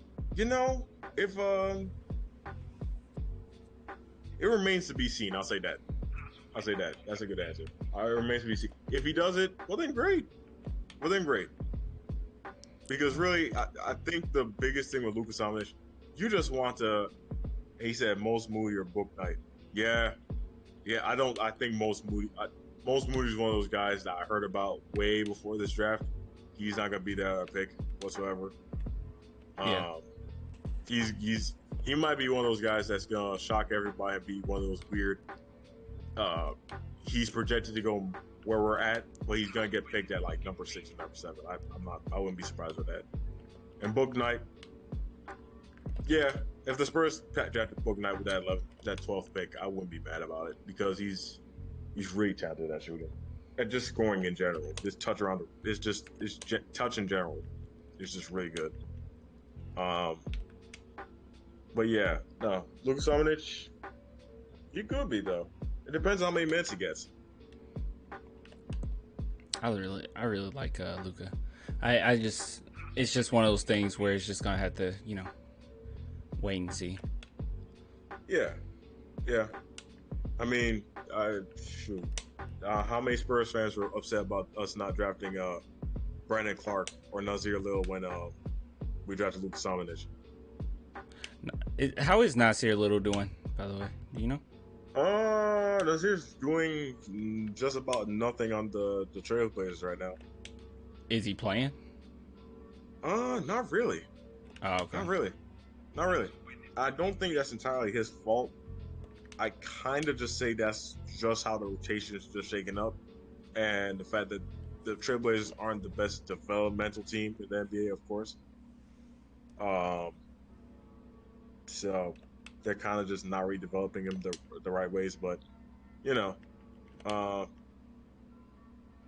not too much. And Brandon Clark, he was really good his rookie year, and then his sophomore year this year, for some weird reason, the Grizzlies kind of messed up his jump shot. Huh. They I don't know what they did. I guess whoever's there is trying to teach him a different way of shooting the basketball than he's already shot it for most of his life, and it completely tanked his 3-point percentage. Huh. Which is why in the playing game they didn't play him. He was completely healthy. Ben says me. Okay, what? Yes, you, Ben. I don't know what that means. Oh, he said Brad Clark could have been great with us. I agree. I was gonna say, do you remember Jaren Blossom game? Yeah, I do. What the heck happened with that? I was actually huge on him. People were like whatever on him, and then we like traded him while he was in the G League, and now he's just been tossed around everywhere. Like I thought he was gonna be pretty good. I don't know. Yeah. Yeah, I agree. I was actually really happy we took Jaren Blossom game because I remember seeing him in college and thinking, man, this could be a really good backup small forward for us. For Kawhi, right? Second round, I think it was the last pick. And then, it's we just never gave him time. We never gave him minutes. We really never gave him. He's one of the few guys that can say I don't think we ever. And of course, a coaching staff and the organization knows better than us in this situation because they actually got to see him. But I never saw them actually really give him any type of chances as far as being on the roster. Well, I blame Spurs at first, but now no one gives him like a chance. Like, yeah, no, he went to the Cavs and that didn't go anywhere really. Man, isn't it crazy to look at? Because I saw his salary. Isn't it crazy to look at $77,000 and say that's not that much, but like in the real world, that's pretty good. That's like really good. That's making better. That's making more than what I want to say 70% of men. Yeah, so, like that's. I mean, it's the only reason why we say that is because everything is relative. Yeah, that's what I always like to say. Everything is relative. So we see 77,000 and we're like, well, that's not that much because we know that he could be making a lot more. Yeah. Especially when you see like guys that you've seen them before. You see them at the end of the bench, and you know that they're making a fit minimum of what, $2 million. Yeah. One thing that I think is and this is going to be like a little different, but I think that a lot of times when people say, people make a lot of money and they work hard, I think some people don't. Like, especially like CEOs where their money's just moving like every single day. They don't do much each day. And then on top of it, like a basketball player, like how many jobs are out there that's extremely hard? You work really hard and it's like 30 a year or 20 something a year. So, I mean, which is easier than a ball player. Okay. I mean, it's hard, for the most part, but I mean, just like Shaq said, like you're working for like 40 minutes, okay? Like 30 minutes a game. Like and for most of these guys, it's not a job; it's their passion. Yeah, exactly. Like, so you're not even working. Like, you've done it your entire life. So, yeah. Yeah. People don't need to, like, buy into that. I think people buy into that too often. Like, people work hard and make a lot of money. It's not always. Sometimes it's, you know, it's whatever. Yeah, it's definitely not always. I think the dream for most is to be in that type of position. Is you're in a job in which it pays really well and you really don't have to work that hard and your hours are easily manageable. I mean, I think that's the dream, you know. And if you can't get that, then you at least want to get a job in which it fulfills you. You're doing it, and it's not something that you feel like is a chore. It's just something that you enjoy doing, you know, genuinely. Yeah, because a lot of jobs, like, you're just working for somebody and you don't feel like you're really having an impact on the world and what you do. And that's unfortunate. Exactly. Yeah. Exactly. Like, I forget. I think it is the pyramid of needs, of human needs. I forget the specific person who labeled it. Okay. But at the top of the pyramid, as in when all of your other needs are met, as in your basic needs, so food, love and affection, all things you could possibly want. When at the top of that list is self-actualization, as in you figure out your purpose for being, right? And that's since you spend so much time. That's a reality therapy. I'm actually in mental health. I'm in mental health counseling. Cool. That's reality therapy. Reality therapy? Yeah, that's what that's called. That's kind of like their tenets, like reality therapists. Cool. That's how they think. Cool. Yeah, I mean, I'm doing a minor in psychology right now, so. Oh hell yeah! I majored in that, dude. Major? Yeah, I got a bachelor's in that, in psychology. Yeah, hey guys. I mean, of course, to do any of the, and I know you're in graduate school, so of course to get the professions that you want in psychology, you gotta go to master's. Yeah, unfortunately, but it's cool, man. It's not actually. I'll be honest with you. Master's school, at least for me, grad school is way easier than undergrad. Yeah, really? Yeah, undergrad for me was pretty tough because it was just so many like random classes of stuff that you don't really care about that much. Not necessarily, but like I took sociology class that I really liked, but I didn't really need them. And it's a lot of that. It's just, I don't know, so much time. But then in graduate school, you're taking like 2-3 classes a semester. It's not crazy. And then on top of it, I think it's because often people have to work and stuff, and they understand that. Like there's people that are older that's coming back to school that have kids and stuff, so they kind of be a little more flexible. Yeah, it's pretty cool. Yeah, no, I can see that definitely. Just the more manageable hours, the classes are focused on what you actually care about. Yeah. So it's just less random, undergraduate nonsense. What do you your minor's in psychology? What's your major? Oh, my major's in legal studies. Oh, okay. So what are you trying to do? Become a lawyer, specifically corporate lawyer. Heck yeah. That's like a really good career, dude. Yeah. The lawyer thing's always been the career path I thought of doing since I was like a little kid.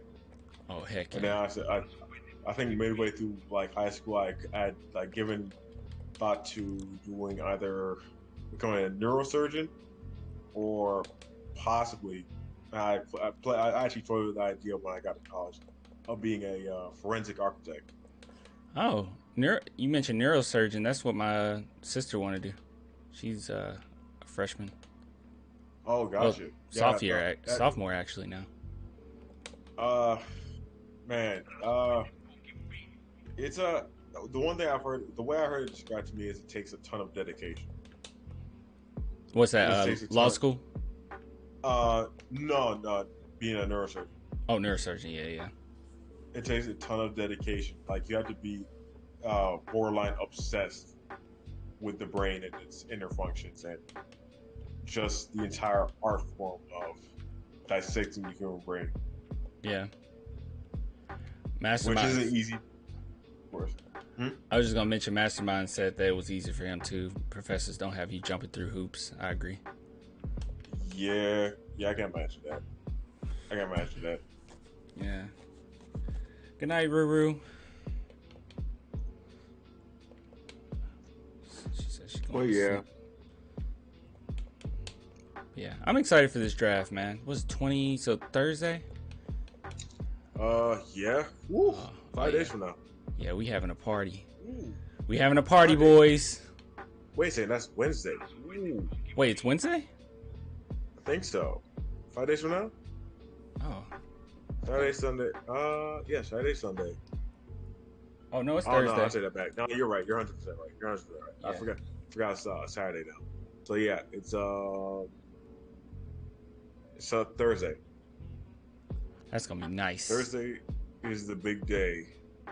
And Thursday, essentially, I've been saying it. Thursday gives me a good idea of what the Spurs are going to do. If by some odd chance we took, let's say Davion Mitchell, a point guard, at the 12th pick, it'll give me a clear sense that okay, our guard rotation is not set in stone. It's something could or may happen, or we're just trying to throw everything at the wall and see what sticks. If we draft Kai Jones, then I guess that we're just trying to build a really solid roster. Kai Jones is nasty though. Like, I think he's a really good. I didn't even notice when our boy left. When did Corrupt leave? Did he say he was leaving? No, he didn't. I think he legit just dropped out of the call. Oh, okay. No telling what happened. Let me see. Kai Jones. I don't know. Oh, I had a great time in San Antonio. Did you see this quote?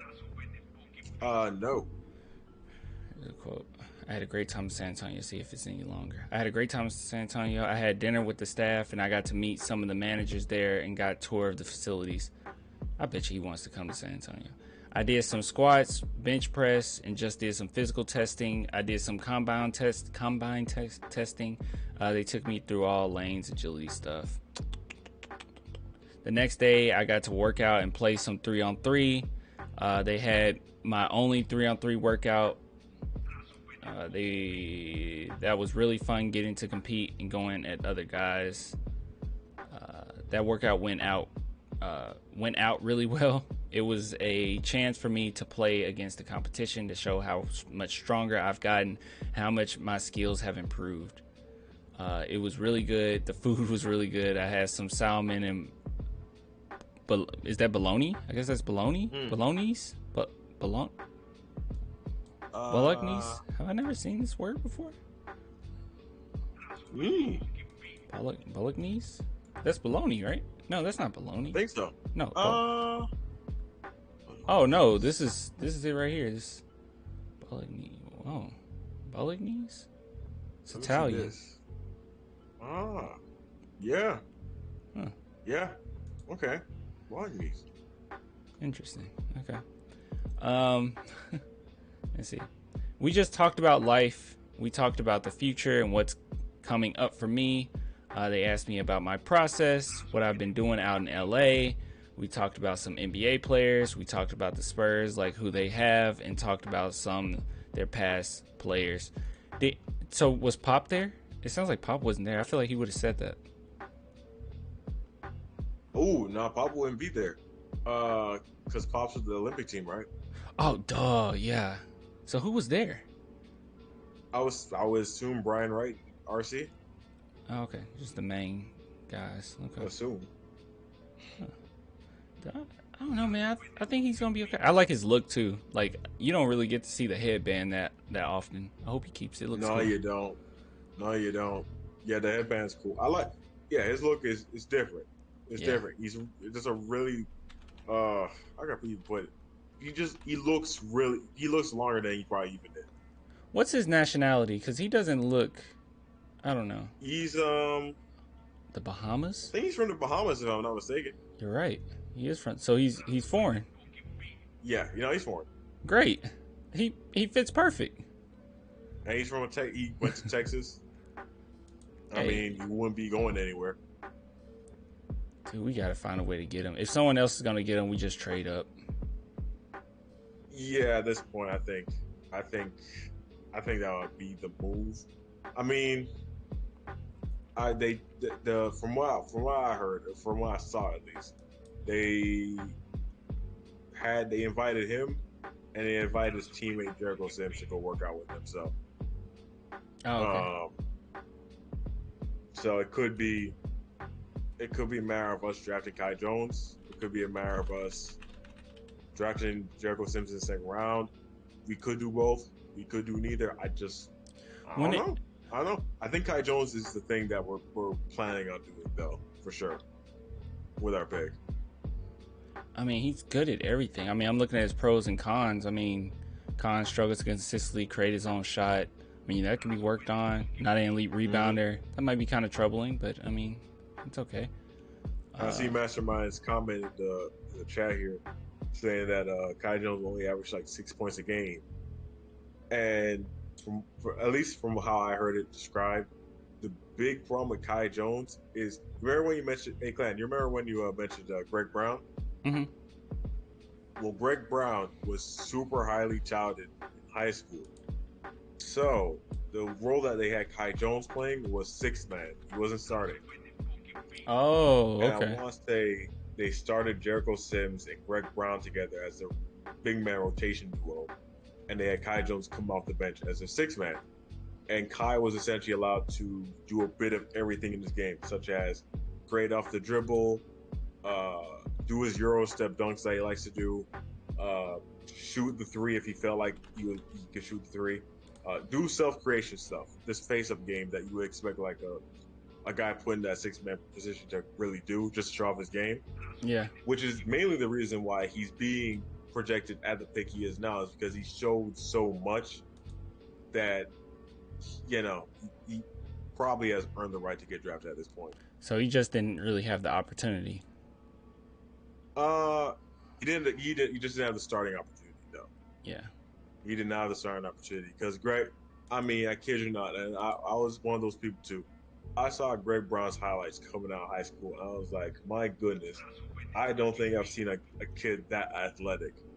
Like, just his brand of athleticism is just, when he jumps, it just looks like he floats. Yeah. And he just floats in there. Like a team I wouldn't even be shocked if they draft Greg Brown be OKC, because they love drafting players like that. Hopefully we can. I don't know. I think even if he's available, we probably won't grab him. I don't know what his attitude's like. Like, what type of person is he? Yeah, I think that's the biggest thing with the Spurs too, and why I can never tell who they're gonna pick, is because it's never just the talent. It's never just talent. It's how do they Greg Brown lost about to Kai Jones towards the end. Yeah.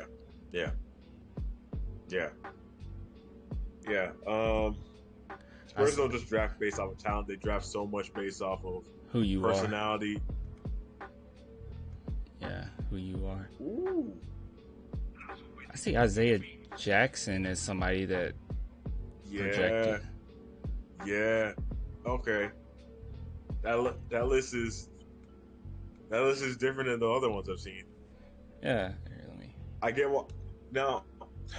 I get why Isaiah Jackson could be drafted in the lottery, but so the big thing I did hear was that Isaiah Jackson and Kai Jones are really similar as far as their play style. Mm. Like, Kai is a bit more of a self-creator than Isaiah is. But Isaiah is, if the Spurs were to pick Isaiah Jackson, I would expect them to both produce in the same ways in their first year in the NBA. Yeah. The big difference comes in the fact that Isaiah Jackson was, I did hear this, Isaiah Jackson was the best defensive player in college this year, bar none. He was the best defensive big man in college this year. I think he was averaging around 4 blocks a game and 3 steals a game as a center. Okay. So he was really good this year. But really, right now, all he is mid range every now and then, dunk, rebound, typical lob threat big man things. Kai projects to do more of what AD does, which is stretch the floor out, just do more things. The ringer, I think the guy's taking Garuba, if I'm not mistaken. So is this true? So Garuba is the best defender in the draft? Yes, sir. Yeah, I agree. I agree with this list. If we don't get Kai, then get him. I think it would be Isaiah Jackson or Garuba as the best defensive prospects. Garuba's just, he knows, it's not just he's athletic, he knows how to play defense the right way. Only problem with Garuba, and this is my biggest problem with picking Garuba. If I was to pick Garuba at 12, personally, I would trade down in the draft to do it. And the reason why is just because I feel like the main thing with Garuba is he plays a very specific role on your team, and he doesn't solve any of our offensive issues. Kai Jones at least would provide a better lob target. He knows how to create his own offense. And he can just do more. Even right now, he could just do more offensively. And the big thing with him is his promise on offense. And you saw a guy on there, I think it was the 30th pick on there, in Isaiah Todd. Personally, if we were not to take like a Jericho Sims in the second round or a Greg Brown, let's say those two already got drafted, I would be 100% down to take Isaiah Todd because I think he's probably the most slept on target in this entire draft. Okay, so he's a shooter. He can do a bit of everything offensively. I mean, if you like Kuzma, then you would love Isaiah Todd because Isaiah Todd does exactly what Kuzma does with a bit more athleticism. He's a bit taller. Well, look at this, Michael Beasley, shades of Michael Beasley. That's he plays exactly like Michael Beasley. I think he's left-handed too. Michael Beasley is like, he's so underrated. If he would have just like kept his head in the game and was actually available, like he was so random. I know my cousin like met him on an airplane, like they were talking on an airplane, and he was supposed to be at a game and he had to like go back home for some family things. Like, he was so good, bro. Yeah, I was a fan of Beasley because he made basketball look so easy. He did. I mean, the game just comes naturally to him, and that's why when they said the same thing about Isaiah Todd, I say the same thing about Isaiah Todd. He can create offense for himself. I'll say this: if you plug Isaiah Todd into like a Spurs-like system, I could easily see him being a 20-8 guy eventually at some point in his career, just because of how much he understands his role on offense. I mean, he can hit you in a multitude of ways. Creates off the dribble for threes, shoot off the dribble for a mid-range. He has a post fadeaway that's actually really good as a powerful prospect in today's day and age. I mean, good size. He's athletic. Good. I was gonna say, if like, what would we trade? Like, if we wanted to get Kai Jones, I mean, they're only a pick ahead of us. Like, what would we do? We'd be kind of screwed, wouldn't we? I mean, what can we give them? Well, not entirely, but it's how much do you want Kai Jones is the question. I think that. I mean, you remember when the Hawks traded for the Mavericks pick? Was it? Yeah. Was that what happened? Yeah, that was what happened. The Hawks and the Mavericks pick swapped. Okay. And that allowed the Hawks to get Trae Young, and that allowed for the Mavericks to get Luka Doncic, right? Oh, okay, yeah. I think both of those are great. I don't know which one is better. I think Trae Young. Yeah. I prefer Trae Young. I think Luka's game is just Trae and Luka do a lot of the same things. Neither of them are really good on defense. I think Luka's a bit better than Trae though, because Trae just is a lampshade on defense. But man, Luka's just. I'm not even the biggest Luka fan, but every time I see him play, it's just he'll hit shots that I'm like, that has no business going in. Yeah, it's and smooth. I'm going, I'm like, well. And then he gets 40 points. And I'm like, well, it's a lot of shots he shouldn't have hit. Yeah. It's to the point that I'm like, yeah, if he hits a game winner, I'm just not shocked. I'm just like, yeah, well, he kind of just has that luck. He just has luck. He's a really lucky player as far as what he can do. He's just really skilled. But no, I think if the Spurs are committed to Kai Jones and they know that the Charlotte Hornets are going to take Kai Jones at that spot, I don't think you can make a trade with the Charlotte Hornets. Because if the Hornets are dedicated to that spot and they know that we want that spot, they're going to make us trade more than we're willing to give up for that spot. Does that make sense? That is true. Yeah, that's true. So I think, and this is just me, if you want Kai Jones and you think the Hornets might go for it,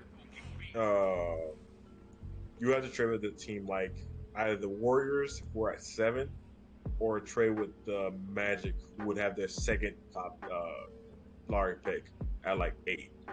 And then you have to draft them there. And if you weren't to do that, well, then you're just going to have to like draft whoever else you would even consider, whoever's left. I can see that. Man, I'm gonna be honest with you, I'm getting sleepy. Hey, man. Hey, listen. Ain't no problem at all. Here, I'm gonna plug my stuff one more time. Let's see. Boom. If anybody, by any means, want to help out the channel, you can become a patron. Only $2. Okay, it's only $2. Don't be intimidated. It's all right. So if you want to become a patron, what you say, bud? It's only $2. Yeah, it's only $2. He's a patron. I'm talking to a patron. So yeah, so if you want to be a patron and support the channel, all you have to do is go to the link below, patreon.com/ClanTheSpursFan. I have a link in the description, or you can just look it up. But yeah, not asking for much, just to support the channel. If you want to give more, that's fine. If not, $2 is perfectly fine. The more the merrier. I want to get more and more patrons, so at the end of videos that I actually like edit down and work really hard on, I can give people shout outs at the end of those. So if you guys want to do that, it means the world to me. But yeah, thank you guys so much for watching. Thank you, Impeccable, once again. Great conversation, man. You really need to make a podcast. Yeah, I've been thinking about it, but thank you. Yeah, man, you need to make a podcast. But I'll get with you later, bud. I'll get with you guys later. All right, I'll talk to you later. I'll hit you up in the Discord tomorrow sometime. All right, cool. All right, dude. Cool. All right. Yeah, such a nice guy. Such a nice guy. I'll send my money through the mail. Bro, like, Jonathan, look, if you're going to do it, do it. If you don't, it's okay, man. It's just $2 a month if you want to do it. It's like 4 cents a day. Just go to patreon.com. Yeah, it really does. It really is starting to like help. The more people that kind of give, the more it incentivizes me to keep going, because man, YouTube is full of crap. You guys have no idea. But yeah, helps with a lot of things. Help me make a certain thing. Let me show you. That's the Balinese. Let me show you something before I go. See, I gave a little shout out at the end of one of these videos. By the way, check out this video, because I don't know why the algorithm screwed me over. See, this is just part of the BS I go through with YouTube. They jack up my algorithm. Here, check this out. Give a little shout out to the end, man. This is when I just had 2 patrons a week ago. I'm at 5, baby. I made it big, baby. Here you go. Hold on. What's up, Manu? Go to the end. You see at the end? Look at this. Look at the patrons. Oh crap, I didn't mean to put all this stuff on it. I need to get rid of this. But look at the patrons. Corrupt, Josh Walters. Now it's Rick Franco and a couple other people that I just need to actually get on there and see who they are. But yeah, thanks guys. Like I said, if you want to support, just go to the link below. It means the world. If not, at least watch this video, okay? 164 is BS. I don't know what happened. You'll like it, okay? It's funny. It's another Manu song. Hit it with the ball spot, baby. Ball, baby. Yes, hit it with the ball spot, baby. 2 when the shot clock, baby. Ball spot, go to hit the shot, baby. It's fun, okay? Go watch it. It's corny. It's fun. It's just how I like it, all right? I'll give it to you guys later. Till next time, deuces. Good night. Have a phenomenal sleep. And I do have, I said this already, but I do have a video coming out. I wonder should I just post it tomorrow. I'll be honest with you guys. I get really impatient. I'm like, oh, I'll post it on Monday or post on Tuesday. I just get too impatient, bro. I don't know. Hit while the iron's hot. I don't know. No, screw it. I'm still posting on Monday. I'll still post the DeMar thing on Monday. All right, I'll give it to you guys later. Till next time, deuces. Have a good night, everybody. Wait, let me play the music for you guys. A little outro. All right, there we go. All right, man. Love y'all.